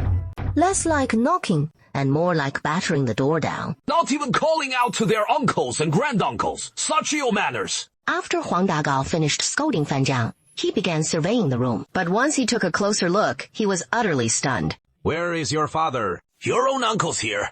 Why isn't he coming out to greet me? My father's not home. He should be back by evening. If you're looking for my father, come back tonight. The three of them hadn't expected Fan Jin to be away. They all froze for a moment. Then Huang Argo asked in annoyance. Where'd your father go? Fu Cheng isn't that far. It shouldn't take all day. He probably won't make it back until nightfall. Fan Jiang seemed straightforward and kind-hearted, answering every question without hesitation. What did father go to Fu Cheng for? Uncle Dao's whole family sold themselves into servitude, and father used the ox cart to haul their belongings, to see them off on their way. Fan Qian's eyes widened. His face etched with shock. When did all this happen? How come he hadn't heard a thing? Uncle, you didn't know. Uncle Dao's new master is Magistrate Wu, and Uncle Dao said that my father volunteered the ox cart to carry their household goods, and in gratitude, he'd introduce father to Magistrate Wu. From then on, we'd have the magistrate's protection, and our family wouldn't need to fear those villains anymore. As Fan Qian listened, his face twisted into a grimace, as if he'd swallowed something vile. He'd sheltered Fan Dao's family for so many days, yet it paled in comparison to Fan Jin's single ox cart errand. Fan Dao is such an ungrateful cur. From the hesitation in the two uncles' eyes just now, he cleared his throat and said, My bond with Brother Damiu is the tightest, so Brother Damiu could introduce my second brother to her. And he'd surely introduce me too.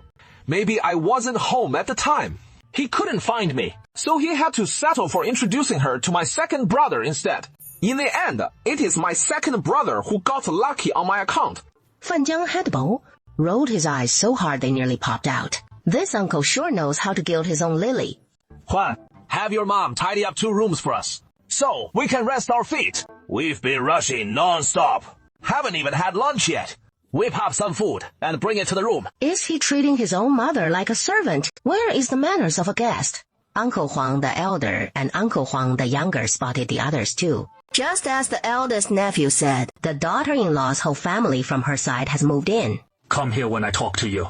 Ling Ran's gaze turned icy, as if he hadn't heard a word, just watching coldly from the side. Bai Ziqian shot him a massive eye roll, his attitude dripping with arrogance. Uncle Huang the younger fumed and grumbled under his breath. 2 of them, right in my nephew's house. They're from Bai Shi's side, and they dare ignore their uncle. Second uncle. Now you see the truth in what I told you. You get my plight, right? Ling Ran and Bai Ziqian would have slammed the door shut ages ago if they weren't worried Crystal would come out later and take the heat. But they're holding back for now. The man of the house isn't here. We'll sort it when he gets back. With so many folks around the house these days, there just aren't any spare rooms. We wouldn't want to inconvenience you 2 uncles, so we won't keep you. As for lunch, my sister-in-law's at my eldest brother's place. You can just tag along with him on the way back. Pay a visit to her, and grab some lunch while you're at it. Off you go. Uncle Huang never saw it coming, that the timid little daughter-in-law from his sister's house would stand her ground without a shred of mercy. He was furious. This is my nephew's home, and you ought to know that men are the sky, men are the earth, and men hold all the power. Crystal replied without a care. Then go find your sky and your earth to tidy up a room for you, and whip up some lunch. This is my turf. Ham his blood, uncle. Just wait till my nephew gets back. Watch out, or I'll have him cast you off. For a woman, that is the ultimate dread. Once you're divorced and sent away, you've got nothing left. Back at your parents' home, relatives and friends mock your folks. Your family hangs their heads in shame. Might as well be dead. Crystal just burst out laughing. Fine. Tell him to come back and divorce me then. And not only will I kick you out, but I'm worried my parents might hear about this and lose their tempers, chasing you off with a broom. A broom's one thing, but that pig-sticking knife, that is trouble. Butcher Hu locked eyes on them, slipped into the house for a moment, then reemerged, clutching a hefty pig-killing knife in his grip. Don't get cocky. My nephew will be back any minute, and you'll get what is coming to you. Father, don't lose your cool. Killing a man's not like slaughtering a pig. It is all about stabbing right in the neck. What is the difference? Here is what I've got to say. Humans aren't even as strong as pigs. It'll only make it easier. Big Uncle Huang and Second Uncle Huang, bowls in hand, eyes bulging wide before they even took a bite, their legs shaking uncontrollably, knees buckling like jelly. They didn't hear that wrong, did they? This butcher's actually gonna swing that knife for real. My girl, don't you worry, Daddy's here to back you up. I never knew the hell you were going through at your in-laws, with every Tom, Dick, and Harry strutting in like they own the place as your elders. Good thing it is not too late now. Once Daddy deals with these three, then we'll head to their place and nip any future troubles in the bud. From then on, you can live easy, without a care in the world. And wipe out the future threats too. Isn't that just wiping out their entire line? Big Uncle Huang and Second Uncle Huang stumbled and bolted out the door. Father Fan, you'd end up behind bars for that. It ain't worth it. Yeah, the authorities would come haul you off. You'd lose your life too. No fear here. One life for a few of theirs. That is a bargain. Don't try to stop me. All three of them were scared out of their wits, feet barely touching the ground, not even catching a breath, as they fled straight to Fan Jin's place. We got played. What a spineless, sneaky bunch. Big brother, second brother. What brings you two here? Big Uncle Huang snapped impatiently. Enough. We'll talk later. You go fix us some grub first. Since that boy is gone into town, we'll catch him at the village gate. This whole mess is his call. Anyway, so long as he gives the nod. That woman in there will have to toe the line, won't she? If they're disobedient, a good beating will straighten them out. Fan Jin and the other three sat on the ox cart, chatting idly. But as soon as they reached the village entrance, they spotted a group waiting under the big tree at the gate. The very folks who'd come to see him, rushing over fast. Second uncle. The big uncle and the others are here. They're waiting to see you. Come back with me quick. This way. Hao Wenhua gripped Fan Jin's arm, seemingly without much force. Yet no matter how hard Fan Sanju tugged, Fan Jin wouldn't budge an inch. That is my second uncle's own flesh and blood uncle. You still won't let go. I don't care who you are. My brother-in-law hasn't agreed yet. You ain't dragging him off. Second uncle. You have no idea how rotten those uncles have been to second aunt and little Yue Zhao. Yeah, all of them.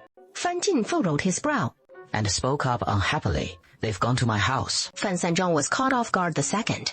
Uncle didn't even ask what they'd done. Just jumped straight to worrying about his own kin. Ain't that just 'cause they want to see second uncle first? Second uncle, hurry back with me, or else they'll just head to your place looking for you. Fan Jin's expression darkened as he turned to Hu Wenhua and said, You and Uncle Ding head back first. Tell your sister I'll be home soon.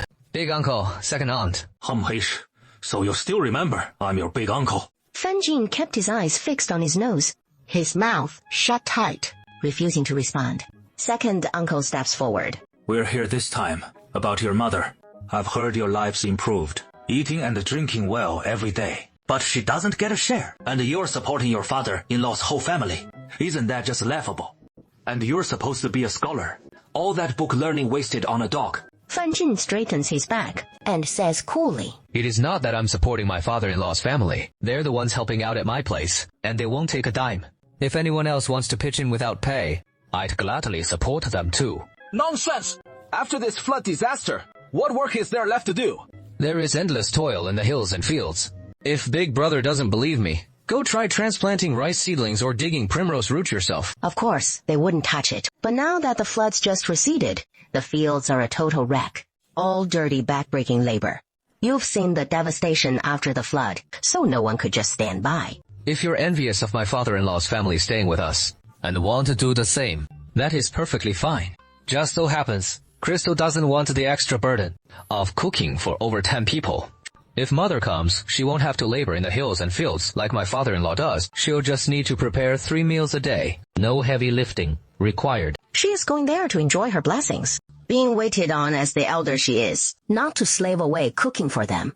If someone from our family goes to work there, with mother handling the cooking, Crystal can free herself up to help in the fields and hills. If my mother feels shy about it and insists on comparing it to my father-in-law's family, she'd have to go work in the fields too. I'd naturally agree to that. But I'd still have to leave Shuiqing to handle the cooking duties. Mother. What do you think? What does he think? Do we have any choice? Oh, right. Zhao Di is still at my house. Her leg is injured and she can't walk. She has to eat and drink in bed. Shuiqing didn't mind before, wiping her body for her. Mother, if you were her grandma, you'd be even closer to her than Shuiqing, her aunt. Once you're there taking over from Shuiqing as her helper, you'll surely do even better. Otherwise, we'd have to have my eldest brother and his wife take her back to care for her. Hey, no. Since Zhao Di's leg is injured, we can't move her around easily. What if it gets worse? Huang Da got impatient.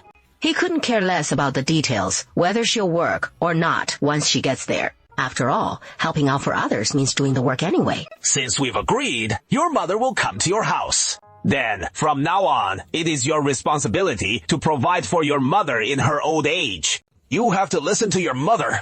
Be filial, remember. Filial piety is greater than the emperor himself. The second uncle chimed in. Without your mother, there would be no you. Your life was given by your mother. Once we bring her over, if anyone dares not to listen to her, you'll have to stand up for her. As a son, serving your parents' filial piety is only natural. I was just about to go over and praise him a bit before dinner, saying my little brother gets the big picture. It is just that when we divided the family back then, shouldn't mother's share come to me as well?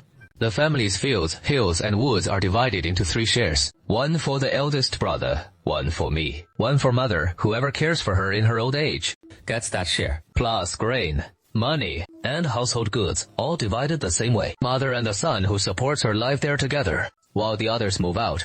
The family division agreement was drawn up in black and white, clearly spelled out back then. All 3 parties signed and thumbprinted it, shown to the village elder, and officially stamped at the county yamen. So now it is straightforward. Just follow what is written there. The eldest brother's family moves out. Move out? Where is our whole family supposed to go? Where would we even live? We didn't have anywhere to live back then either, as you well know, big brother. We managed somehow then. You can manage the same way now. You've got your big estate already. So why keep this house? You can't live in your grand mansion and leave our mother in this shack, can you? Fan Jing gazes at his elder brother, speaking gently. Of course not. My in-laws live with me. I can't have mother living here. Besides, in the mornings, heading out to work the in-laws' fields before breakfast is even ready. So if this house is empty, it won't stay empty for long. A tiled house like this can't leave it vacant. What a waste. Building one costs over 30 taels of silver, plus all the hassle and effort. Sell these 3 rooms for 12 or 20 taels, and I'm sure there'd be takers. The moment they hear we're selling the old homestead, I'd be the first to object. Mother, such a big house can't just sit empty and go to waste. How about we sell it and split the proceeds in half, to share with Uncle Huang the elder and Uncle Huang the younger? That is a good 10 or 20 taels of silver, and half of that would be several taels at least. Third, sister, you'll be living out your days with your son. Just let him call the shots on everything. Why play the lady of the manor like some wealthy household head? The meal money's tangled up with Sun Jinhua, all a blind haze. Who could have foreseen it'd come to this sorry pass? The Gray Ant household go to the eldest brother and sister-in-law. Figure just like what I took away back then. They can simply move out. Mother, you know full well, the share that is yours. When the eldest brother cares for you in your old age, you pass it on to him. And when I take on your care, the whole village will wag their tongues and curse you for leaving your grandsons behind. Fan mother locked eyes with her youngest son's icy gaze, her momentary stand on principle leaving Sun Jinhua green with regret. Right then, thinking back to how her aunt-in-law had claimed her full share alone. He hadn't seen the harm in it at the time. Who would have thought? That Fan Jing, the boy, had been lying in wait for them all along. You scheming wretch! You're actually plotting against me! Fan Jing lifted his gaze, his eyes stripped of their former gentleness, his voice flat, and even as he spoke, Sister-in-law, what are you on about? We divided the family just as you and eldest brother demanded back then. So how is that unfair or unjust? Fan Jin waited in silence, not pressing her, while Uncle Huang the elder and Uncle Huang the younger kept murmuring now and then about third sister enjoying her easy days with her youngest son. Mother's not going. You head back. Fan Jin's eyes met his mother, Fan Mother's, and she nodded without a moment's pause. Fan Jin stood there quietly for a moment, then turned on his heel and strode out. Fan Jing looked up and saw the people on the high ground, bathed in a hazy moonlight. The faint disappointment in his heart faded away in an instant.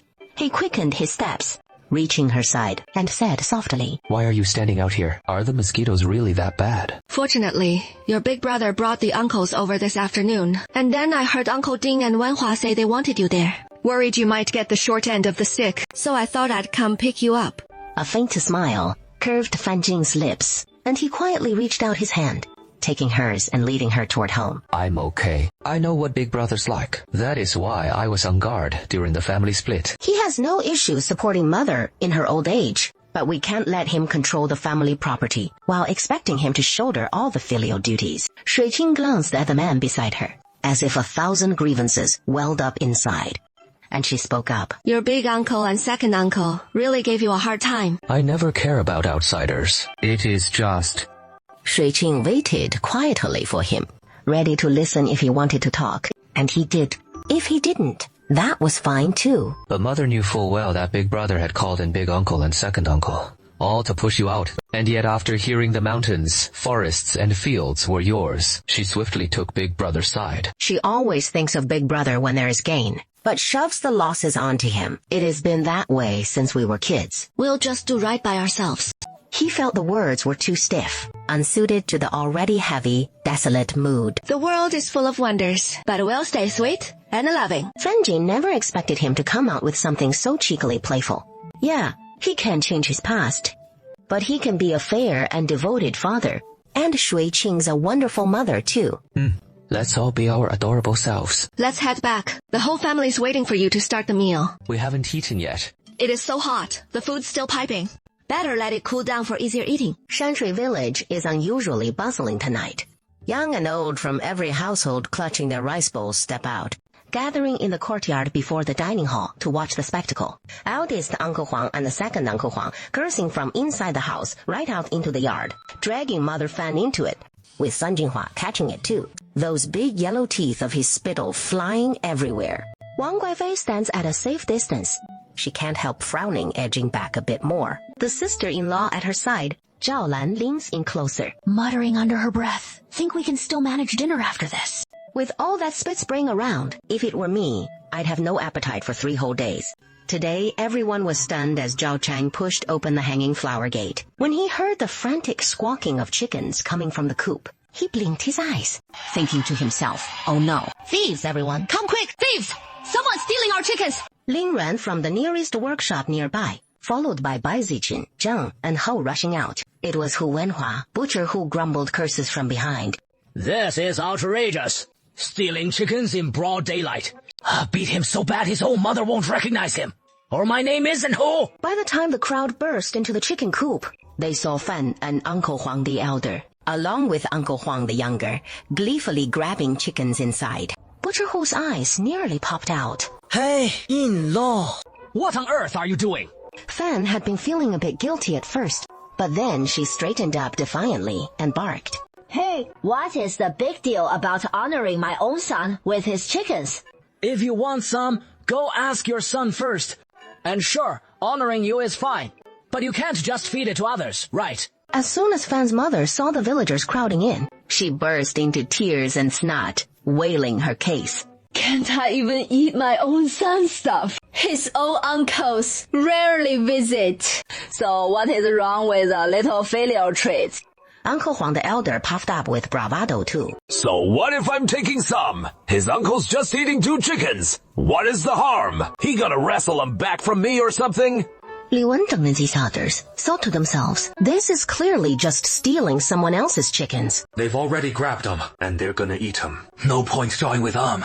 What if they start swinging? What do we do then? The villagers hadn't expected a scene like this. And sure enough, Fan and her 2 brothers dove right in, eyes locked on the hens, scanning the crowd for a moment, seeing the men looking like it wasn't their own affair and hard to get involved in. No need to say, his dad was thinking the same. While Crystal was mulling over the human side there, Uncle Big Huang and Uncle Second Huang leaped into the chicken flock like weasels again. baring their big yellow teeth as they started grabbing the chickens. Fan was feeling quite smug too, thinking this was the right and perfect way to handle it. It protected her eldest son and let them feast on the chickens from her younger son's place, killing 2 birds with 1 stone. Yo, what is all this then? Such a lively commotion. A familiar, cheerful voice rang out from behind the crowd. Dad! Come on, tell Dad. What is the situation here? Bai Zichen didn't expect his dad to be so nonchalant, and fuming, he recounted the whole story. I thought it was something major. Come on. Brothers, take it easy. As the new boss's top handyman, we gotta handle this just right. The villagers who had been crowding around all turned back in unison. My son! These are the folks my son Baimashan brought back. Whether you caught that or not, just do exactly as Baimashan instructed. Escort them straight to the courtyard before supper. I've redeemed their indentures of servitude, with the original intent of setting them free. But they say they've been bound to the estate since birth, and venturing out would lead straight to ruin. Not a single soul from Baizhuang has been lost. Even if they're not keen on it, that is when I thought of you all. Think you can manage. Crystal catches on quick, and if we're doing this, we need Baimashan to give his cheerful nod today. All right, we're short-handed as it is. 23 strong. And the rations alone will run us a tidy sum. What with the flood laying waste to the fields, and the harvest for the next few seasons bound to suffer, you got enough grain to see it through. Without the shopping mall, Crystal would be fretting day and night over keeping these folks fed till the next season. But with over 1 million in balance there now, we can convert it to cash and stockpile plenty. Baimashan figured she meant the potatoes, and at the mere thought of them, he piped up right away. We've hauled them several times along the road already, nearly getting robbed each go. And yeah, I figured as much, yes. So tomorrow, we'll send another batch to Baizhuang, lest things turn even uglier down the line. Fan Jing, well aware of how grain means life or death to us farmers, chimed in. Sounds good.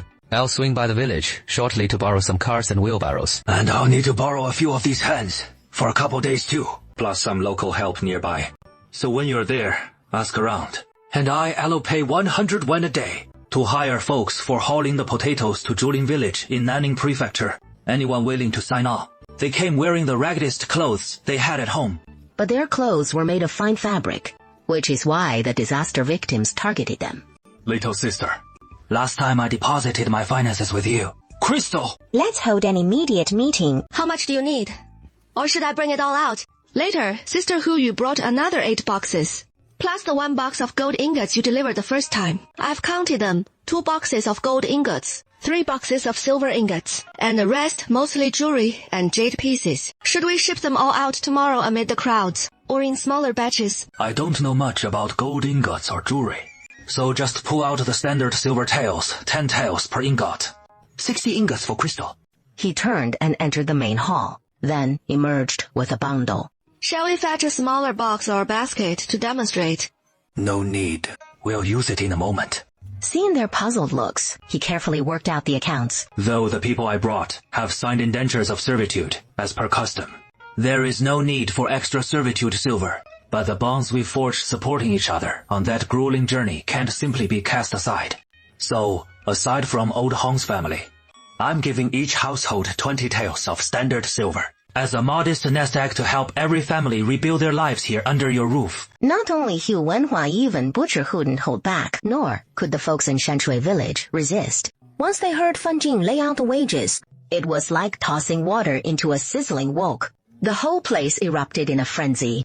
This rascal, you are not messing with us about 100 yuan a day, right? This pays outrageously high off the charts. You are dead. Sure, it is not just 100 yuan for the lot. Huh? After all, it is only a 4 or 5 day haul, so 200,000 a day wouldn't be out of line. What about this old timer? Can I join in? He is just 58 this year, not even 60 yet. With more grit than the wife back home. Those 300-pound carts, no sweat for me. Forget her frail little frame. I could take on 3 Bai Zichen solo. Could he have guessed these 100 one-a-day gigs would spark such a mad scramble, when he'd always assumed the rough roads outside would keep folks glued to their families and farms, too scared to budge? All the way here, he was scheming up ways to coax them. Never dreamed it'd blow up like this. Your dad's got a razor-sharp eye for silver, so if he floated this rate, he knew it'd reel him in. Bai Zijin's quiet awe for his father deepened another notch. Fan Jing straightened up and called out to the crowd. You all know how dicey it gets out there. And this pay factors in the dangers, like tangling with bandits and coming home banged up.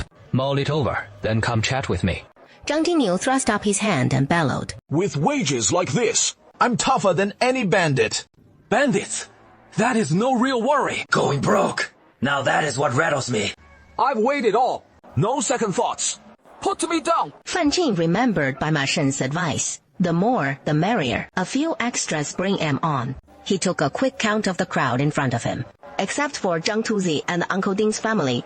From the rest, he picked 2 people per household. Fan Dagarangzhu, Fang Erzhu were 3 yet a bit miffed. Since second, Uncle hadn't pulled any strings. And this time, with the 2 great uncles showing up, they hadn't gotten any special favors at second uncle's place. In the end, they had to fork over a bunch of stuff from Mom, Dad, and Grandma just to shoo the folks away. This time, we tried to steal the chicken but lost the rice bait instead. Fan Jin shot a glance at his 2 nephews, knowing full well what was on their minds. He coolly looked away. They'd earned their spots through hard labor, and he wouldn't hassle them for it. But he sure as hell wouldn't cut them any slack either. After finishing up the registrations, he'd made deals with every household that had a cart to borrow them, set the departure time for tomorrow, and Fan Jing and the other 2 headed back home. Crystal heard the pounding on the door. She knew trouble was brewing. Second aunt. Sister-in-law. The whole Fan clan came calling. All 5 pairs of eyes locked right onto the liangpi. The gulping sounds were especially loud. What is this fancy new dish? Looks mighty tasty. Everyone was waiting for Crystal to make a polite offer and invite them to dig in. It is nothing special. She glanced over at the kids and said sternly, Aren't you gonna eat? Hurry up. Jia only made this much. It'll be gone if you don't eat now. You child. Save a bite for your mom and brother. He can't stomach others' food, but he sure can't eat his own daughter's. Mom, are you here to take me home? You're finally here to take me home. Shen, everything in this bowl goes to Mom and the brothers. As long as you take me home, Mom, I'll give it all to you. Right now, we can barely eat our fill at home. If we add another mouth to feed, Sun Jinhua said awkwardly. What nonsense are you spouting, child? Strangers might think you're not being treated well here at your aunt's. Sun Jinhua fell silent. It was Zhang the Bald's family that said there was some good news, so he tagged along. Zhao Dai, we can't even eat our fill at home now. You're doing just fine at second aunt's. So you can't come home and snatch food from us again. Shui Qing seized the moment, giving the kids a knowing look, signaling Big Zhang and Little Zhang to help their sister inside. Ouch! This is my daughter, Chunhua. She is just turned 16 this year, so I brought her out to mingle a bit. Living in the same village. Everyone get to know each other a bit. Whose mother just smiled without a word. Shui Qing and Qin Yeling did the same, while Ling Ran and Bai Zichen were even more like invisible bystanders, as if they weren't even there. Chunhua here, she is obedient and so filial, capable to boot, and without a match yet. Plenty of families are eyeing her. Oh, then why haven't we met her yet? Zhang Chunhua's face fell at that, and she shot Qin Yiling a dirty look. Until Zhang turned to Hu's mother, chatting idly about this and that. Just as she was about to steer the talk to Hu Wenhua, when a knock sounded from outside. Shui Qing, Qin Yingni. Meanwhile, Hu's mother and the women were deep in lively chat over here. Aunt Zhang, Zhang Chunhua, Sun Jinhua, and the others couldn't squeeze in a word. Mom, let's head back for now, and come again another day when Aunt Ding's not around. With the Ding family here today, she is always throwing a wrench in things. It might just sour his chances in Hu's mother's eyes. All right, let's go for now. Besides, in a couple days, won't that fellow be back anyway? No, we have to start by winning over his mom. How can you let someone who has been busting their butt for 4 or 5 days jump straight into making adobe bricks the moment they get back? Isn't that just not giving a damn about folks at all? Hu Wenhua had just arrived on site and set down his adobe making tools. when a whiny, coquettish voice rang out, sending uncontrollable goosebumps prickling all over his skin. Who the heck is that? Talking to me. Brother Wenhua, you must be beat, huh? If you're worn out, just plop down and take a breather. An unfamiliar woman was slaving away under the scorching sun without so much as a straw hat for shade, sweat pouring off her dry yellowish hair plastered stickily to her forehead and cheeks. Didn't the Ding family hire some help? Are they pinching pennies so hard they're ignoring your well-being and roping you into making these adobe bricks? How can they treat you like that? Hong Wenhua stared at her, and after she said it, she stomped her foot, leaving him frozen in shock right there. Who are you? I'm Zhang Chunhua. Hong Wenhua's gaze dropped to her mud-caked hands, then flicked back to her hair, thinking to himself, this girl wasn't just sloppy with hygiene. She was a bit slow on the uptake, too. Did he even ask for her name? She just volunteered it out of the blue well. All right, then. The Ding family didn't drag me here. I just showed up because I had nothing better to do. Came to lend a hand. But I'm no fool. I know when I'm pooped. I'll sit and rest if I need to. Zhang Chunhua recalled her mom's advice that guys eat up compliments and hurried to dish one out. Brother Wenhua, you've got stamina for days. Nearby, Aunt Li and her folks shook their heads listening to this nonsense. Chunhua, you can't just blurt out stuff like that. Go home and ask your mom, you'll get it then. Aunt Li couldn't help but chime in. That Zhang Tuzi and his wife, I swear. Aunt Li, shouldn't you teach a grown girl like me a thing or two? I know exactly what I'm doing, so just stay out of it. By the way, isn't Sister Ta Tisha even older than me? Are you trying to pave the way for her? Aunt Li was so furious her chest heaved dramatically as she glared at Zhang Chunhua and said coolly, Taiyang is still young. I want to keep her home for a couple more years. We can talk about it later. Keep her home. If you wait that long, all the good ones will be snatched up by then, and you have no one to cry to. Seeing Aunt Li fuming in silence, Zhang Chunhua looked smug and tossed aside her work. Brother Wenhua, just call me Chunhua. They're heading out tomorrow, so she had to seize the moment and make a deep impression on him. Wenhua was startled, stumbling back several steps to put some distance between them. He'd been so close just now that he could clearly see the sweat and mud smeared across her face. And when she opened her mouth to speak, there was a bit of green still stuck to her teeth. But she'd leaned in even closer, giving him an up-close and personal view. Jia? Jia, what brings you here? Up ahead, Fan Jiang and Hazy were hauling a big wooden tub. Ding Jiajia was lugging a bamboo basket, while Zhang Chunhua turned to look as well. Jia, on a scorching day like this, why'd you come all the way out here? You're delicate like that. You ought to be resting at home. Not like us fellas, built sturdy. Who can handle the heavy lifting? No problem. Here, let me take that for you. Ding Jiajia pulled her hand back quick. No need. I got it myself. Erju's just got a bum hand. Doesn't slow him down any. No sooner had he shown up than Sanju lit up with surprise and headed straight for Ding Jiajia. While Ershu glanced up to see what was going on, and one look, his eyes went wide as saucers. That girl in the sunlight, her fair skin glowing smooth as silk. Not a trace of those old red rashes flecked with white. You're just a slip of a girl. Not much strength in you. So let me carry that for you. But the hand reaching out midway got swatted back by a palm as big as a palm leaf fan. Sanju's brow furrowed as he turned to the newcomer, only to find Hu Wenhua's burly frame planted squarely between them. Little uncle. Han Hua gave a deep standing nod. I wasn't picking on him. I was just lending a hand. That can't be a problem, right? Hua's frown deepened even more, but he didn't say a word, just turned to Ding Jiajia instead and held out his hand. I'll take it. Ding Jiajia murmured a soft in agreement and handed over the bamboo basket. Hua took the basket, his rough, dry palm unavoidably brushing against her soft, slender one. That touch, so unmistakably gentle, yet it burned like fire, leaving his mouth parched and his throat tight. His Adam's apple bobbed as he swallowed hard, suppressing the itch in his palm and the restlessness deep in his heart. How on earth did you make it over in this sweltering heat? Ding Jiajia felt a gaze from above scorching hot, setting her whole body ablaze. Sister Shuiqing whipped up some mung bean soup to beat the heat, and I came to drop it off. Second aunt. Honestly now, with all those folks back home, why'd they have to send you on a scorcher like this? What if you keel over from the heat? Feng Erju stepped right up, righteously piping up. Right behind Ding Jiajia, They were hauling the bucket full of mung bean soup. And Fan Zhang and Fan Hu were thinking, so we're not even human, huh? What we're lugging ain't mung bean soup. Zhang Chunhua sidled over and hollered. Brother Wanhua! Ding Zhazha froze solid, blinking wide-eyed in a daze at Hao Wenhua. A flash of panic crossed Hou Wenhua's rugged face, his whole mug screaming, I barely know the guy. The trip delivering potatoes to the Bai residence in Nanning wrapped up even sooner than planned. Elder Brother Bai had already factored in the effects of the floods, slashing the original route in half, so I cut it short even further. Shui Qing glanced at Fan Jin, her eyes filled with bewilderment. After all, one more haul could mean planting dozens more acres of potatoes. Fan Jin gave Shui Qing's hand a gentle squeeze to soothe her, then turned to question Hou Wenhua and the others who just returned.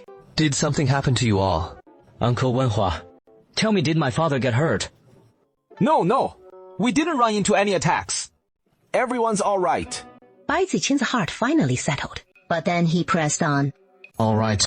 Then tell me what happened. My father said he'd return, but hasn't come back. Li Wumu stammered out an explanation. Master Bai said the unrest outside is worse than he imagined, and he is worried about Mother back in Nandu. Heading straight back from Nanning Prefecture is quicker, whereas from here, we'd have to pass through Nanning first. So he didn't join us on the way back. Oh, and Elder Brother Bai wrote you these letters. I couldn't tell which is which. So take a look, brother-in-law. Fan Jin 接过来, unfolded one and glanced at the salutation, then refolded it and passed it to Bai Ziqin. He said softly, This one's for you. Fan Jin opened the second letter, skimmed through it quickly, then shared the key points with Shui Qing at his side. Elder Brother Bai is asking us to front the silver for this trip first. He'll settle up once he arrives. Shui Qing got it right away. Done. Good thing we made some silver selling those herbs. We can cover it for Elder Brother Bai just fine. Bai Manshan has stored all our family assets here with them, and only he and Fan Jin know about it. Then thank you, Uncle Jin and Aunt. There is really no rush. It is just that we haven't paid the silver this time. We can wait until Master Bai returns to settle it. We trust Master Bai completely. The other fellows agree as well. No worries. If it is a bit late, so be it. We've got food and drink at home, and we're not short on silver for now. Your family needs to keep some silver for emergencies too. Can't use it all up. Otherwise, what if something urgent comes up that requires spending? Exactly. You've got to set aside some money at home. Shui Qing had already turned to fetch the silver, and came out with a smile, saying, Brother Bai, since you've entrusted us to advance the payment, that is a sign of trust. We can't let you down on that. Though after paying, there won't be much silver left at home. We'll still have enough to get by. Rest easy, everyone. These words also hint that all our family assets are right here. And once they're gone, there won't be much left to keep others from coveting them. Yan Qiuxing has grown so much this year. No longer that scrawny girl who wouldn't gain an ounce, no matter how much she ate, as Mother Fan and Aunt San Jinhua used to call her without a lick of luck. That gaunt little wisp of a girl. As Shui Qing neatly folded the sun-dried clothes, she remarked, These are all hand-me-downs from your big sister and second sister. You've been staying at your second aunt's for 2 months now, and I haven't even made you a new outfit to take home. Fan Zhodi, hearing Shui Qing's words, felt her eyes welling up once more. Second aunt always felt it wasn't right for her to wear her big sister's old clothes, and kept thinking of sewing her a couple of new sets. But new clothes taken home would surely get packed up by Mom and carted off to Uncle's house. Second aunt, you've got enough to wear.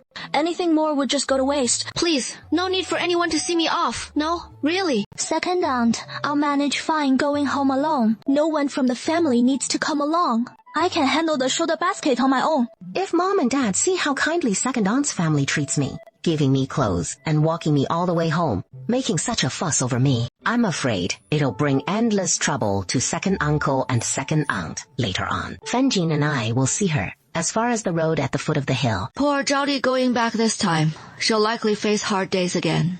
Fan Jin gave a soft hum in response, murmuring toward the opposite way from home. Yanxu and the boys might feel down when they get back from work and don't see Zhaodi. So have a word with them.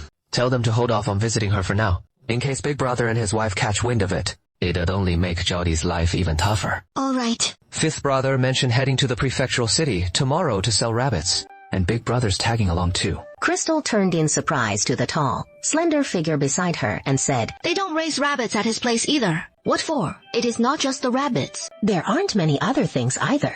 I don't know what else could be sold, but I have this nagging worry. So tomorrow, I'd like to go along with you. Is that all right? After Fenjing finished speaking, his eyes turned to Shuqing, seeking her opinion. Shuqing blinked her eyes. How come you're acting like a shy young wife? Needing her permission just to step out. My mom and your brother and sister-in-law aren't easy to deal with, and they've been hard on you too. Dropping everything to handle their family matters and delaying our own work, so I have to run it by you first. Shuqing got enough. No wonder Fenjing had asked so cautiously for her input. But this isn't really for your brother and sister-in-law. It is about looking out for Zhao, isn't it? He just doesn't think they're worth the effort of spending his energy and thoughts trying to change them. But his niece Zhao is different. She is worth the trip. A smile softened Fenjing's features. He understood her completely. I don't like living with those four. Not because their parents are bad, but because they themselves have poor character. By the same token, helping Zhao isn't just because she is your niece. It is because the girl's got a good heart. She deserves the help. I'm with you on that. When Heyu heard that his little uncle had gone out on a trip and earned a solid 300 or 400 coppers, he let out a joyful cheer, dashed over, and started clamoring for candy. Crystal heard the noisy commotion, then glanced around, and seeing Fenjing return, she quietly slipped inside after him. Our family's rabbits have been sold too, and the silver's back in the house for you. Crystal knew that going back inside wasn't just to stash the silver. There was more to discuss. 23 rabbits sold for only 20, with 3 more given to the Fandamu family. Crystal realized Fenjing's trip this time wasn't about selling rabbits. Our family doesn't lack for a bit of silver. I saw Big Brother leave, so I secretly followed him, and it turned out he was going to see Fandamu. I waited until he was far gone before going in, saying only that we'd raised some rabbits, and brought 3 for him to try fresh. Fandamu thought we were trying to butter him up, or that my big brother had just been there to see him, to ask for his help. What kind of help? When Big Brother sold off the land and divided the family. Their foundation was so much stronger than ours. Yet, the whole family failed to prepare for danger in times of peace, instead of properly stockpiling grain and making money. When faced with even a minor disaster, other families worse off than them still tightened their belts and managed to get by. Yet, they think of selling their daughter, even when times were good before. They were already scheming to sell our girl. After the recent family split, they can only set their sights on Zhao. How so? If Zhao hadn't been born, their family's life would be much easier without her. Now, in this year of famine, if there is no daughter to sell, they couldn't survive. Even old Baldy Zhang isn't thinking of selling little Chunhua, but sold off his land instead. Some people are truly both lazy and malicious. I suspect it is mostly my mother's scheme, and my eldest brother goes along with it. Crystal hummed in agreement. This mother and son are truly birds of a feather. Would Fandamu really agree to help? Zhao is only 8. Would anyone even want her, even if someone did buy her? We wouldn't get more than a few taels of silver, right? Big Brother plans to sell Zhao Dai into the Wu County Magistrate's household to serve and bring glory to our ancestors. Either of the 2 young masters would accept her, and once it is done, we'll properly thank Fandamu. But Fandamu didn't commit right away. Since he showed no sign of agreeing, why aren't you reassured yet? Fenjing in the room fell silent for a long moment before finally speaking. The reason Fandamu didn't agree outright is first, he looks down on Big Brother, asking for his help on empty promises alone, with no real benefits in it for him. Why would he help? Second, Fuzheng has the most surplus of people right now. Even Xiaomai as a slave, disaster victims without the magistrate's protection are lining up in droves. But with numbers too vast to count, and grain so precious, no one in Fuzheng will buy. Any buyers. Are you worried about selling her elsewhere? It is not just worry. Fandamu really did suggest this to Big Brother. And though Big Brother didn't agree on the spot, I suspect it is only a matter of time. Fandamu told Big Brother, sell her to a human trafficker. The trafficker can't sell locally, but will find a way to ship her off to another county for sale. I think that is when Fenjing's words trailed off. Then, gazing at Crystal, a smile played at the corners of Fenjing's mouth. He stepped forward and pulled her tightly into his embrace. You're truly wonderful. Little uncle, someone's here for you. Hu Wenhua didn't give it a second thought. He handed off the bowl and chopsticks to the kitchen, washed his hands, and stepped out. Once he was out in the courtyard, he spotted a woman's figure facing away in the distance. Hao Wenhua's burly frame froze in place. It is you looking for me. What brings you here? I'll tell you. Hao Wenhua blurted out without thinking. I'm not coming over. If you've got something to say, come say it. The folks in the yard were a bit taken aback at the sound of Hu Wenhua's voice and turned to Fan Heng. Who is out there? Why's your little uncle hollering like that? Shanshui village ain't got no lunatics. Fan Hu muttered without even looking up. Zhang Chuanhua's jaw dropped in shock. Crystal thought to herself, why didn't you speak up sooner? She stepped right up to Hu Wenhua, her hands fiddling with the strands of hair draping down her neck, twirling them round and round. Head bowed in faint shyness as she spoke. Thanks for the heads up. This girl's acting a bit strange. He instinctively backed away a step. You knew something. Zhang Chuanhua realized this wasn't quite what she'd pictured. She looked up at him in a daze and mumbled stiffly. No, nothing. I just heard you've led the villagers in selling rabbits, and you really made a name for yourself. I think that is pretty impressive. Hu Wenhua shuffled back another step or two. His back now up against the gate's wooden panel. Their families never even scraped together that much silver. So what is she running over here to butter him up for? That is it. Zhang Zhenghua froze. No longer able to duck her head and play coy, she pitched her voice in a forced, girlish lilt and said, Brother Wenhua, don't think you got to this by sheer luck, or that this hard-earned cash ain't yours to claim. In my eyes, you're the absolute best there is. Why the heck are goosebumps popping up on my arms? More than on a freezing day in soaked clothes. Crystal, just a door away, and the whole crew overheard it all, everyone breaking out in shivers all over, but terrified of getting caught, crouched in hiding, sweating bullets. Qin Yilin's eyes bulging like saucers, while Hugh's mom just kept shaking her head in disbelief. Hong Wenhua drew in a deep breath, then spoke slow and deliberate. I ain't saying it is undeserved. You can head on back now. Folks might see and get the wrong idea. Gou's mom nodding along as she listened, just like Chuer said. A young fella's gotta watch out for himself out there too. Well, I'll be off then. Honghua nodded faster than ever before. Nothing like this. Quick in all his life. Just feeling a huge wave of relief wash over him. He couldn't wrap his head around it. She'd barely crossed paths with Zhang Chunhua. The moment she turned around, in the distance, she spotted a bunch of folks approaching together. A wild thought crossed her mind. She steeled herself, her ankle twisted, and she tumbled sideways. Right up against the door crack. Shui Jing, peeking through, jumped in fright and flung the gate wide open. Honghua got a scare too. That's gotta hurt bad, huh? Little Chunhua hit the dirt. Oof, that's a real ouch. Huffing and puffing to catch her breath. Little did she know Honghua, that total blockhead, had zero sympathy for a damsel in distress. It's Chunhua. What's the deal? How come you're here? Chunhua lay sprawled on the ground, wishing she could bury her face forever. Putting me aside, she said, Chua, how do you trip flat on your face like that? What's your step next time, all right? A keen-eyed villager piped up with some advice. You pass out from hunger, or what? Hey, old Bod Zhang's family just swapped land with the Jinyu crew for heaps of cornmeal. No way she's starving on that. I bet it's just plain worn out. Too much hard labor, right? But if wall building's got you beat, just crash at home and rest up. Lucky no one else was hanging around this time. Next time, if folks are nearby, the gossip will fly. Blunt but not crude. Shunhua wasn't ready to throw in the towel yet. But now, she wanted the ground to swallow her whole. Simon elders help the girl up. Kiddo, a simple knock would have done. No rush on whatever brought you here. Yeah, but you being a young lass, and if you're the shy type, next time send your Emma and Pa to handle it. Or bring some company along. Don't show up solo again. Oh yeah, so what's this visit really about?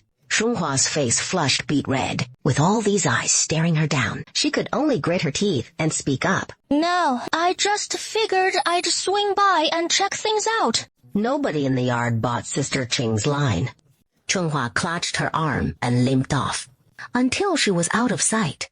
Then the fellas turned to Qing Shui and said, Chenhua's a real hard worker, sure, but she ain't exactly quick on her feet. So if you're looking to hire help down the road, you wanna pick 'em real careful like. A scholar's a rare gem. Can't afford to be sloppy about it. Shui Jing finally caught on. They'd all misunderstood. They figured Chunhua was just here to chat up the medicinal herb hiring business. But Shui Jing had no plans to set the record straight. She just went with the flow and said, Right, I'll keep that in mind. Shui Jing watched as Fan Jin carried bag after bag of black flour into the storeroom. Fan Jin wouldn't let Shui Jing lift a finger.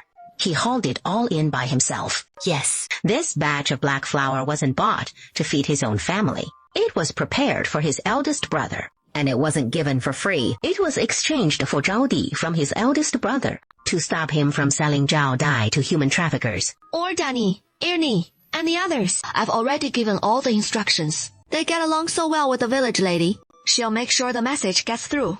Shui Qing saw Fan Jin looking so uneasy, and she spoke up. I'm not worried. I'm just growing more and more disheartened by him. No real anger. The last time I was furious was when mother, eldest brother, and sister-in-law planned to sell off his 2 daughters. Sons have their own paths.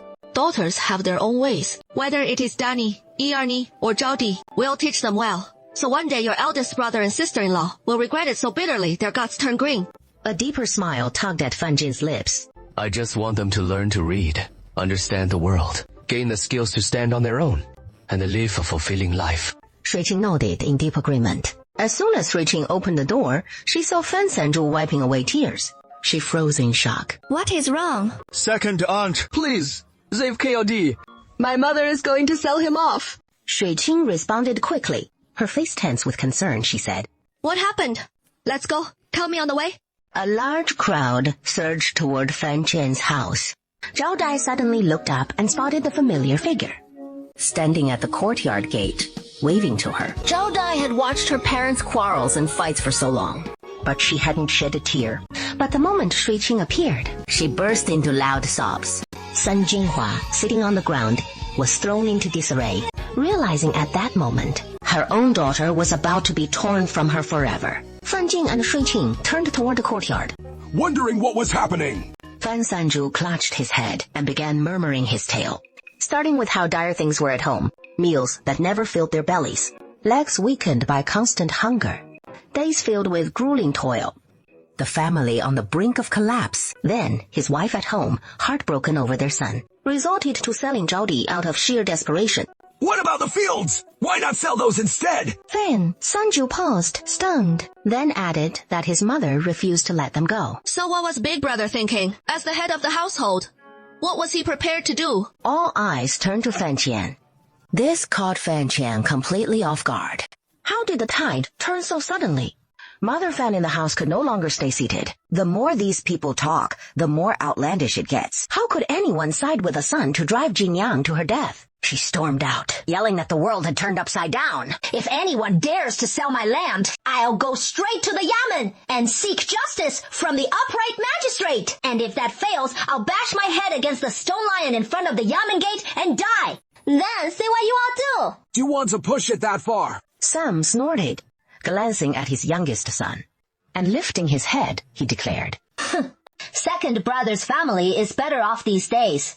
They can't just stand by and watch their own niece get sold off, can they? Sun Jinghua whipped her head toward Crystal, snot and tears streaming down her face as she wailed and pleaded with him. Auntie, please show some mercy. Just help us out here.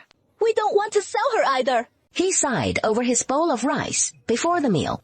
I don't want to sell her either. It is just that without a capable second brother like you, the whole family gets 3 meals a day, everyone with meat and eggs, and we are actually full. Big brother, I'm useless. I can't even support my own children. Crystal thought to herself, nice. What a classic case of moral blackmail, the way they're spinning it. As if preventing Zhao Dai from being sold is entirely on them. Mom, Dad, even if second uncle and second aunt are doing well, they still have 5 children to raise. And after all, I'm your daughter. If second uncle and second aunt can raise their 5 children well, I believe you can raise me and my brothers too. Mom, Dad, don't worry. I can grow vegetables and forage for wild greens up in the hills. I just took 1 bite of rice. I can go without eating too. Even if I don't speak up, our parents can't feed us anyway. Crystal shuddered all over, stiffening in place. Jody, she understands it all. Grandma, am I worth less than a few acres of land? Second uncle is your son too. Hand over a few acres to him, and he'll provide you with grain. Fan Mu ground his teeth in rage. What nonsense is he spouting? How can this be the same? Since Big Brother insists on buying the land, then sell it to me. No worries. I'll take care of it. For the first time in her life, she tasted what it felt like to be protected, to be shielded by someone behind her. It felt so good. Ah, that is the way to do it. We're all family. This works out for everyone. Big brother, name your terms. We're all family here. Talking about selling sounds so harsh. Since you like Zhao so much, just take her home and raise her. Just take her home and raise her. We'll make sure she is well fed and clothed. No need for you to send us money or grain anymore. Sun Jinhua's face darkened right before the meal. He'd originally planned to say the next part, let the second brother's family decide on a token amount. But she beat him to it. Aunt Fan cut in first. Hey, that won't do. We've raised Zhao Di, but she is already 8 years old. Do you know how tough these 8 years have been? How can we just hand her over like that? Village elder, my husband and I aren't buying Zhao Di. It is a traditional adoption, and once that is done, she'll be our daughter for good. In return, we'll give your eldest brother as family 1,000 catties of black flower. If they agree, we can draw up the formal agreement right now. Shui Qing and Fan Jin, upon hearing this, broke into smiles. Sun Jinhua opened her mouth, muttering to herself, there've been adoptions in the village before. The rule is, once adopted, she's got no ties left to her birth parents. Hey, at least it is just a girl. Daughters can't carry on the family line anyway. If it is a dead-end adoption, so be it. We lose nothing. But 1,000 catties of black flower is too little. Zhao Di's a quick worker, you know. Why just this much? We've got 4 growing grandsons at home, all big eaters. So how about adding a bit more? The village elder ignored Sun Jinhua's griping during the meal and turned to Fan Jin and Shui Qing. This is just a little girl, after all. Are you too sure about the adoption? Fan Jin and Shui Qing nodded in unison. Only a formal adoption can truly free Zhao Di from her vampire. Like parents. Perfect. That makes 3 auspicious characters. A big family brings prosperity. The old village head glanced up at Shui Qing. This time, it is truly shocking. Do you agree? That is too little. Zhao Di might get the short end of the stick. So he won't lose out either. That is plenty 1,000 jin of black flour. You only have 7 mouths to feed. 3 jin a day turned into gruel. That'll last nearly a year. Enough to get your whole family through the famine year. How is 3 jin enough? My 4 grandsons could polish that off in 1 meal. Besides, gruel's mostly water. How is that gonna fill anyone up? Listen here, Aunt Fan. You know the going rate for black flour outside these days. 6 coppers a jin now. 1,000 jin. That is 6 taels of silver. Go ask around the whole prefecture. Can you sell an 8-year-old girl for 1,000 jin of black flour? Hey yo, these days are just unbearable. And still dreaming of black flour steamed buns, while griping that gruel doesn't satisfy. I'd say you're not hungry enough yet. Like a beggar complaining the rice is spoiled. If that is how it is, why Baka taking in 1 more adopted daughter? There really are all sorts of people. Today's quite the spectacle. All right. I think we should heed the old village head. You're literate, after all. Draw up the contract. Both sides sign and exchange pledges. Everyone here bears witness. That grain's sitting in my storehouse. Once the contract's signed, Big Brother and the nephews can cart it back home. Someone from Huangfu City brought some pastries and sugar balls for the family. Sister said you wouldn't make it over today, so I brought them for you. Take a look. See if you like them. Ding Jiajia hadn't expected her to come bearing food. She froze for a moment, while Guanghwa's tense grip left his palms slick with sweat. Seeing she hadn't replied, he quickly added, It is not just for you specifically. Everyone gets some. You won't mind these little things. Under the glow of the setting sun, her fair cheeks took on a soft rosy hue, making her look utterly enchanting. Noticing his flustered, hesitant response, she bit her lip and nodded gently. How big brother? What message did Sister Crystal ask you to pass along? Her voice was soft and sweet, and Honghua felt that single Hugh Big Brother send a rush of heat through his entire body. His palms grew unbearably clammy. He couldn't fathom what was happening to him. He tried to clamp down on the improper thoughts swirling in his mind, and stammered out, My sister! She has this flower thing. He pulled a cloth pouch from his bosom and held it out to her. It is a gift. See if you like it. Ding Jiajia froze, her slender white fingers reaching out to take it. Layer by layer, she unwrapped it, revealing a plump silver hairpin adorned with auspicious cloud motifs. It is silver. She hurriedly handed it back. It is too precious. I can't accept it. Ho Wenhua gazed at the girl before him, his nerves taut, then asked woodenly, You don't like it? Or you don't like that it is from me? each word of that last question tumbling out like it was squeezed from him one by one. 丁佳佳左右为难. This was a silver hairpin after all. How could he just give something like this away so casually? Did he even realize what this meant? It is so valuable. It is not expensive. I earned the money myself to buy it. I want to give it to you. As a gift for me. No betrothal gift required. No need for a return gift. Just say yes and I'll be over the moon. Really? All I want is for you to accept it. Is that all right? The tall, sturdy fellow bowed his head low, his voice almost a plea. Ding Jiajia felt an inexplicable flutter, and couldn't help but nod in quiet acceptance. Here, these are colorful sugar balls and date paste cakes. Tell me how they taste once you've tried them. Next time I head to town to sell rabbits, I'll bring some back just for you. Ding Jiajia's heart pounded wildly. Does he even realize what he's doing? Her voice, laced with a clear hint of tension, came out soft and gentle. As she called out faintly, Ding Jiajia bit her lower lip, lowered her head, and murmured softly in reply. Honghua felt like he might float away with sheer joy, and ventured to call out once more, testing the waters. Xiang, what else do you like to eat? Oh, I'll make sure to bring some back next time I go to town. Is there anything else your heart desires? Would you call me Brother Hao a few more times? Wouldn't that be nice? He adores hearing me say it. I'll head back up the hill first. Don't touch those sugar balls yet. I'll get fresh ones next time I go in. Without waiting for her reply, that towering figure all but fled in joyful retreat, but reflecting on how Jiajia had accepted his gift. A sweet, lingering warmth bloomed in his heart. Shui Qing wraps up the responsibilities, and once that is done, he starts laying out the terms. 200,000 a day, working 6 days and resting 1, meaning 6 days on, 1 day off. And that rest day comes with pay too. But skip a regular day for leave, and it'll dock your pay. There is a half-hour break at noon, and lunch is included in the deal. Aunt Li lets out a cry upon hearing this. Oh, heavens. If only I were 10 or 20 years younger. I'd jump at this job myself. Who wouldn't? It is just our rotten luck we were born too soon. Hey, you two families are missing out. You've both got daughters. Who can take on this work? Earning good money with barely a sweat. And living the easy life to boot. Crystal catches that familiar raspy voice. Her face drains of color. Oh, perfect. Here comes her mother-in-law stealing the spotlight again. This life's unbearable now. Family turning their backs on their own kin.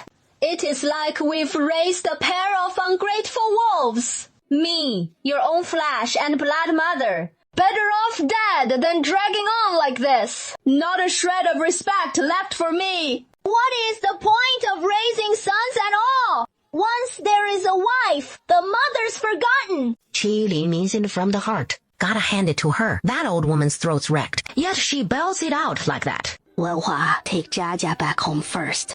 Honghua nods toward the door, giving her assent. My sister and yours will sort it out later.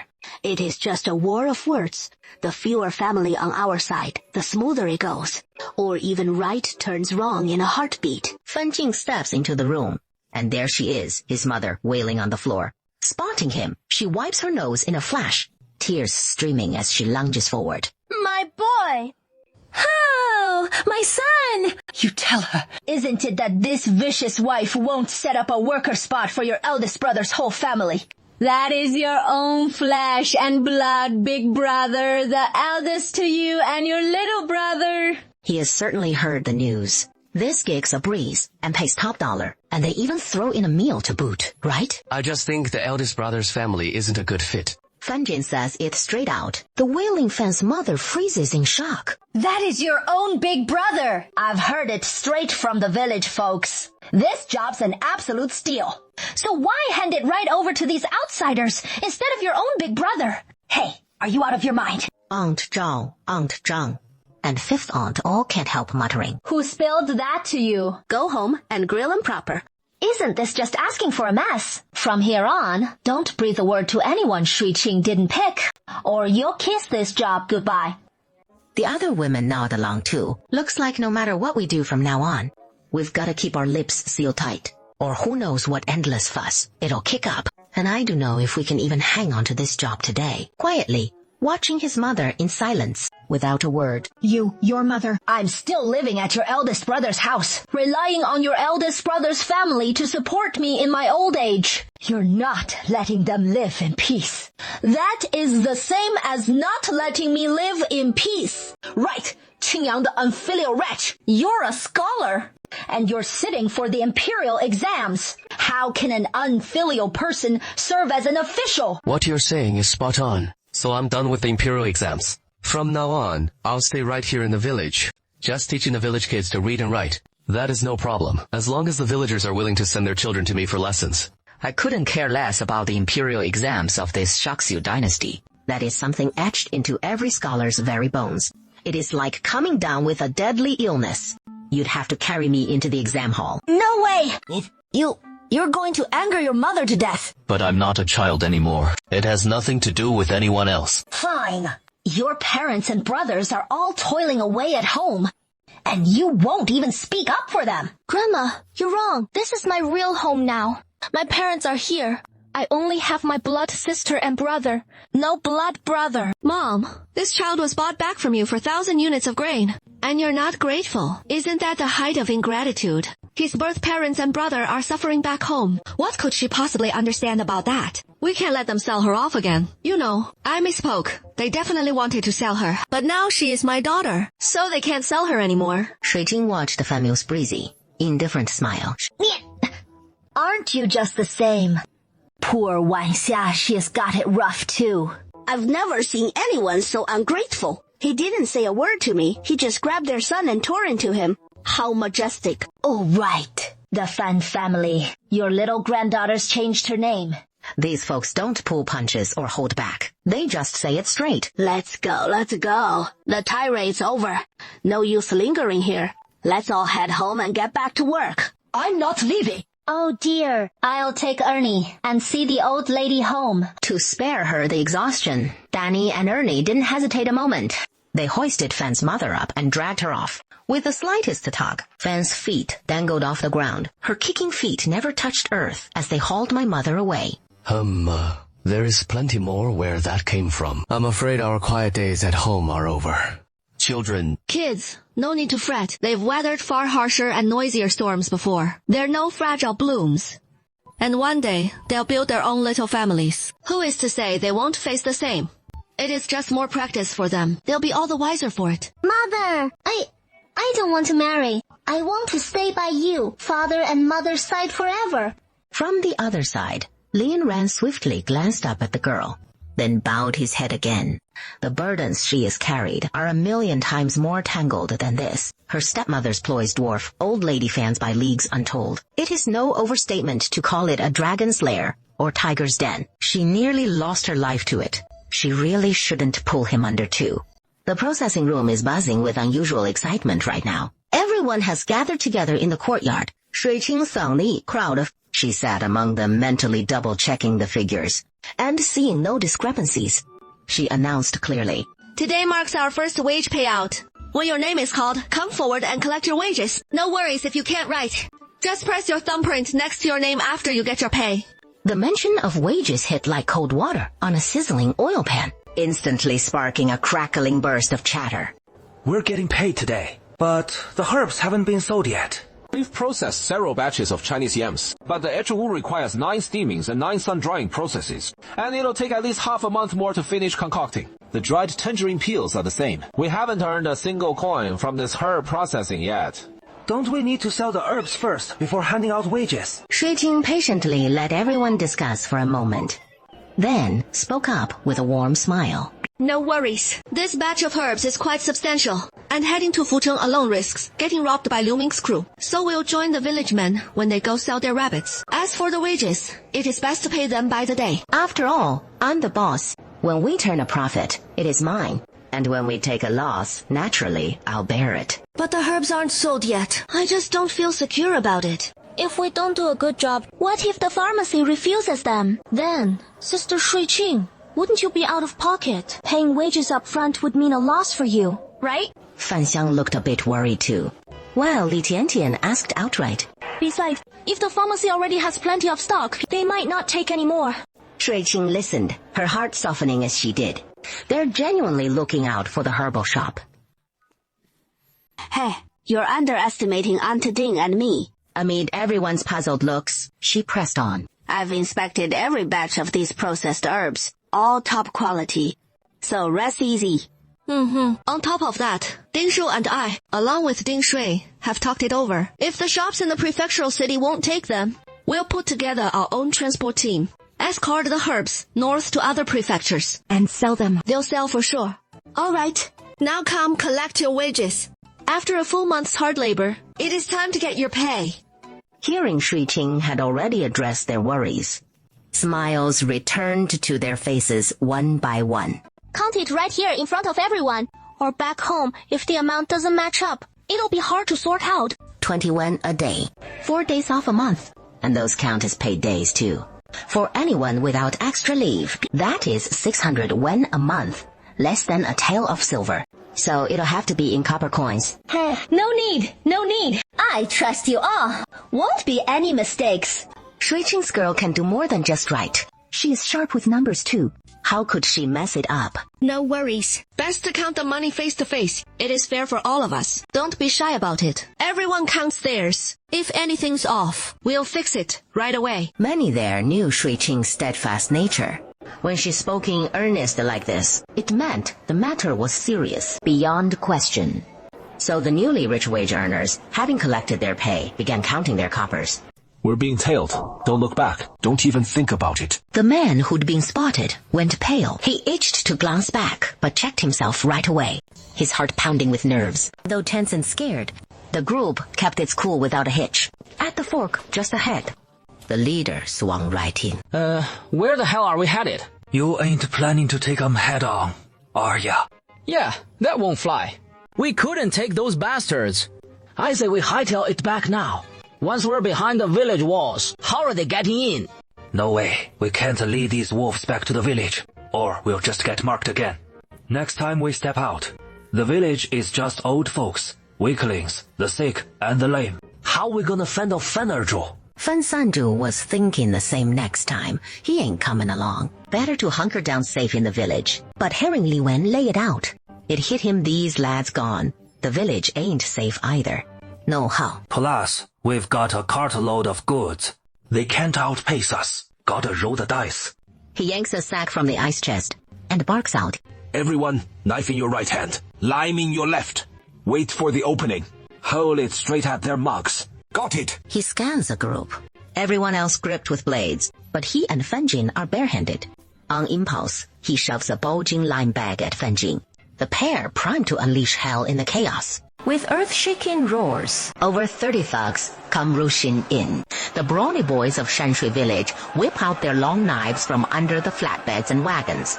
The opponents were clearly taken aback, wanting to halt and turn back. But the charging momentum was too fierce. They couldn't wheel around in time. Ding He seized the moment and bellowed. Quick, scatter it!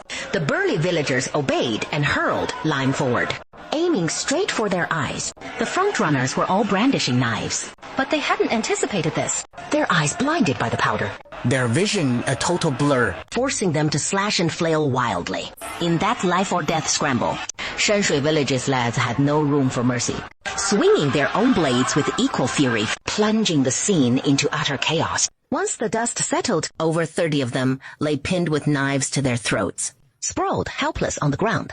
8 or 9 of our lads took blade cuts, but luckily, nothing grave, just flesh wounds, though heavy bleeding could still take its toll.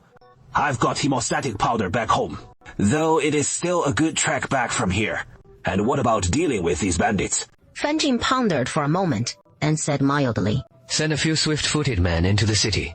One group to the yamen to summon the runners and make arrests. Another to the apothecary for hemostatic powder, bandages, gauze, and the like. How about it? My feet are the swiftest. But if I go buy the powder, whose silver am I spending? Let's get this straight up front. I've got no silver. The 3 of us were just passing through this time. These bandits weren't gunning for us. It's got nothing to do with us. So the silver for the wounded shouldn't come from our pockets. We were scared half to death ourselves. Blame it on those damn bandits, if you must. Fang Erzhu chimed in. So what you're saying is, the wounded have to foot their own medicine bill. Hey, we never said they'd pay for it themselves. If you want to cover it, we're not about to stop you. Fine, just now, facing down the enemy. You three cowered in the back, not even showing your faces. But when it's time to chip in for medicine, you're first in line to balk. What fine, upstanding folk you are. Pulling stunts like this. Aren't you afraid that next time bandits come for you, no one will lift a finger to help? Brother Shu, forget it. Don't waste words on them. We'll cover the silver ourselves. And from here on, even if someone got some right in front of me, if I so much as glanced their way, I'd be a spineless turtle myself. Fan Jin stepped forward, pulled out a silver ingot, and handed it to Fan Xiaoliu, bound for the prefectural seat, with these instructions. Get plenty of gauze and hemostatic powder. The best quality hemostatic medicine. This silver's on my house. Now hurry. The sooner you go, the sooner you're back. Fan Jianliu pursed his lips, thinking bitterly to himself. If only it were his money. Then we'd have a real hero stepping up in a pinch like this. The Yamen runners, led by Shu Laosan and Lin Wu, finally showed up, fashionably late as always. Officer, we're innocent. We didn't do a thing. We were just passing by when these folks tied us up. You've got to stand up for us. They even beat up our brothers. They're totally lawless. Where is your travel permit? The runners quickly sized them up from head to toe, and finding nothing amiss, kicked the thugs hard for good measure, cursing. Letting you bareface liars frame innocent folks. Are you blind or just plain stupid? Fine. You claim you're wronged, do you?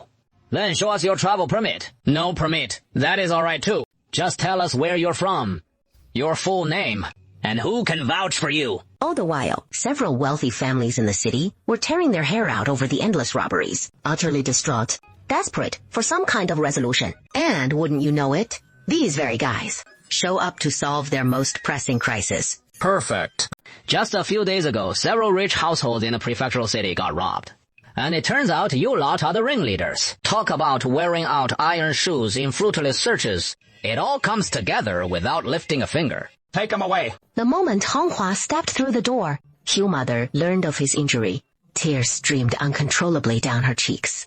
Mom, our days here in the village are so comfortable. Time seems to fly by in no time. But for those disaster victims, barely scraping by, every day must feel like an endless year.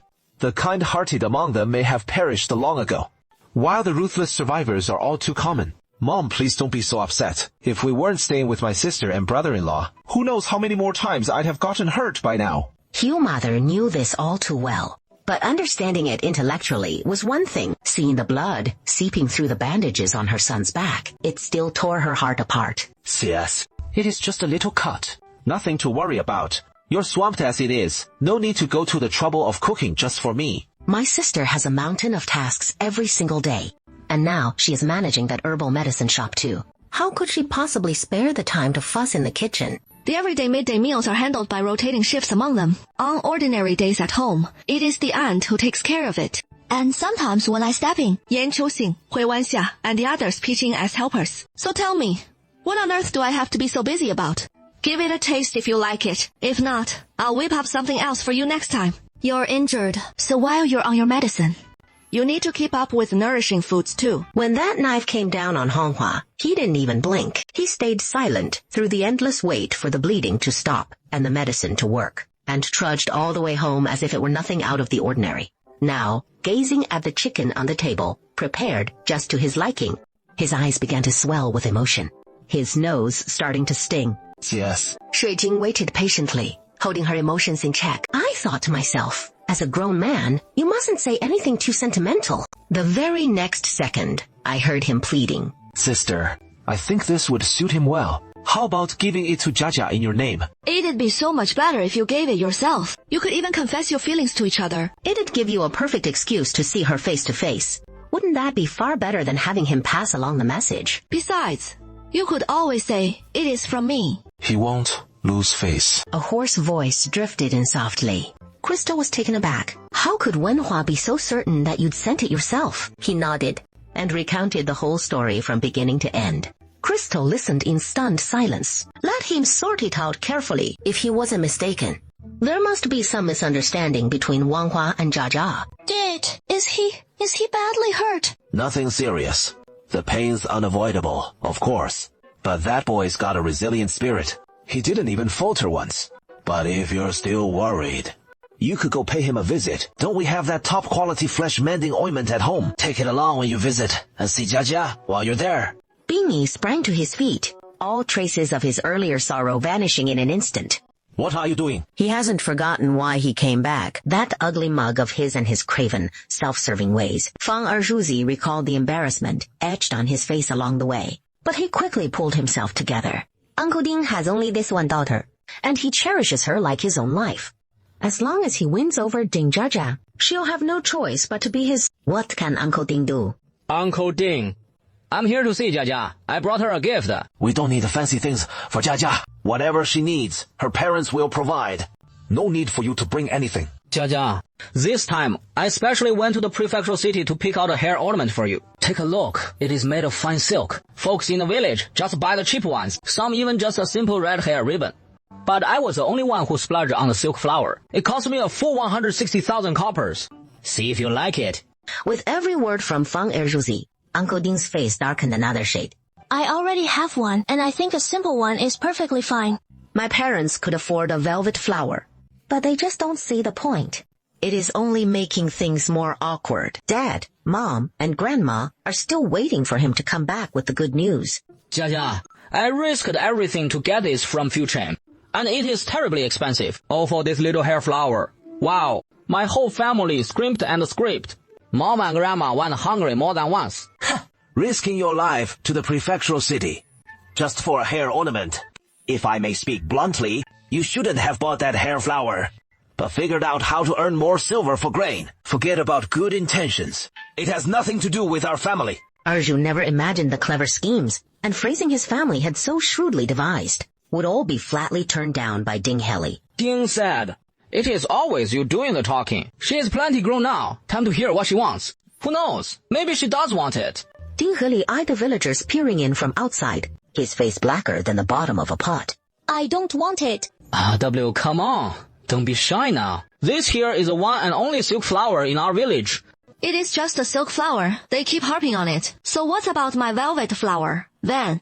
For some inexplicable reason, Ding Jia felt a wave of relief wash over her at that voice, while Fan's mother, at the rear of the crowd, shot a look of pure reproach. That wretched daughter-in-law, always spoiling her big plans. If Hu Shuiqing dares wreck this match, I'll make sure he never knows a peaceful day again. I had my brother fetch this from the prefectural city, for him and the little ones. He can't pick colors to save his life. It looks awful on me. But on a tender young thing like you, any shade would shine.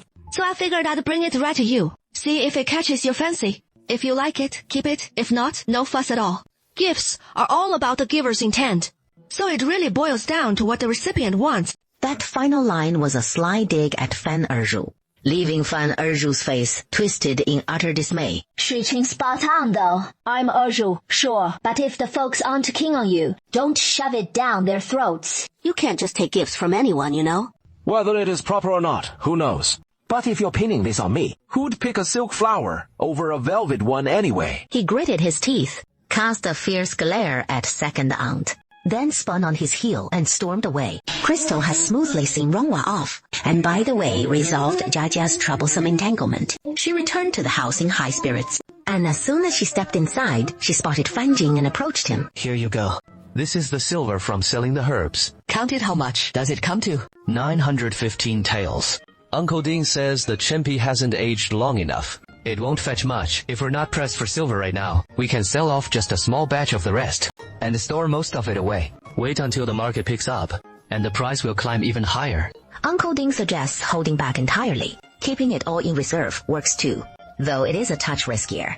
I figure we're not hurting for silver anyway. Chenpi costs little beyond some labor, so we might as well store the whole lot, since the other herbs are more than ample for our daily needs. A warm smile curved Fan Jin's lips, and he murmured his soft assent. The days are growing ever colder, so how about winter clothes for the herb room workers? Cotton garments, padded with wadding between 2 layers of cloth, 2 sets each for washing and rotation. They'll be working right through the winter, and anything too flimsy just won't do. Since we're making winter clothes, we might as well go for full outfits. 2 sets of underlayers, 2 sets of outerwear, underlayers in fine cotton, and outerwear in sturdy coarse cotton. Fan Jing understood Shuiqing's intent at once. Splendid. But outfits for 35 people, Who will you have make them? And the colors, all one uniform shade or different choices for each. It is late October already. The 11th month is just days away. 35 people, 4 sets of clothes per person. No matter who we hire, it won't be quick enough. So why not just distribute the fabric to them and let them make it themselves? As for the color, it is best to keep it uniform and treat them as uniforms for the herb shop. We'll be opening a clinic soon. And the brush workshop will need workers too, all of which will require uniforms, with colors to clearly distinguish the roles. Shui Qing is focused on who should make the clothes, while Fan Jin is taken aback upon hearing about the brush workshop. But the brush workshop, Shui Qing, when did you come up with this idea? I've had this plan for ages. Didn't we calculate the profits when we sold those brushes before? The margins were huge. I figured, even though times are unsettled now, they'll stabilize and prosper eventually. And then brushes as one of the 4 treasures of the study will be essential, with sales no longer a worry. Shui Qing sees the joy in Fan Jin's eyes. Admiration, awe, a swirl of complex emotions. Bedtime. You're incredible. The Ming Dynasty's restrictions on women. If only she were born a man, she'd achieve so much more, and she should focus on preparing for the imperial exams. As a wealthy woman, Shui Qing can't venture out, but as his wife, she can through him. The better he does, the quicker his rise, the higher his rank, the broader her world becomes.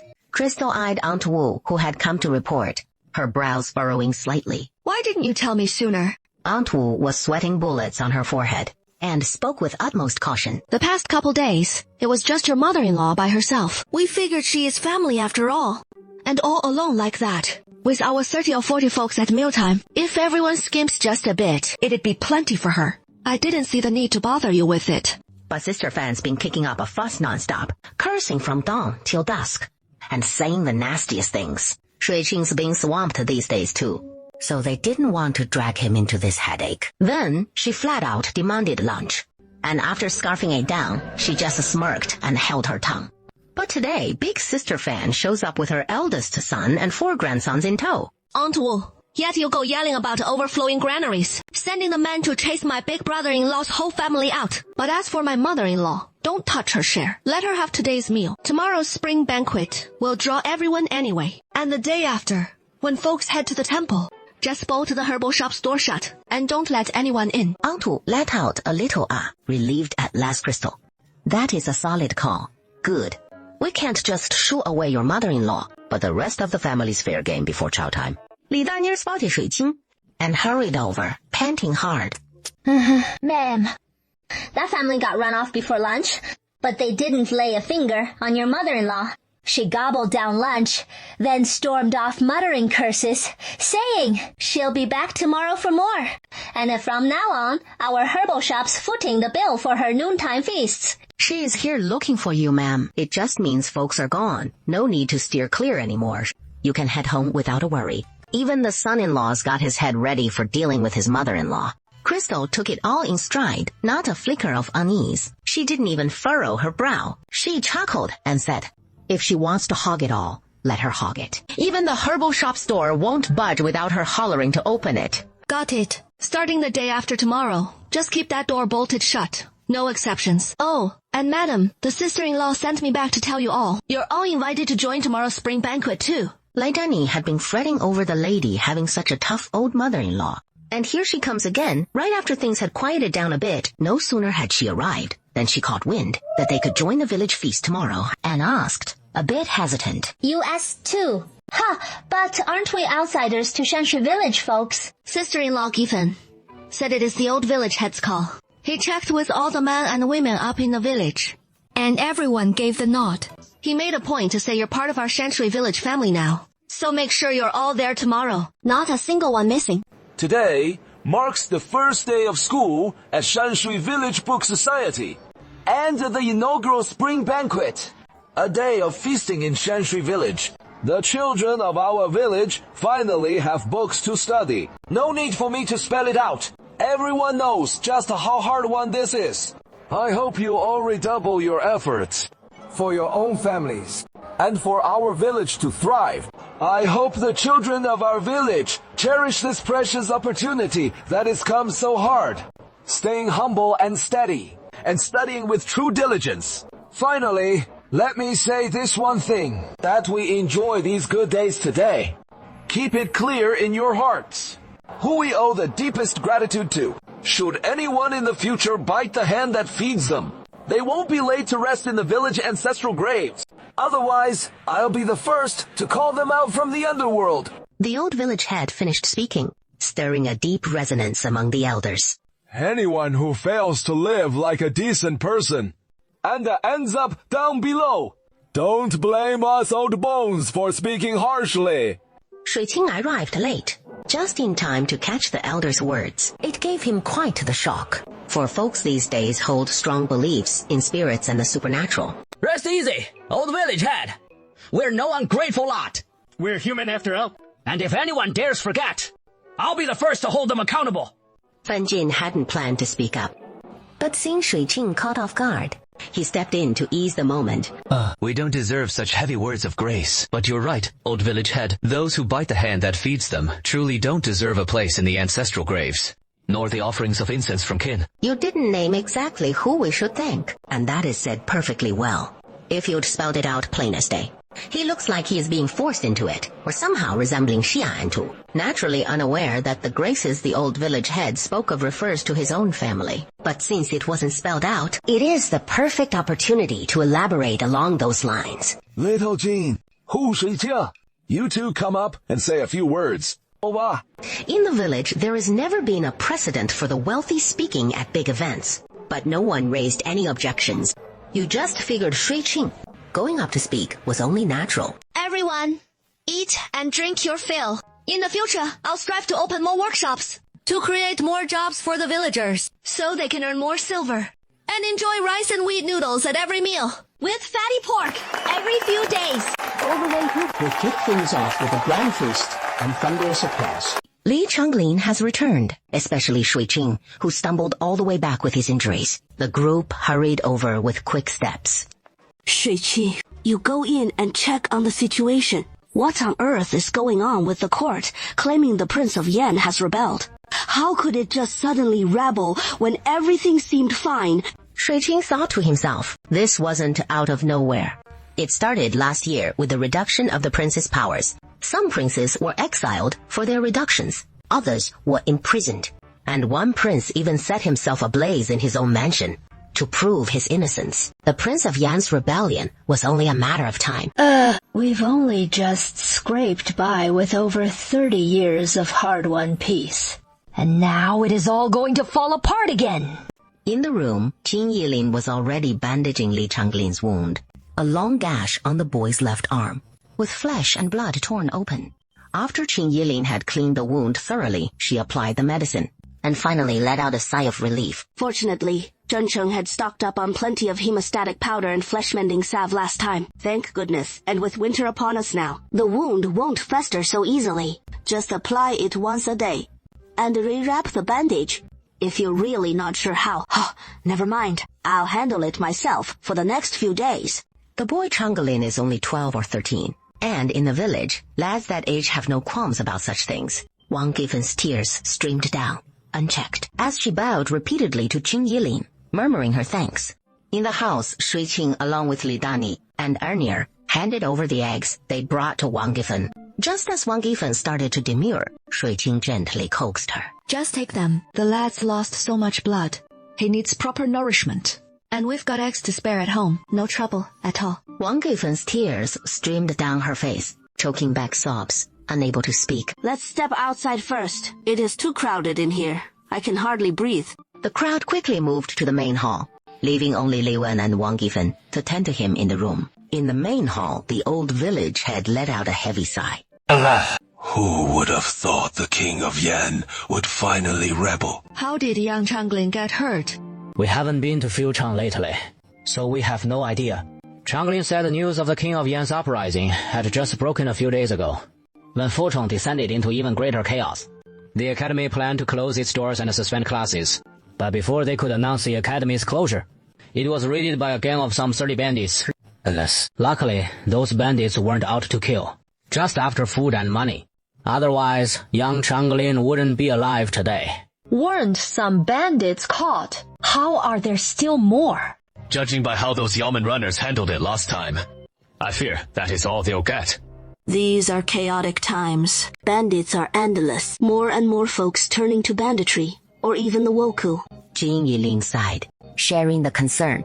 If war breaks out, it is not just the roving bandits we'll face, but soldier bandits too. Man Kang, repeat what that bandit told you when you questioned him last time. Hou Man Kang, seeing the old village chief's inquiry, hurriedly cleared his throat and spoke. The bandit said a man approached him unbidden and told him that there was rabbit meat on our cart and plenty of silver on our persons. I asked what that man looked like, and he said the man came hooded, face covered, so he couldn't make out his features. His speech didn't match my accent, but it sounded just like the lads from our village. Man Kang hails from Nanning Prefecture, so the informant's accent not matching his is only natural. Yet it closely resembled the speech of our village man. That points to someone from Guaning Prefecture. But with all those folks in Guaning Prefecture, and the hood over head and face, how could we ever tell who it was? Indeed, plenty of people know about our village's rabbit sales. We haven't a clue where to even begin.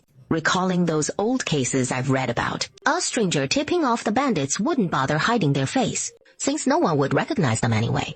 And with just a verbal description to the authorities, the whole of Fucheng hunting this one person would be like searching for a needle in the ocean. But one who takes pains to cover their face is seldom a total stranger. More likely a familiar face spilling secrets about us. Rabbit meat on the cart, plenty of silver on our persons. This was clearly meant to goad them into robbing and killing us for our wealth. Hiding head and face, could it be to avoid recognition as someone we know? Even in Guaning Prefecture, accents differ north to south, east to west. It is a pity we don't know just how close it sounded to the bandit's ear. Old village chief Qin Yilin's quick mind turned over the details, and his heart sank with a jolt. Basically, everyone in the village is selling rabbits. Only Fan Qian, Bao Dizhang, and the Wang Mazi's families didn't have Fan Qian or Erzu. Sanzhu isn't one of them either. They were genuinely terrified that day, not faking it. And besides, they didn't even show up, according to what that bandit said. He didn't know them. If they were really coming to rob us, right, they wouldn't have overlooked them. They wouldn't be that foolish, would they? At first glance, it doesn't look like an inside job. The old village head's gaze grew grave and thoughtful, and after a moment he finally spoke. We have an acquaintance in Fucheng, a former villager from our own ranks. He has even got bad blood with folks from the village. He left the house seething with resentment. Everyone in the room gasped in shock, except for Shuiqing. The others all gaped in astonishment. Fen Damu and Li Wuri caught it instantly. They recalled how, last time we went to the county yamen to check the notices, we happened to spot Fan Qian and his two sons seeking out Fen Damu. He knows we sell rabbits, that is no secret, and that we carry plenty of silver. But could it be he also knew we'd be hauling a big batch of medicinal herbs this time? Right now, it is just a hunch. No hard proof. If it is outsiders, that is manageable. But if it is Fan Damu or someone we know, then we're truly in peril. It is a fact we're being watched, but strangers don't know where we live. After we caught that last gang of bandits, the next threat would just be on the road to and from the city. But if it is an insider, then our village itself is at risk, isn't it? The old village head pondered deeply. Head bowed for a long while, then looked up and gave the order. As for Fan Damu or any insider involvement, without solid evidence, we won't breathe a word of it for now. Only those of us here truly know. And we'll keep a close watch from now on. It just so happens that Changling came back from his injury with news of King Yan's rebellion. So let's use it as our excuse to bolster the village patrol even more. After Crystal got home, she recounted the whole ordeal from earlier at dinner. We need to beef up our defenses too. Honghua jumped right in and agreed. Alright, tomorrow, I'll take Feng and Man Kang to inspect and patch up every weak spot around here. We'll make sure it is sturdier than the walls over in Shanshui village. His mind flashed back to a figure from an outing, where he'd seen his sister anxiously asking, Sis, Uncle Ding and Aunt Ting live all the way at the end of the village. If the bandits sneak around to the back gate with a grin, wouldn't they be in the most danger? Crystal had already considered this, and when she left the clinic today, she mentioned it to Qi Yilin right outside the old village head's place. She suggested their family of 3 come stay with him for a bit. But this time she wasn't about to let Wen Hua in on it just yet. Being the big sister she was, she just wanted to see her little brother sweat a little. So she teased. It is fine. Uncle Ding and Aunt Ding have stocked up plenty of that medicinal powder, right? And they've given us a good share too. You forgot. Sis. But that powder still needs someone to scatter it. Uncle Ding's a grown man, so danger is just part of the deal for him. But, Aunt Ding's just a woman, after all. How risky would it be if Ben is charged right at her? The bunch of tough guys like Butcher who thought to themselves, what is this about danger's no big deal for a big man? Does that mean men's lives just don't count? Shui Qing mused inwardly. Keep pretending. Keep it up. Especially Jia Jia. She's just a little girl after all, with so few folks at home. And right on the village edge, it is genuinely risky. Qing'er, how about we have them come stay at your place for a few days? We've got more hands here. We can also look out for each other a bit. Wenhua looked like he'd found his pillar of strength, kept nodding, and glanced at his sister. But then turned to look at Fanjin instead. Brother-in-law, what do you think? Wenhua, our home is run by your sister. You know that full well. So as long as she agrees, that is all it takes. Honghua had never thought his brother-in-law was useless before, but today he truly felt it firsthand. He is really no help at all, equally unhelpful. He turned and looked to Crystal again. I've said it all along. The only one you turn to is your sister. I haven't even gotten there yet. Hongmu felt her heart pounding wildly. Oh dear, Wenhua couldn't possibly like Jia Jia. Could he? Fanjin's biggest worry is still safety. Once back in the main room with the door shut, Fanjin whispered his question. Master, see if there is any other self-defense gear in the mall. Folks in the village like Feng Da. They've got big knives. We've got big knives and stun buttons. But is there anything better than that? The stun button is great, but I'm worried about Yanchu after all. The kids are still so young. What if I miss? That could be really dangerous. I'm hoping for something that doesn't require precise aiming, can incapacitate the attacker, and ideally works from a distance. Otherwise, getting too close would be risky too.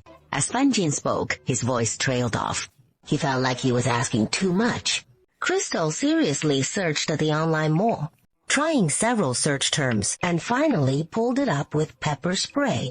He bought 10 bottles right away. Fanjin eyed the tiny gadget in his hand, his dark, shiny eyes brimming with curiosity. So, this pepper spray, they say. Anyone hit with it will tear up, cough uncontrollably, sneeze non-stop, eyes squeezed shut, throat burning like fire, utterly miserable. Unable to do a thing. Best of all, it shoots up to 3 meters away, effective within 5 meters, handles multiple attackers, no fear of a crowd. Does that work? Speaking of this tiny bottle, is it really that effective? But isn't it just peppers? How can peppers be so powerful? Hold on! Don't move! Fanjin was just about to press down with his thumb but froze. Crystal quickly explained. I just want to press out a little to test it on you. Try on the shoes. But you can't try them on inside the house. So go try them outside. I won't stand in your way. Shui Qing gives a In his heart, Shui Qing silently lit a candle for him, then turned to the inner room to prepare a washcloth and water. Before long, the yard erupted with thunderous sneezes and coughs, and lights flicked on one by one in the guest room. Son-in-law, what is going on with you? Father-in-law, are you all right? Brother-in-law, you were on your best behavior tonight, so there is no reason my sister would pick on you. Shui Jing in the room was speechless, staring at the sky. No, don't come over. The smell here is like, nobody come closer. I accidentally got the pepper spray in my eyes. It is fine. It'll pass in a bit. Head inside first. I've got water ready for you to rinse. He waited a good while, but no one came in. Just as he was starting to wonder, he heard an awkward question from outside the door. Time for bed. My eyes are glued shut. Could you come help me over? See, now you believe me. Fanjin nodded obediently, even though his eyes were killing him. But after rinsing his throat with water, it felt a lot better. As the second son, I keep my mother close to my heart, eagerly bringing this fine cotton fabric, the fabric itself. Picking dark red works fine this year, but next year, skip this color altogether. Send blue. No, send the black instead. come here. This year's fine cotton fabric is definitely for making something for myself. Save next year's fabric to make something useful for Daju. The year after that, make something new for the second son. And the year after. All right. Fan Jin raises no objections and simply agrees. Fan Miu's face lights up, her eyes turning to the other gifts, and she keeps nitpicking. This puffed sugar is tasty, no doubt, but it is just not practical. Gone in a few bites. Especially with 4 grandsons running around. Those boys with their bottomless appetites, devouring a piece in 2 or 3 chomps. Will this little bit even last? The brown sugar's at least decent, but you don't know how much mud cake it takes to keep them happy. Sister-in-law, in our situation, how can we justify spending silver on such things? With this silver, you might as well hand it straight to me. Those hawthorns just leave you hungrier the more you eat. You really can't get a single thing right. If I had my say, you can't even shop properly. Anyway, don't waste the silver. Next time, just give the silver to your big brother. Let him buy what we actually need. Off to the side, Fan Jin listens with his chest heaving, itching to step forward and speak. The little brother doesn't know any better, buying all the wrong things. Fine. Mother will eat it. If it is no good, just toss it out. As for giving the silver to Big Brother, that is not necessary. Big Brother has his own share of filial piety toward Mother. By then, Mother can eat as much as she wants, and the share he bought will do just fine. His whole body tensed up before the meal, realizing that his brother ought to show this same filial piety too. So he stayed quiet, standing off to the side. Mother Fan huffed and puffed in justification. Your eldest brother has it so tough. Raising 4 boys, where is he going to get the silver? As the younger brother, you've got to understand. It is the eldest who really needs it. Fan Jin's gaze shifted away, cold and distant. Mother truly does look out for eldest brother. With that said, he lingered no longer, turning on his heel and walking away. He'd fulfilled all the filial duty he owed.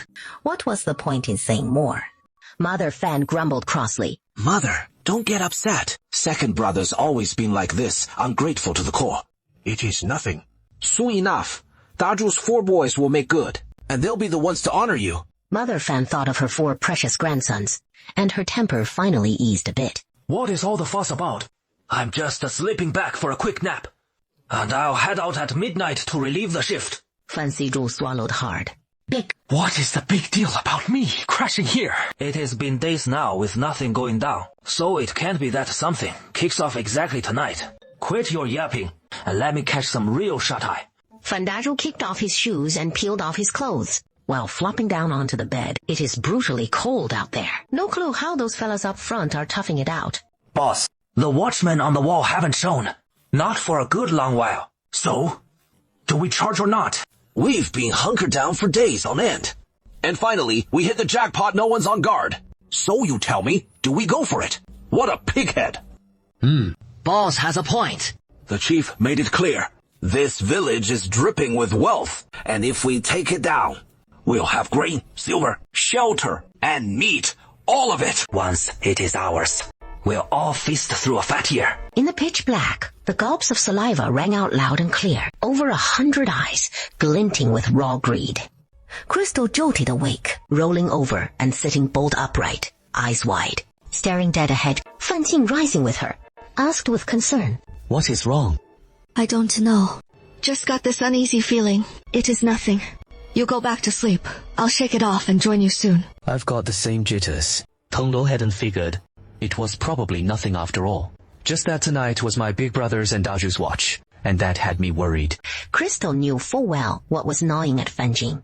He had no idea it was his shift with Fan Dazhu before dinner.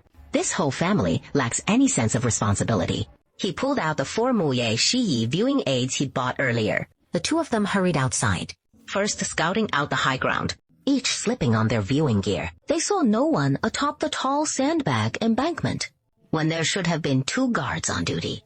Then several heads poked up over the embankment, scanning left and right at first, and once they were sure no one was around, they scrambled down fast. We can't let the rest of them break through. Crystal, go back and tell the family to stay inside. I'll handle this. What about you? Quite a few bandits have already slipped in, with more pouring in behind them without end. They're climbing up after them. I've got the chili spray ready. Once I climb up to the embankment, I'll spray it down first, keeping them from climbing any higher. Then, raise the alarm to alert the patrol team. Tell them to round up Fenda and the others first. You lead them in quietly, guarding the gate on one side, while getting up to the embankment to douse them with chili spray below. Sprinkle lime, plus the ship intestine powder from Uncle Ding. Otherwise, if you go alone, and bandits have already jumped down swinging at you, how will you manage to guard the gate and hold the embankment too? All right. Crystal, head home. You all hold the courtyard gate tight, and don't come out, no matter what. Once all of them are securely bound, the gate is shut once more. No one's getting any sleep tonight. Crystal gazed at the bandits sprawled on the ground. An idea suddenly came to her. Where are those two? We can't let them off easy. So, what do we do now? Ouch! We've rounded up most of them. Not many got away. What if the rest come back for revenge? Oh, my arm got slashed. It hurts so bad. Why is there so much blood on me? Didn't feel it earlier. But now, it is killing me. Oh no, am I dying? I'm hurt too. Those damn cutthroats. I'll hack one for each of them to get my revenge. The open space in front of the village was packed with people, everyone milling about like headless chickens. The noise deafening. I'll head back first to check our spike pits. Make sure no bandits slipped through in the chaos. Crystal shouted in response. To keep them on their toes. Tonight, either no one sleeps or we take shifts. We need guards on watch. No choice. The chaos is too much. Boise is barely carrying over the Ding. Just barely. Li Wen pushed through the crowd and finally found Fan Jin, saying anxiously, Brother Jean, you step up and take charge. This chaos can't go on forever. Sister Crystal, tell us what to do next. Crystal, do you want to take the lead? It all depends on whether Crystal wants to, and drag the old village head out again. In such dire straits, the bandits didn't finish him off. Yet this bunch wore him out till he passed. All right, then I'll respectfully obey your orders. Aunt Zhang and Wang Guihua beamed with delight. The crowd fell silent at once, awaiting Shui Jing's assignments. First off, plenty of those bandits got away outside. To keep them from circling back with reinforcements, we still need full watch on the front and back gates. Fan Qian and Fan Dazhu are off. Watch duty tonight. We'll deal with them later. The midnight shift proceeds as planned. No skimping on the gate. Watch either. Our whole village nearly got wiped out by Fan Qiang and Fan Dazhu tonight. Where are those two now? We can't let them off easy. We'll handle Fan Qiang and Fan Damiu later. Fan Xiaoliu, Wu Gousheng, you two take a close count. Get all the wounded settled in the schoolhouse. And Zhang Xiaogou, head to my place and fetch Ding Shu and Ang Ding with the hemostatic powder to help bandage them up. Right. The wounded come first. Bandage them up quick. Oh, right. What about these bandits? Plenty of them are bleeding out. Might croak right here in the village. If they die, they die. At worst, we bury them somewhere. Or wait till dawn and hand them over to the Yamen runners. No wasting good medicine, bandaging them up. It is not like I want to save them. Just feels wrong, having them die on our turf. We'll wait till Uncle Ding and Aunt Ding arrive. Then we'll decide, just to make sure they don't die on us. As for any who do kick the bucket, well, that is that. The officials will understand, no doubt. We can't just stand by. They came at us with knives, bent on murder. Should the villagers just bare their necks for the slaughter? Big brother Li, second brother, third brother, old Three Shu, Big brother Wu, split these dozen or so bandits into groups. Keep them well apart from each other. Grill them one by one. Dig out every past crime they've committed. Any accomplices lingering before noon today, and all the rest. Li Wen and Li Wu lead with the eagle claw grips. Right Aunt Zhang scanned the scene with sharp eyes, barking orders crisp and clear.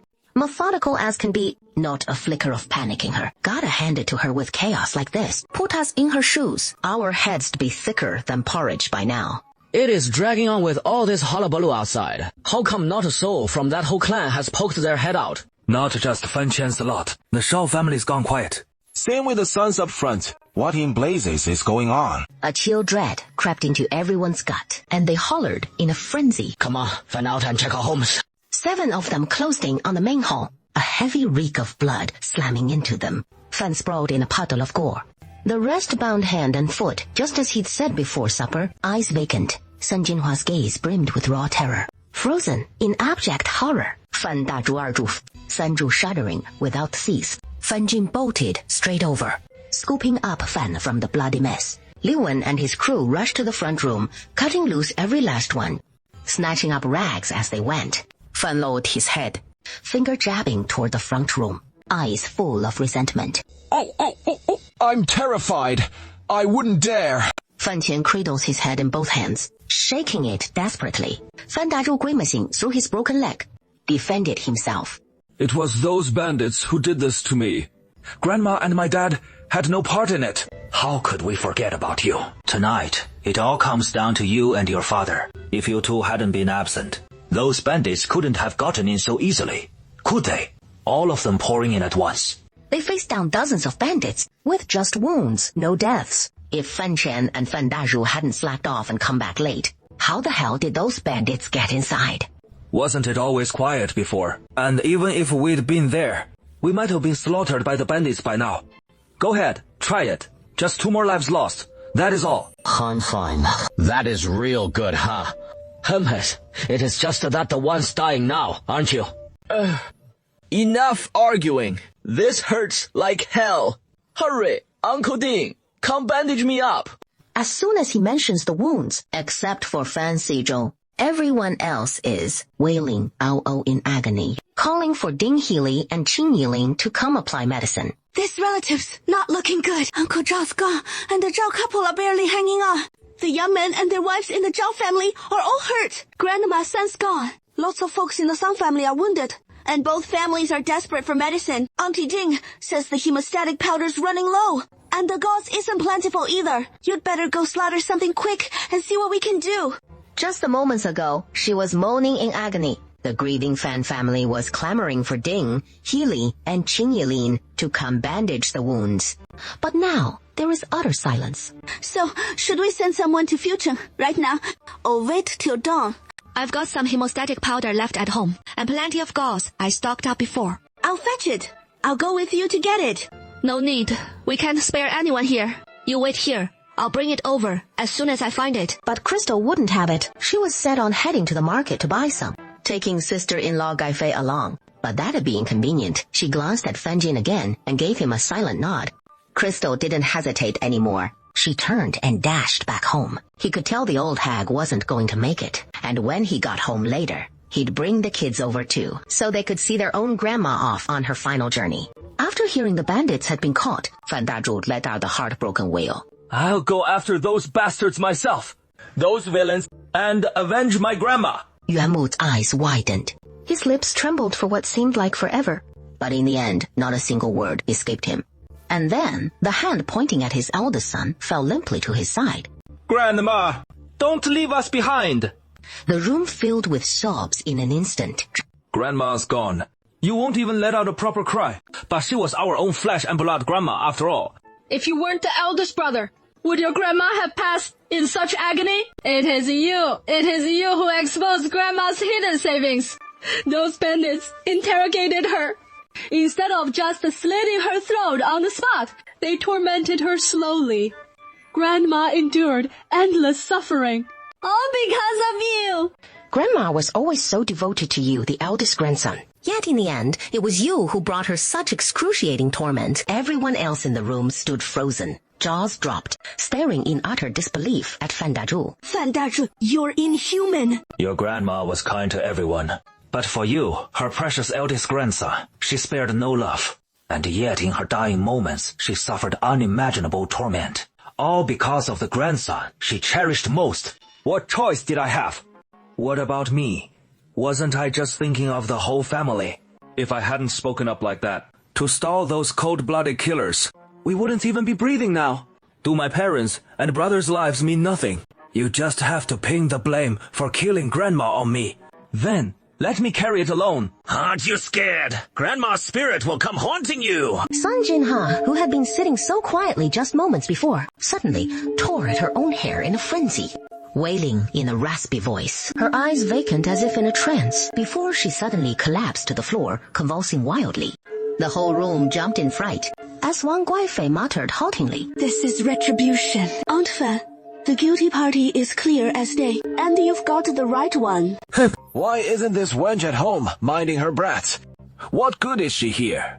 Boss Zhou spoke up from the front. His lackey trailing behind let out a mocking snort. A wench like her belongs warm in the bed at home. What is wrong with that? You lot can't even wield a blade. So you send a wench to do your dirty work. Mark my words. If you dare lay a finger on us, once you face the magistrate, I'll make damn sure you can't eat your fill or walk away easy. But if you send your daughters over to warm my bed, maybe I'll put in a good word for you. Crystal stepped forward, snatched the long saber from Old Three Shoes' grip, and with one swift stroke, sliced clean through an ear. Damn it. I've never seen anyone begging to get carved up like this. You damned wench! Even if you lop off our ears, we still won't breathe a word. What good will that do you? It doesn't have to serve a purpose. At least it'll ease our minds a bit. Ain't that right? Old Three Shoe nodded furiously, tears welling up in his eyes. He'd been taking their jeers the whole time, never dreaming sister-in-law Crystal would flip the script the instant she showed. Sister-in-law Crystal, how do we get them talking? If they keep clamming up, we'll just keep slicing. No need. All three, douse them good with that chili water, and don't hold back. Hit them every half hour or so. Chili water won't kill ya, but it'll make you wish it would. No fear. It just won't be the end of you. Even Boss Drew couldn't help but gulp, swallowing hard.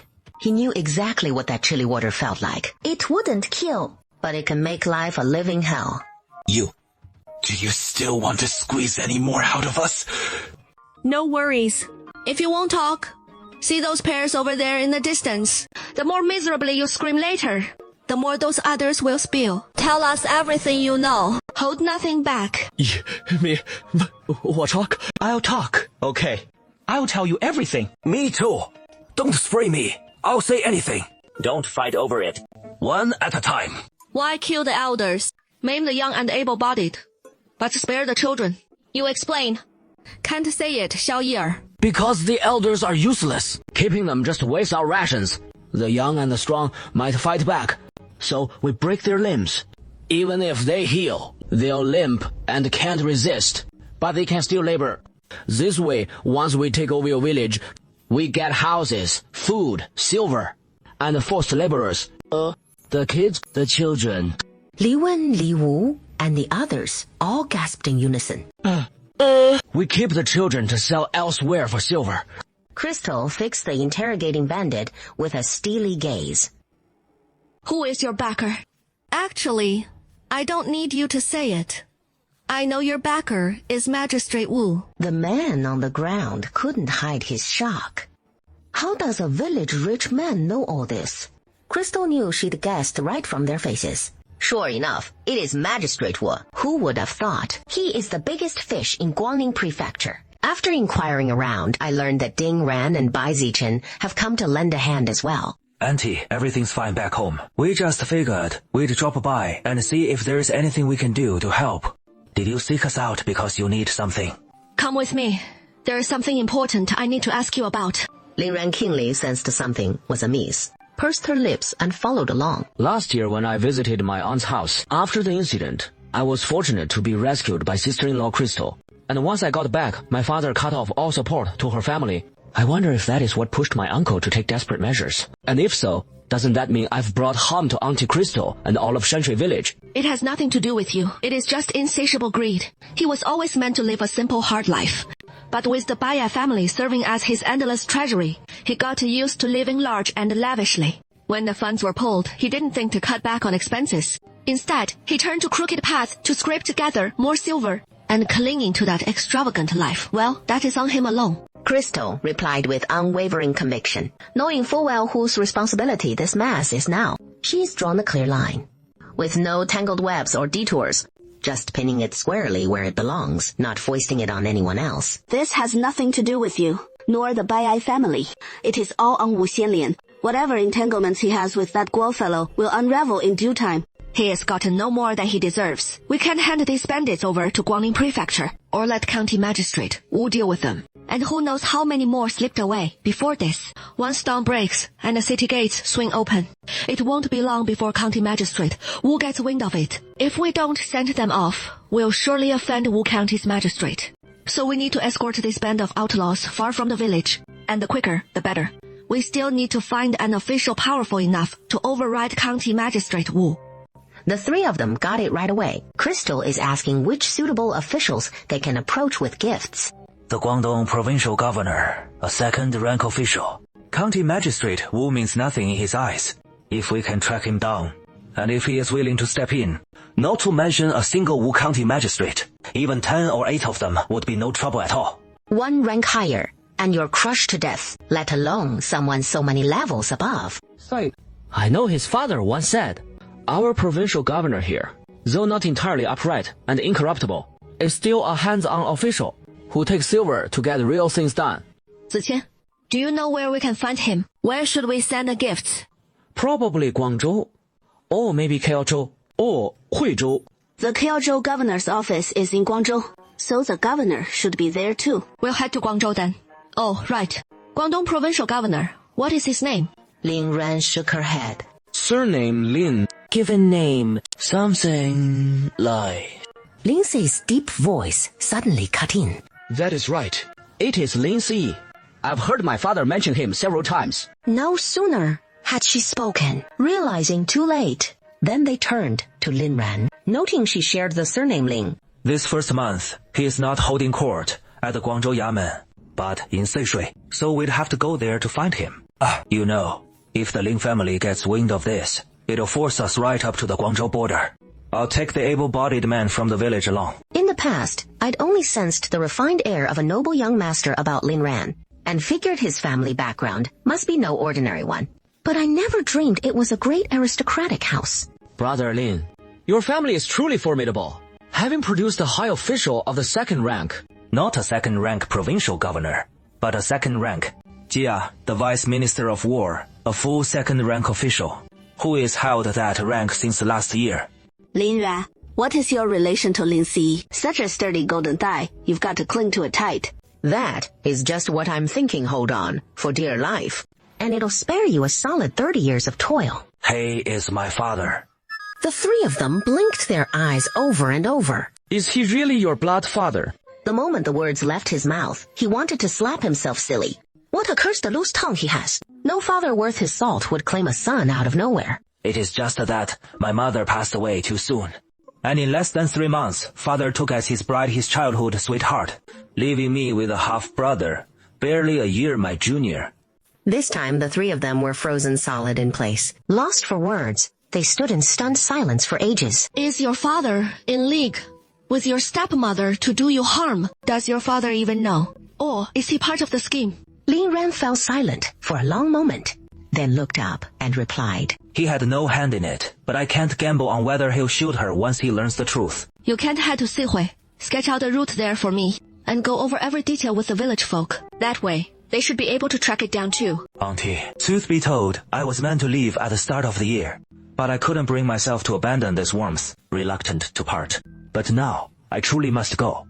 Let me help you one last time before I leave. This is the only thing I can do for you. He knows his father. Well, only if he steps forward might his father intervene on his behalf. Yet, he has no choice but to leave. You stay here, well fed and clothed, so my stepmother can never find you. You'll be perfectly safe. Why risk your life in Sishui? I'll head back to Nandu to see my father. He has a decent connection with the Nandu prefect. I'll ask the prefect to send men here, as long as we can keep my uncle in check, and stop him from harassing Shanshui village. Then we're all set, aren't we? Even chaos has its silver linings. Our village needs protection, and we've got it. We have manpower aplenty, and no shortage of grain or meat. Even endless harassment, what of it? We're not afraid of him in the least. I've long since made up my mind to leave. They've treated me like helpless prey, under the knife, my whole life here. I can't let those who wronged me live carefree. The three of them grasped this truth. Even handling that powerless county magistrate was a struggle for them. But I can find a way. Confronting a provincial governor who is also vice minister of war, or the wife of a second-rank official, that would be tantamount to dashing eggs against a rock. Where will you go? To Beidou to seek my maternal grandfather. Who is your grandfather? Can he keep you safe? My grandfather will protect me. He can safeguard me too. His name is Zhu Nang, a general in the service of the Prince of Yan. In the wars to seize the throne, he campaigned tirelessly with the prince across south and north, amassing battle-hardened merits. He fears not my father. Very well. take care on the road. Li Weiguan is here for last night's incident as well. The leading Yamen runner acted as if he saw and heard nothing, his sharp gaze sweeping over the crowd, finally settling on the old village head. This old man is advanced in years, and only stepped out this morning. What does the officer wish to ask? The leading Yamen runner furrowed his brow, his face full of displeasure as he gauged the old man's intent, so he could only inquire about matters after dawn. Pray tell, whom should I seek to inquire about our village's affairs? It was Hu Shuiqing who stepped forward to take charge. Seeing it was someone he had overlooked, even a mere woman at that, the Yamen runner's smile froze on his face. The 5 Yamen runners exchanged glances, and could only grit their teeth as they approached Shuiqing. How family sister. This morning, someone came to the Yamen to file a complaint. You must know of last night's incident. What brings us here today? You're too kind, officer. I do know of last night's events, but I fail to grasp the purpose of your visit. How could you not know? Over 100 men. You must have captured at least 80 or 90. Whether those men live or die. Hand them over at once. Son the head catcher's brow twitched, as he regretted bringing along these sheep-like oafs. So the officers have come to seek justice for us indeed. But officers, how can you demand those men from us? Look, dozens of our villagers lie wounded. 5 have perished. We barely drove off those bandits. How could we have the strength to seize them? Pray, officers, grant us justice. We mind our own business in our village, living honest, quiet lives. When those bandits stormed in, howling for blood and slaughter, causing heavy casualties in our village, we were just about to send someone to the Yamen to beg the magistrate for justice. Who would have thought they'd have the nerve to strike first and cry foul? Perfect timing. Officers, you lot should round up these bandits quick. Throw them in the clink. And as for their accomplices, they surely know their hideouts. Grab them all at once and spare the neighbors further trouble.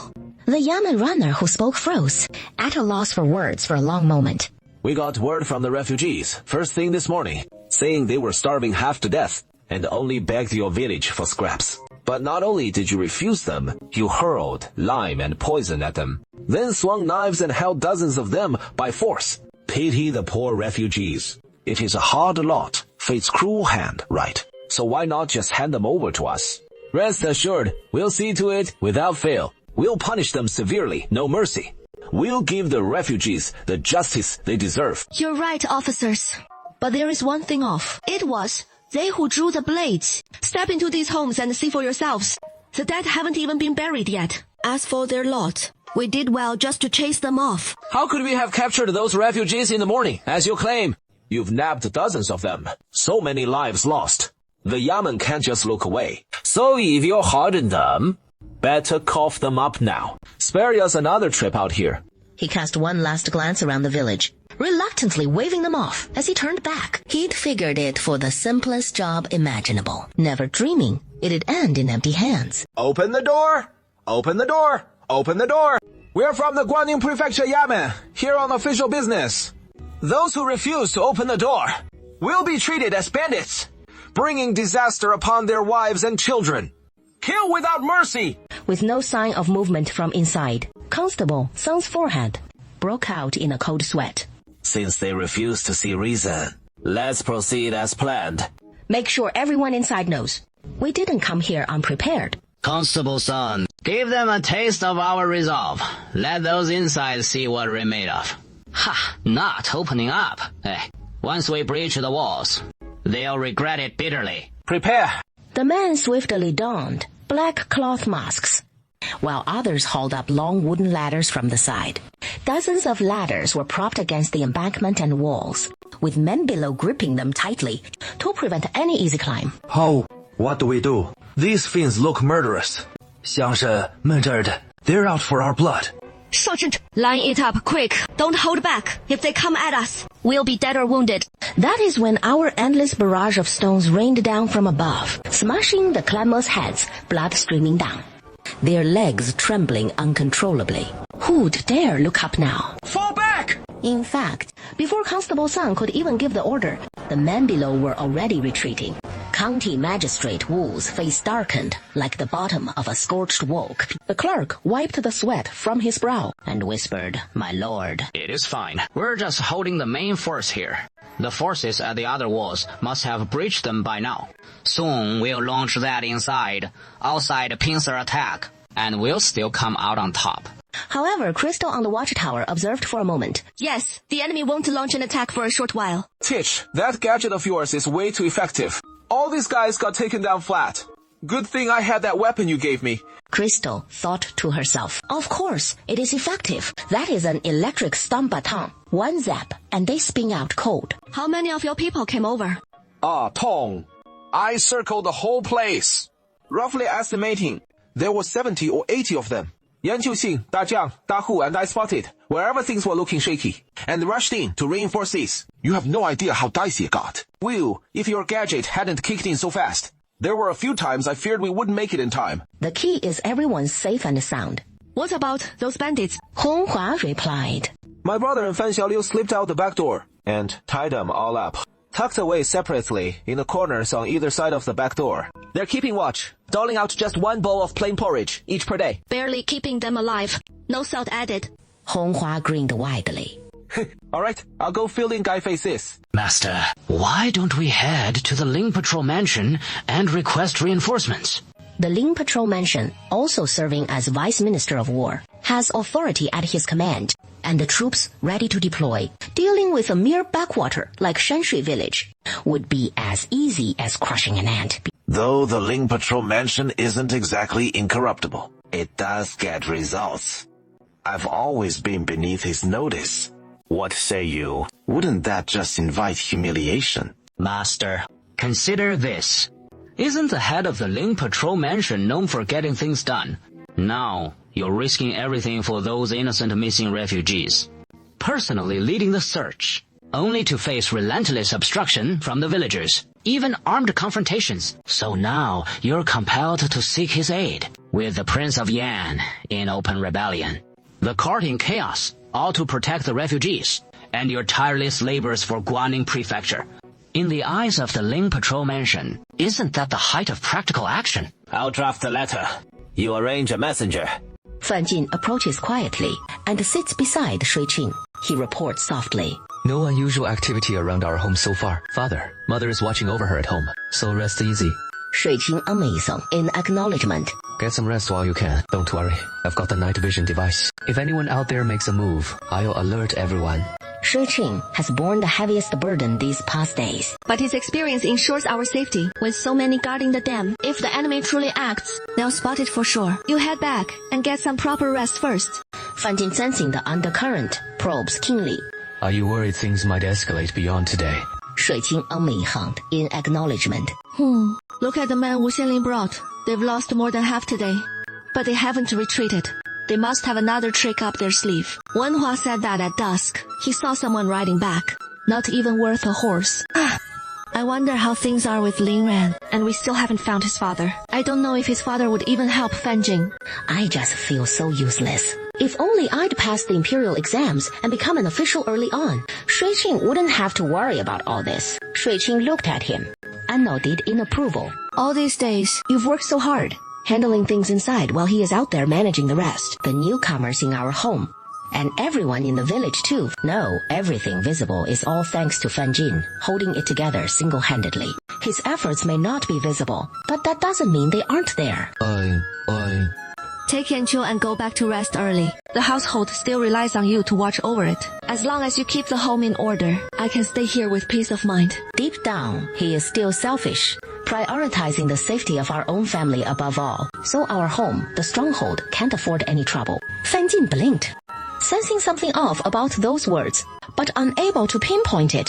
Yet his heart still felt warm. It is not yet noon. The arriving man strode forward and announced, catching even County Magistrate Wu and his disgruntled followers completely off guard. Our reinforcements have arrived. Time for a change. Regret won't help you now. I advise you to know what is good for you and open the gate quickly. That way you'll suffer a little less. County Magistrate Wu gazed at the man on horseback, his features sharp and stern, his legs trembling uncontrollably. His voice quivered as he stammered. This lowly official. Greets, Governor Ling. He dropped to his knees with a thud. This lowly official begs pardon for not welcoming you from afar. Governor on horseback, He glanced down at the bound men on the ground. Everyone's tied up. A group of soldiers surged out from behind him, without a word, rushing forward to bind everyone to the ground. Open the gate! 我们了! Governor Ling has arrived. Our village is safe now. No need to fear. It is our village, lads. They've returned with reinforcements. The villagers were first filled with excitement, then overjoyed upon seeing their families return safely. Where is Lin Ran? Why haven't I spotted him? Where is he? Lin Ziyi, the esteemed provincial governor, would personally come to Shanshui village, not as bandits or county magistrate Wu's men, but to find Lin Ran.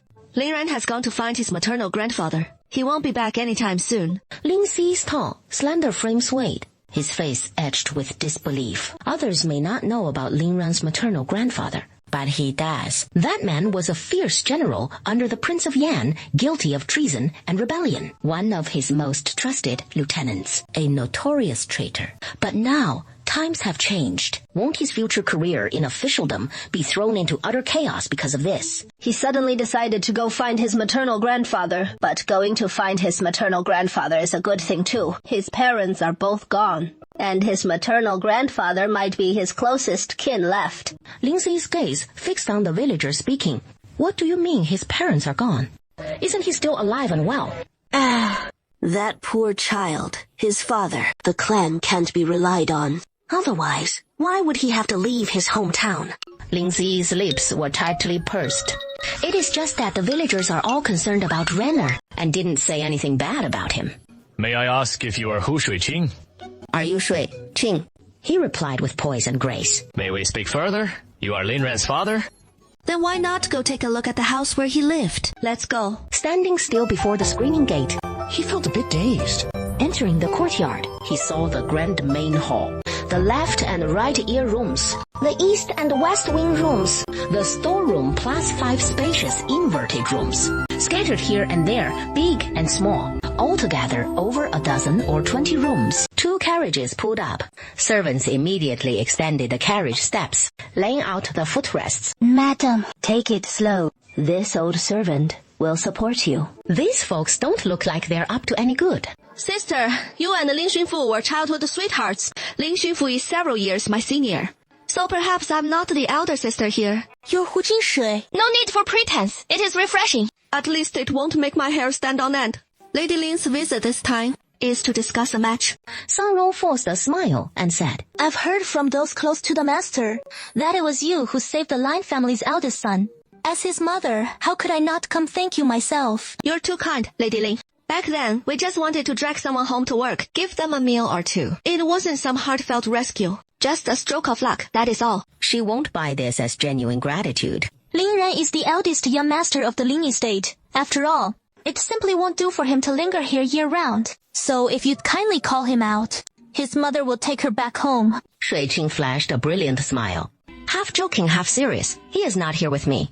I haven't a clue where he is gone. You're lying. Lin Ran must have returned. And he is not with you. Where else could he be? You're spinning tales. Trying to cover for him, aren't you? Shui Qing heckled, but the women at her side couldn't hold back. Who do you think you are, daring to accuse Our Lady of lying?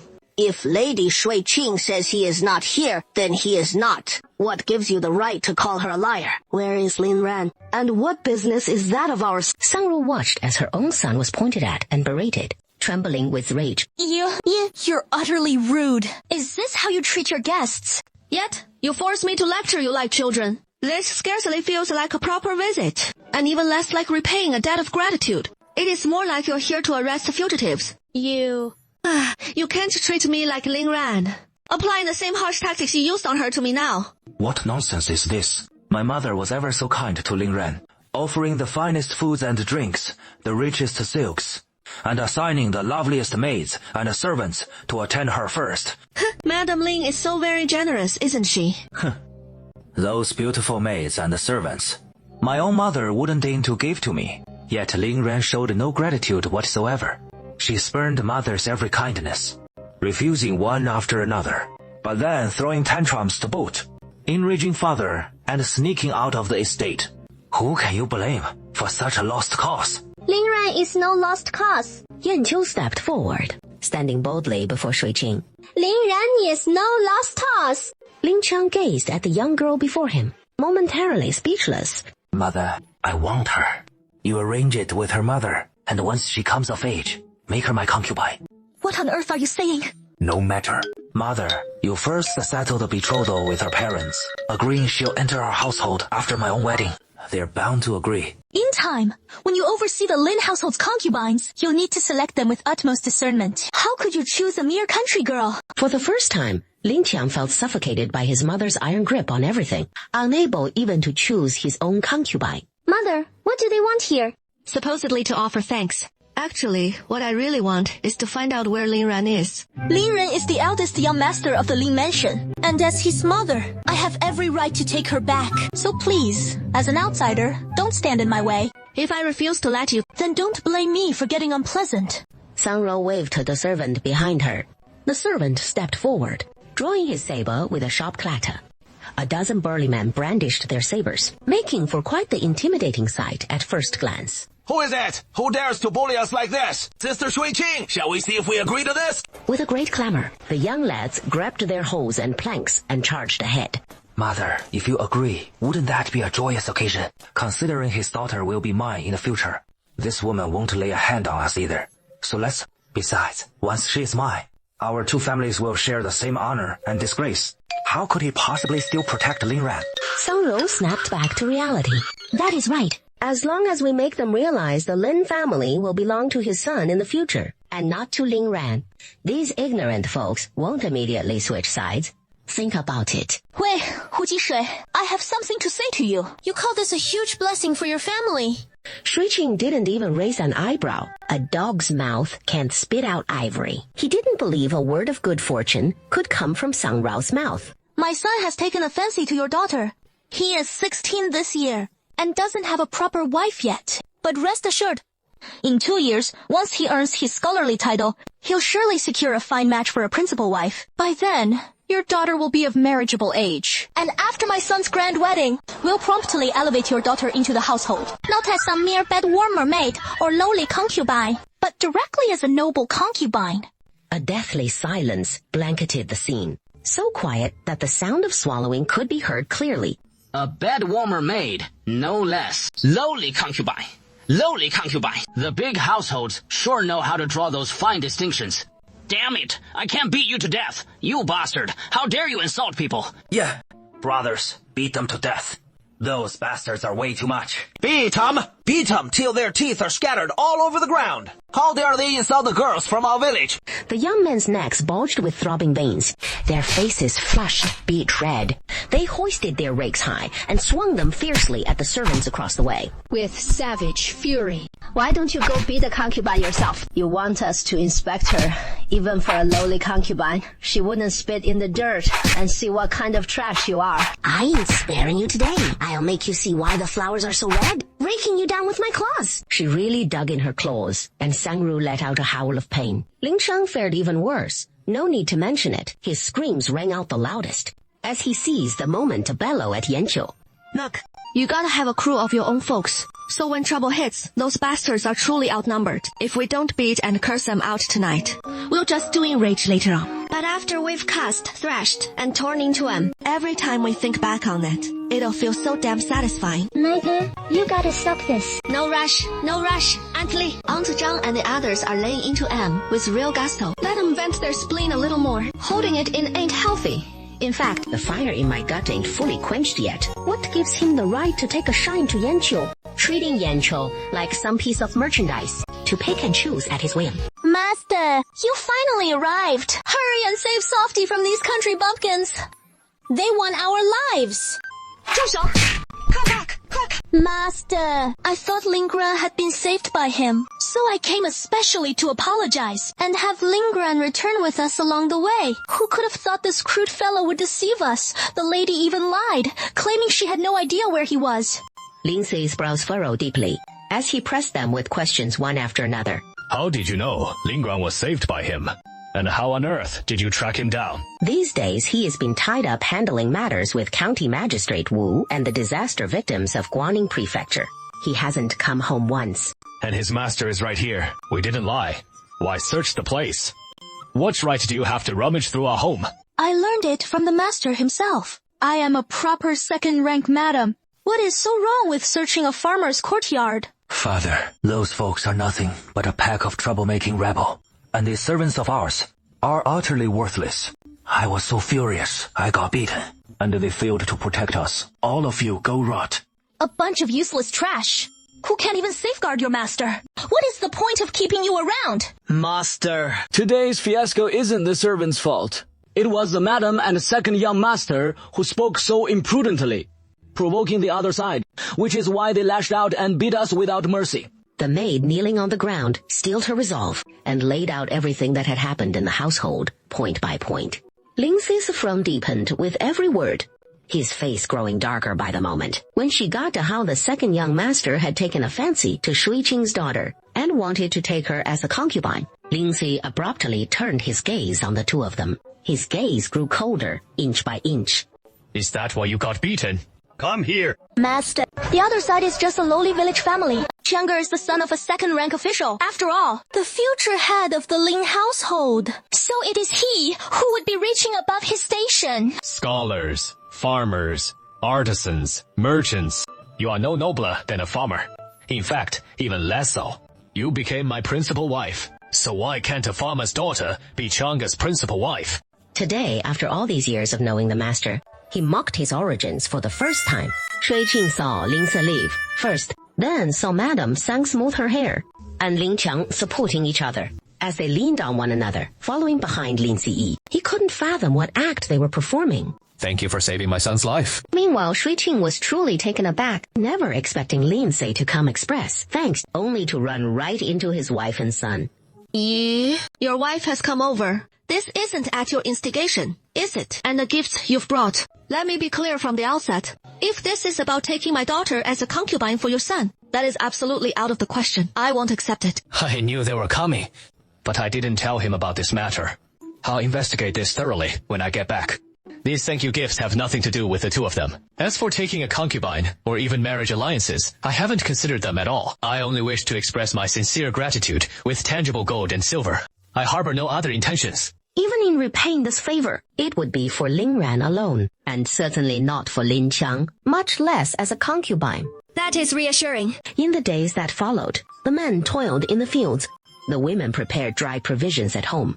Madam Ding has arrived. As Shui Qing waited, Qing Yiling entered the tea room, shut the door, and poured the tea. Once seated, the two proceeded with utmost caution, and finally chose to directly inquire whether Wenhua harbored feelings for Jia Jia. You noticed it, right? Qing Yiling parted her lips, her face etched with bewilderment, as if she hadn't seen it at all. Could it possibly not be Jia Jia? Thinking of Wenhua, she recalled the hairpin he'd sent last year, and upon reflection, Wenhua surely held no romantic intentions toward Jia Jia. Shiqi, you're not mistaken. Wenhua has never acted improperly toward Jia Jia. That is true. Put your mind at ease. My brother's integrity is unquestionable. No matter how deeply he cares, it won't harm Jia Jia's reputation. Shui Qing, with a video this captivating, it has got me starving. Can we watch without snacks? This is the Beikawa yogurt Haofeng bites. I just snacked from Douyin Mall. They curb those cravings and melt away stress. Tangy, sweet and simply irresistible. Under $10 after the coupon. I've been taste testing non-stop on Douyin Mall lately, and everyone around me is hooked on trying things here too. Official authentic goods with heaps of craving-quenching snack innovations. Delicious and still dive into the mall. Jump into big brand trials or tap the comments below to grab yours fast. You're practically family now. No need to hold back, tell me. Are you absolutely sure Wenhua likes Jia Jia? How did you spot it? It is more than just observation. I asked Wenhua directly. Qing Yiling's heart raced wildly in her chest. Ding Heli had questioned him as well, glancing toward Shui Qing, only to hear her press on. Wenhua confessed he'd long harbored deep affection for Jia Jia. He didn't know how to show his affection for Jia Jia. Damn the silver he earned hauling potatoes for Bai Mansheng. He bought a hairpin for Jia Jia, which ended up getting Jia Jia punished by you all and returned to him. Only then did he realize Jia Jia didn't return his feelings. And after that, he never dared to show it again, and so on. Wasn't that hairpin supposed to not be a token of love? Shui Qing hummed 了一声 agreement, responding with an O. Indeed, it wasn't a token of love. That is Wenhua we're talking about. Li Qing let out a hum and replied, It is indeed not a token of love. Wenhua said he overheard Jia Jia telling you she wanted to buy a new one. And since you didn't agree, he figured he'd gift Jia Jia a hairpin to the girl he fancies. How could a simple hairpin possibly serve as a token of love? Qin Yiling took a deep breath, her eyes blazing with fury. Listen, He Li Qing. Just look at the mess you've made. You couldn't even ask a simple question straight. You clearly don't see Wanhua as the affectionate type. I think you shouldn't bother preparing food for Uncle Ding anymore. Just let him go hungry. It is what he deserves. Good things come with twists. Good things come with twists. In other words, Jia embodies that new moon's glow too. And both you and Uncle Ding approve, while Wenhua has no objections. Of course. Wenhua's a fine young man. No complaints there. Your parents are good folks. And you're an even better aunt. The family is simple, with few complications. And the in-laws are understanding. Not only will the aunt stay out of the young couple's business, she'll lend a hand when needed, and immediate during quarrels. Watching this delightful video has me starving. How can we go without snacks? This is the Bakeaway Yogurt Hawthorne Bites. I just snagged from Douyin Mall. They're crave-busting and stress-relieving, with that perfect tangy sweet kick. Delicious, and under $10 after the coupon. I've been sampling everything on Douyin Mall lately, and so has everyone around me. Official genuine products, tons of crave-worthy new snack drops. Delicious and still head to the mall now. Join the big brand trials, or just tap the comment section. Pick your faves quick. Why on earth would your Uncle Ding? And I oppose an arranged marriage like that. That is just how it is. My own daughter has taken a shine to him. Wouldn't that be even better? Crystal never imagined things would fall into place so easily. He knew the two youngsters shared real feelings for each other, but he hadn't realized that Uncle Ding and Li Qing Yimin had their eyes on Wenhua all along. My folks have some savings set aside, so buying land and building a home won't be an issue at all. Jia figured that since Wenhua and I are both here already, her parents could settle down in Shanshui village without a worry. Wenhua would marry Jia and bring her into the family, keeping him close by your side, so you could see him every single day. Just like with an unmarried daughter, it wouldn't make much difference at all. Down the line, once the young couple has kids, one takes Wenhua's surname, the next gets Jiajia's, passing it down the generations. Whether you think it is a good match or not, I'm so thrilled, I hardly know what to say. He couldn't wait to share all this good news with Li Qing, and he leaped. Qin Yiling went to find Ding Healy. Crystal headed to the West Wing to see her folks. How is it looking? Crystal went ahead and voiced her parents' main concerns. Aunt Ding took a good look at Zhou Wenhua. Uncle Ding seems pleased too, and Hao's parents let out a relieved breath, asking eagerly. Mother Hao shot a glance at her husband, and Father Hu beamed as he chimed in right away. Then I'll go chat with the old village head about snagging some land and putting up a house. Meanwhile, over on the other side, Ding Halley was inspecting the final batch of herbal preparations in the pharmacy when he spotted Qin Yiling rushing over. What has got you all worked up? He has only been away 2 months, and you're missing him like crazy already, or fretting over his provisions. Eating out there is no big deal. A bit rough around the edges. It's just that, even if the grub's no gourmet feast, no need to get all flustered. I'm not flustered. As long as there is something to eat, that is a win. What is there to fuss over? Ain't nothing to pick at. Qin Yiling recalled the intel she dug up when returning the family hairpin, and shot back with a huff. You think, headed Healy, has that time of the month rolled around again? Is that why you're extra prickly today? What about Wenhua then?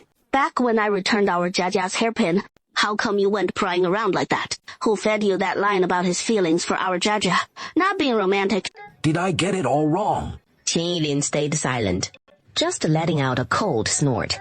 Ding Heli racked his memory, figuring he'd probably just asked a polite little question back then. So what is the play now? Well, what else? Time to get that dowry sorted. Naturally. Hao Wenhua rounded up Jia, and roped in Ding Healy one more time. Qin Yiming was hashing it out in the tea room at his sister's place. Ding Jiajia's head is practically buried under the table. Her originally fair cheeks were just a soft pink, but now they're flushed a deep crimson. Just a little while ago, Mom and Dad just pulled her aside and said Wenhua likes her. Jia, what do you say? After all, it is where you two lovebirds will be settling down. Jia, your mom and dad are spot on. After all, you'll be living there for the long haul. So wouldn't everyone agree? It is perfect. Ho's mother chimed in with a smile. Chinger is absolutely right. Jia, no one's a stranger here. No outsiders at all. Just say what is on your mind. Honghua's absolutely thrilled about it, seeing Jia only stealing glances at her sister.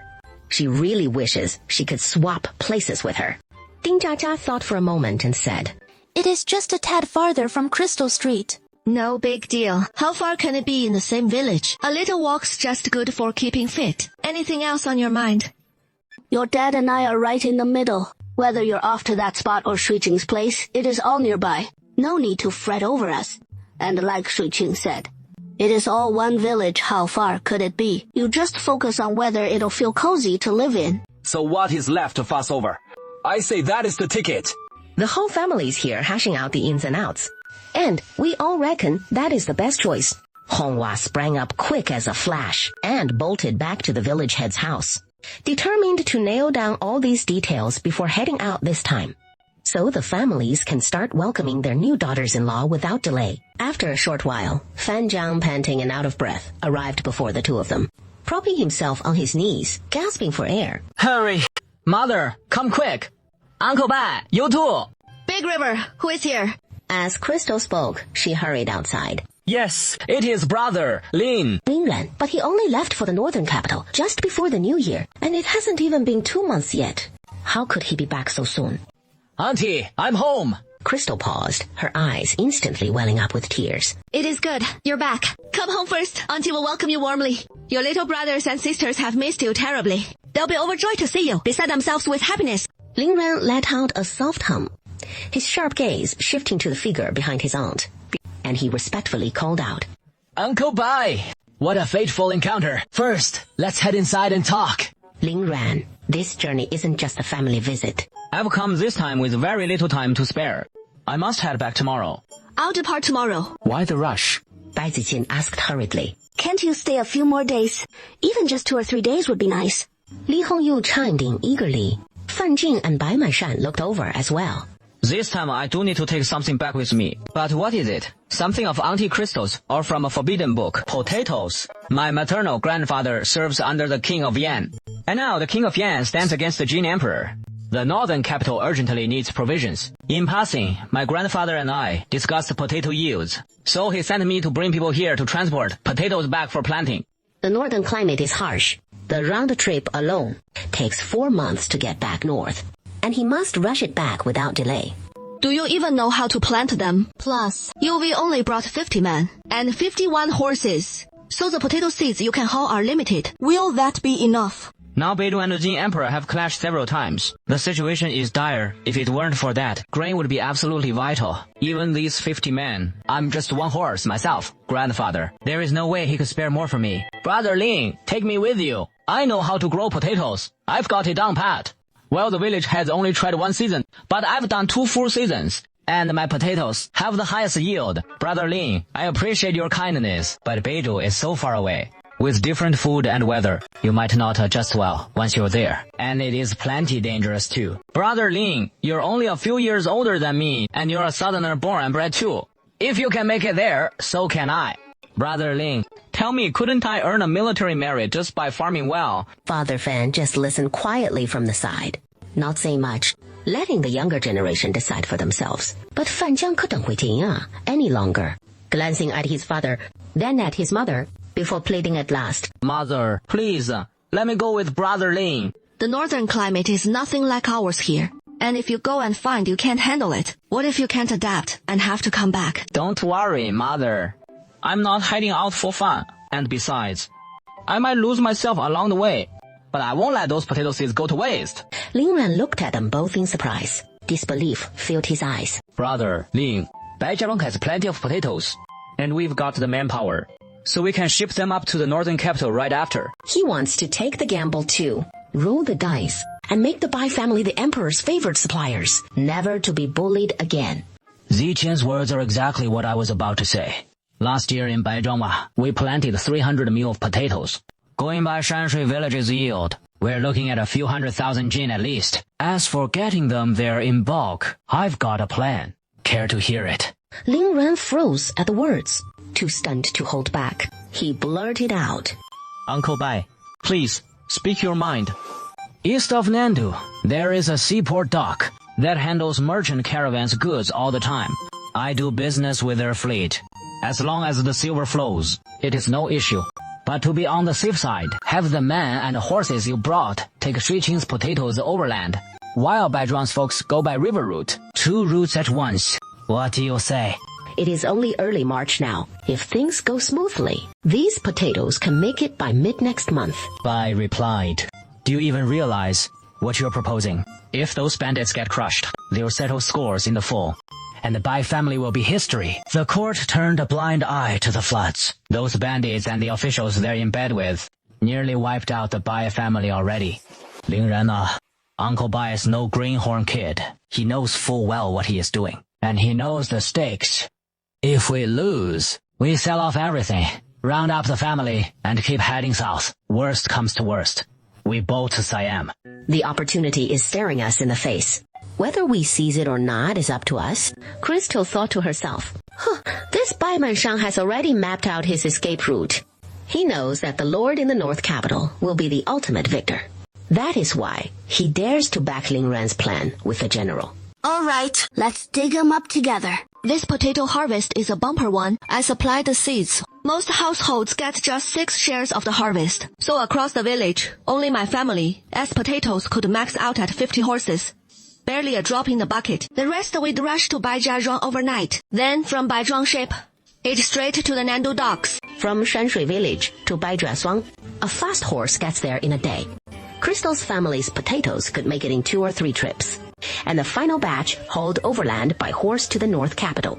I could see a sly grin creeping across his face, like a crescent moon, all in. Once the auspicious hour arrives, Hao Wenhua, dressed in his bright red wedding robe, having donned his brand new attire, leads the procession at the forefront, surrounded by his brothers, about to wed the woman with whom he will share his life. The jubilant wedding procession approaches from afar. Amidst resounding cheers and congratulations, Ding Jiajia glances around her own boudoir, her eyes brimming with tears. After being carried in the flower sedan and paying respects in the hall, the bride, now escorted into the bridal chamber, sits demurely on the wedding bed. Year after year after year, Crystal tallies the years. The workshops in Bamboo Grove Village for making toothbrush cakes have expanded with several new sheds, now converted to producing writing brushes. The 3 years of warfare have displaced numerous refugees. Bamboo Grove Village has gained over a dozen new households. Originally just over 100 souls, now swelled to over 200. The conflict dragged on for 4 years, and the imperial examinations were halted for the same span. Once peace is restored, the examinations will surely resume. After all, to conquer the realm, one needs generals. But for governing the nation, civil officials are essential. If we wait until it is over to start producing brushes, we won't meet the demand and will miss out on the early profits. Big sister is spot on. Timing is crucial. A single misstep can lead to falling behind at every turn. As the examinations reopen, those eager to buy new brushes will abound, and they'll be more willing to splurge than our boy. Yanqiu listens as Wanxia analyzes, then turns to heed Xinghui's earnest admonition. We women may not relish tales of state affairs, but whenever the opportunity arises to learn, we must grasp every scrap of information and scrutinize it closely. For it often determines our fortunes, our very lives, and the fate of our trade. Crystal couldn't help but nod inwardly in agreement. Speaking of marriage, Crystal's thoughts began to wander once more. By the way, Yanqiu turned 17 this year. In Huaguo, this age poses no issue at all. Even courtship would seem too soon. Yet here, she is already of marriageable age. Yanqiu, regarding your marriage, what are your thoughts? It is only just after the new year, and you're not one to rush into things. So we can take our time, perhaps 2 years, to choose wisely. But if you have any ideas, it is best to let me know ahead of time, so I can offer you some guidance. Whether recruiting a son-in-law or marrying out, or if you truly don't wish to wed at all, your parents can provide for you just the same. No matter the path you choose, once you've thought it through yourself. Remember, in chess as in life, no turning back. The atmosphere fell into a quiet hush, as Crystal had only mentioned it in passing, with no real urgency. Mother, father, I'm home. Eldest sister, second sister, little brother, little sister. I'm back. Drawing nearer from afar, mingled with the clip-clop of hooves, the entire courtyard suddenly burst into lively energy. Crystal sprang up from her rocking chair, her face etched with utter disbelief. Even Fan Jin and Fan Hao, buried in their books in the study, came rushing out upon hearing the news. Is that big brother returned? The young man standing outside the door has grown taller, and bulked up too, but that same goofy grin is as constant as ever. There. I've come back with my whole heart. Our whole family should be rejoicing. No more tears. I've come all this way, braving wind and rain, without even time to change my clothes.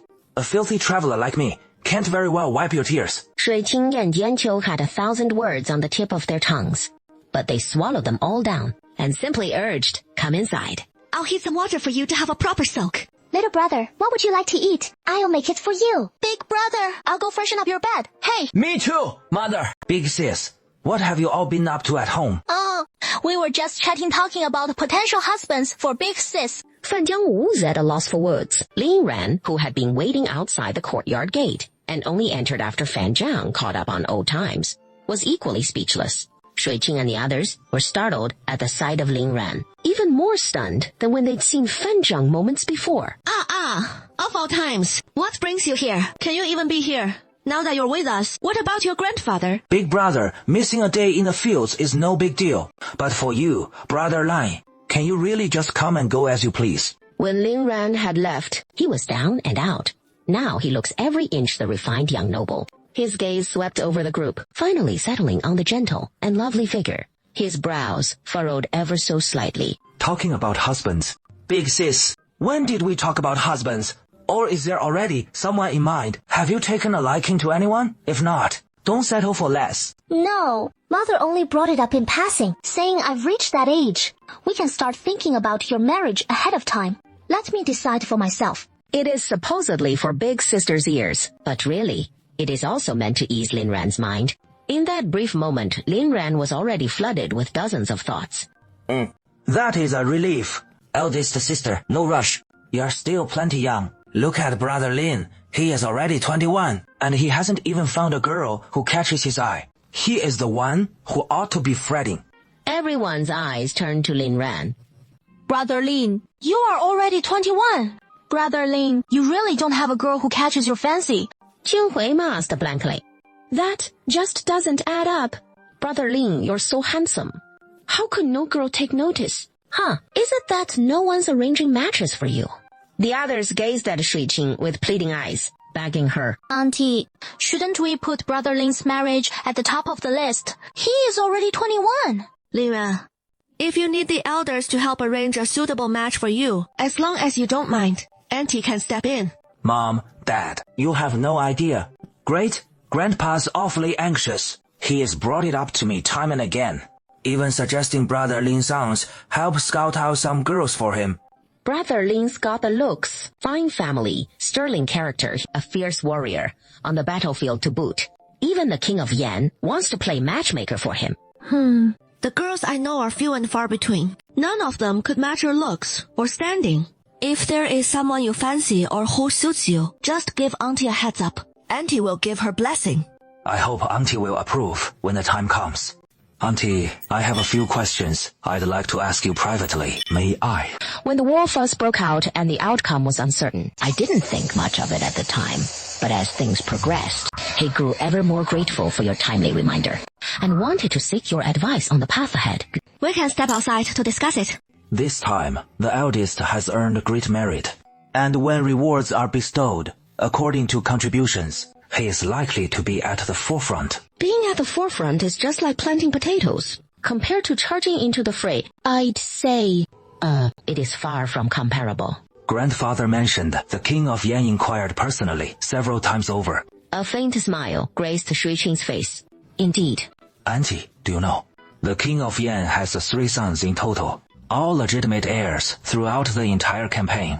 The second son has always charged at the vanguard, brave beyond compare among the 3 armies, amassing a string of valorous deeds, especially in those grand clashes. The second son has saved the King of Yan's life more than once, and many generals and soldiers say the king holds deep affection for him. Still, if the second son were named Crown Prince, what would you think, Auntie? What roles has the eldest taken on? Did he ever join the fray? And how does your grandfather assess him? He knows all this already, but she wants Lin Ran to voice it himself. Defending Beidou steadfastly, managing military supplies and logistics, and handling receptions for civil officials, earning a reputation for benevolence among them, though his frail health kept him from the battlefield. Yet grandfather says, when it comes to military merit, the eldest stands foremost, for throughout the war, it was the eldest who orchestrated strategies from the rear, decisive even from afar, organizing the troops, horses, and supplies. Everything runs smoothly. He never let the king of Yan worry about grain, horses, or weapons. With that, he gazed deeply at Crystal. Crystal finally understood why this young man had sought her out alone. It was just words from his mouth into her ears. I share the same view as your great-uncle. As I told you before, the eldest is the firstborn son.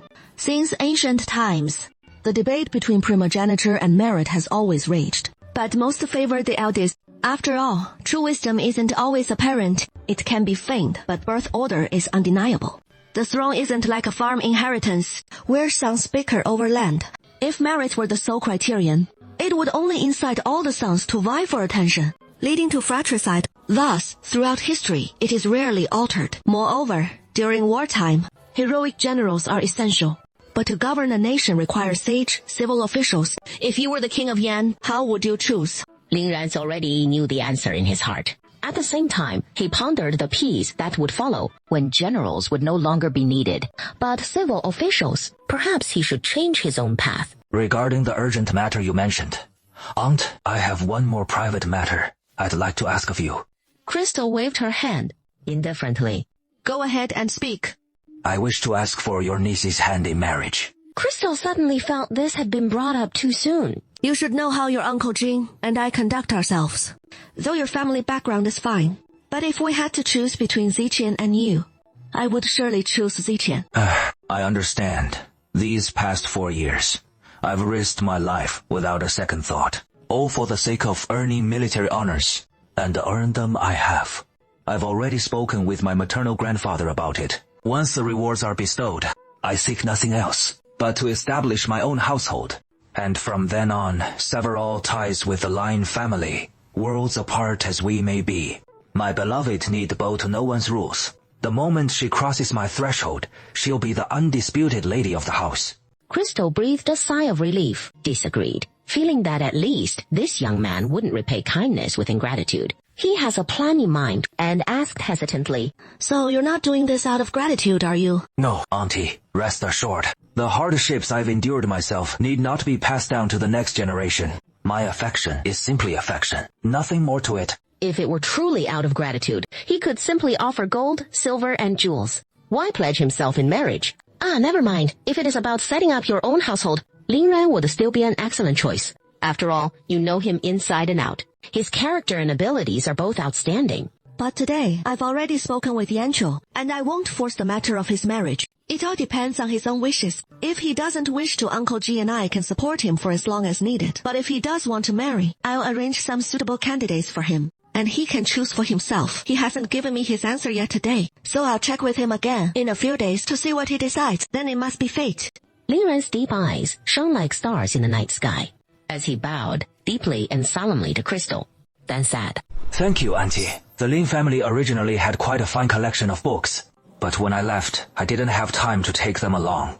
This one was specially selected for me by the young master of the Yan family in the northern capital. And now I'm passing it on to Fan Jing. For the two of you.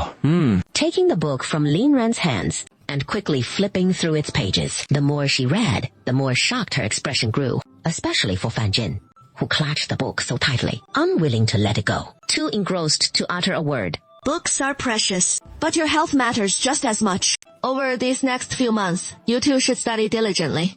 And be sure to eat on time. Make sure to get enough sleep, and don't worry about anything else. Your mother is right. We both should heed her words. Fan Ho reluctantly closed the book as well. Father, let's have breakfast first. After breakfast, they headed to the study to read. From the corner of her eye, she caught Lin Ran's gaze, lingering on Yanchu. She let out a sigh. Never mind, better to ask her sooner rather than later. Aniyo, are you certain? Crystal nodded earnestly. Certain. Lin Ran made it very clear, and I heard every word distinctly. But rest assured, Mother hasn't promised a thing. It is all up to you to decide. Mother, what are your thoughts? Shui Jing heard her asking for her opinion, so she simply repeated to her daughter what she had told Lin Ran the night before. Marrying into the Lin family does have its advantages, but the drawbacks are just as evident. especially the opinions from Lin Ran's stepmother. The Lion family is a large clan. If there is any hint of disrespect, then all those uncles and elders, connected by kin or marriage, will gossip endlessly and make life miserable. It could even feel utterly stifling. However, what Lin Ran meant was, with the help of his maternal grandfather, they wouldn't be under the same roof in the future. Alright, I think that is fine. As for her future husband, she doesn't seek deep marital affection. Just mutual respect as honored guests will suffice. Have you thought this through? After you've met Lin Ran's stepmother and little brother, you have to deal with them eventually. Mother, I've given it some thought. Even in another family, even a poor one, there'd still be a wicked mother-in-law to face. A vicious stepmother isn't so frightening for a daughter-in-law. The true horror is a vicious birth mother to the husband. Finally, it feels like my daughter's all grown up. But, Mother, don't agree to Brother Ding just yet. Until we confirm his grandfather truly consents to him marrying a girl from our remote village. Mother then decided to make a trip to the northern capital to discuss the prospective bride in person. She looked at her eldest daughter and resolved. We've acquired quite a few properties in the northern capital, and now that peace has returned, we should go manage them properly. While we're at it, let's visit the Zhu family without mentioning you. Just bring up Lin Ran's marriage. See what his grandfather, uncles, and aunts think. Whether they'd approve of you. If they do, no need to say more. If they're not on our side, then as family, we can help arrange a match for Lin Ran instead. Chu's lips curved into a smile. Having a mother like her is truly wonderful. He only mentioned it to Mother, and she has already planned every step ahead. But the northern capital is far away. So when do you plan to go, Mother? The county exams are in June. The provincial exams in August. If your brother and Da Hao both fail the county exams, then we'll depart after the county results. But if either one passes, if he passes the provincial exam, then we'll head out right after. Wouldn't it be wonderful for the whole family to travel to the northern capital, sightseeing all the way? All of us together as one family. Everyone in Shanshui village grew tense. Late in March, the king of Yan ascended the throne. Mid-April brought a posted proclamation restoring the imperial examinations. This year, 3 men from their village sat for the exams. The county-level exams wrapped up in early June, with the results posted by month's end. Fan Jin, Li Changlin, and Fan Hao'ou made the preliminary list. By late August, the Shukai results were out. Though Li Changlin and Fan Hao didn't pass, Fan Jin had succeeded. Firecrackers echoed joyfully through Zhongzhou. Many loved ones shed tears, dreaming up lavish celebrations. But what was Fan Jin doing in that instant? He was packing his bags, getting ready to depart. Off to the northern capital. Along the way, behold the West Lake boldly painted or softly touched, equally enchanting. The surging Changtang River.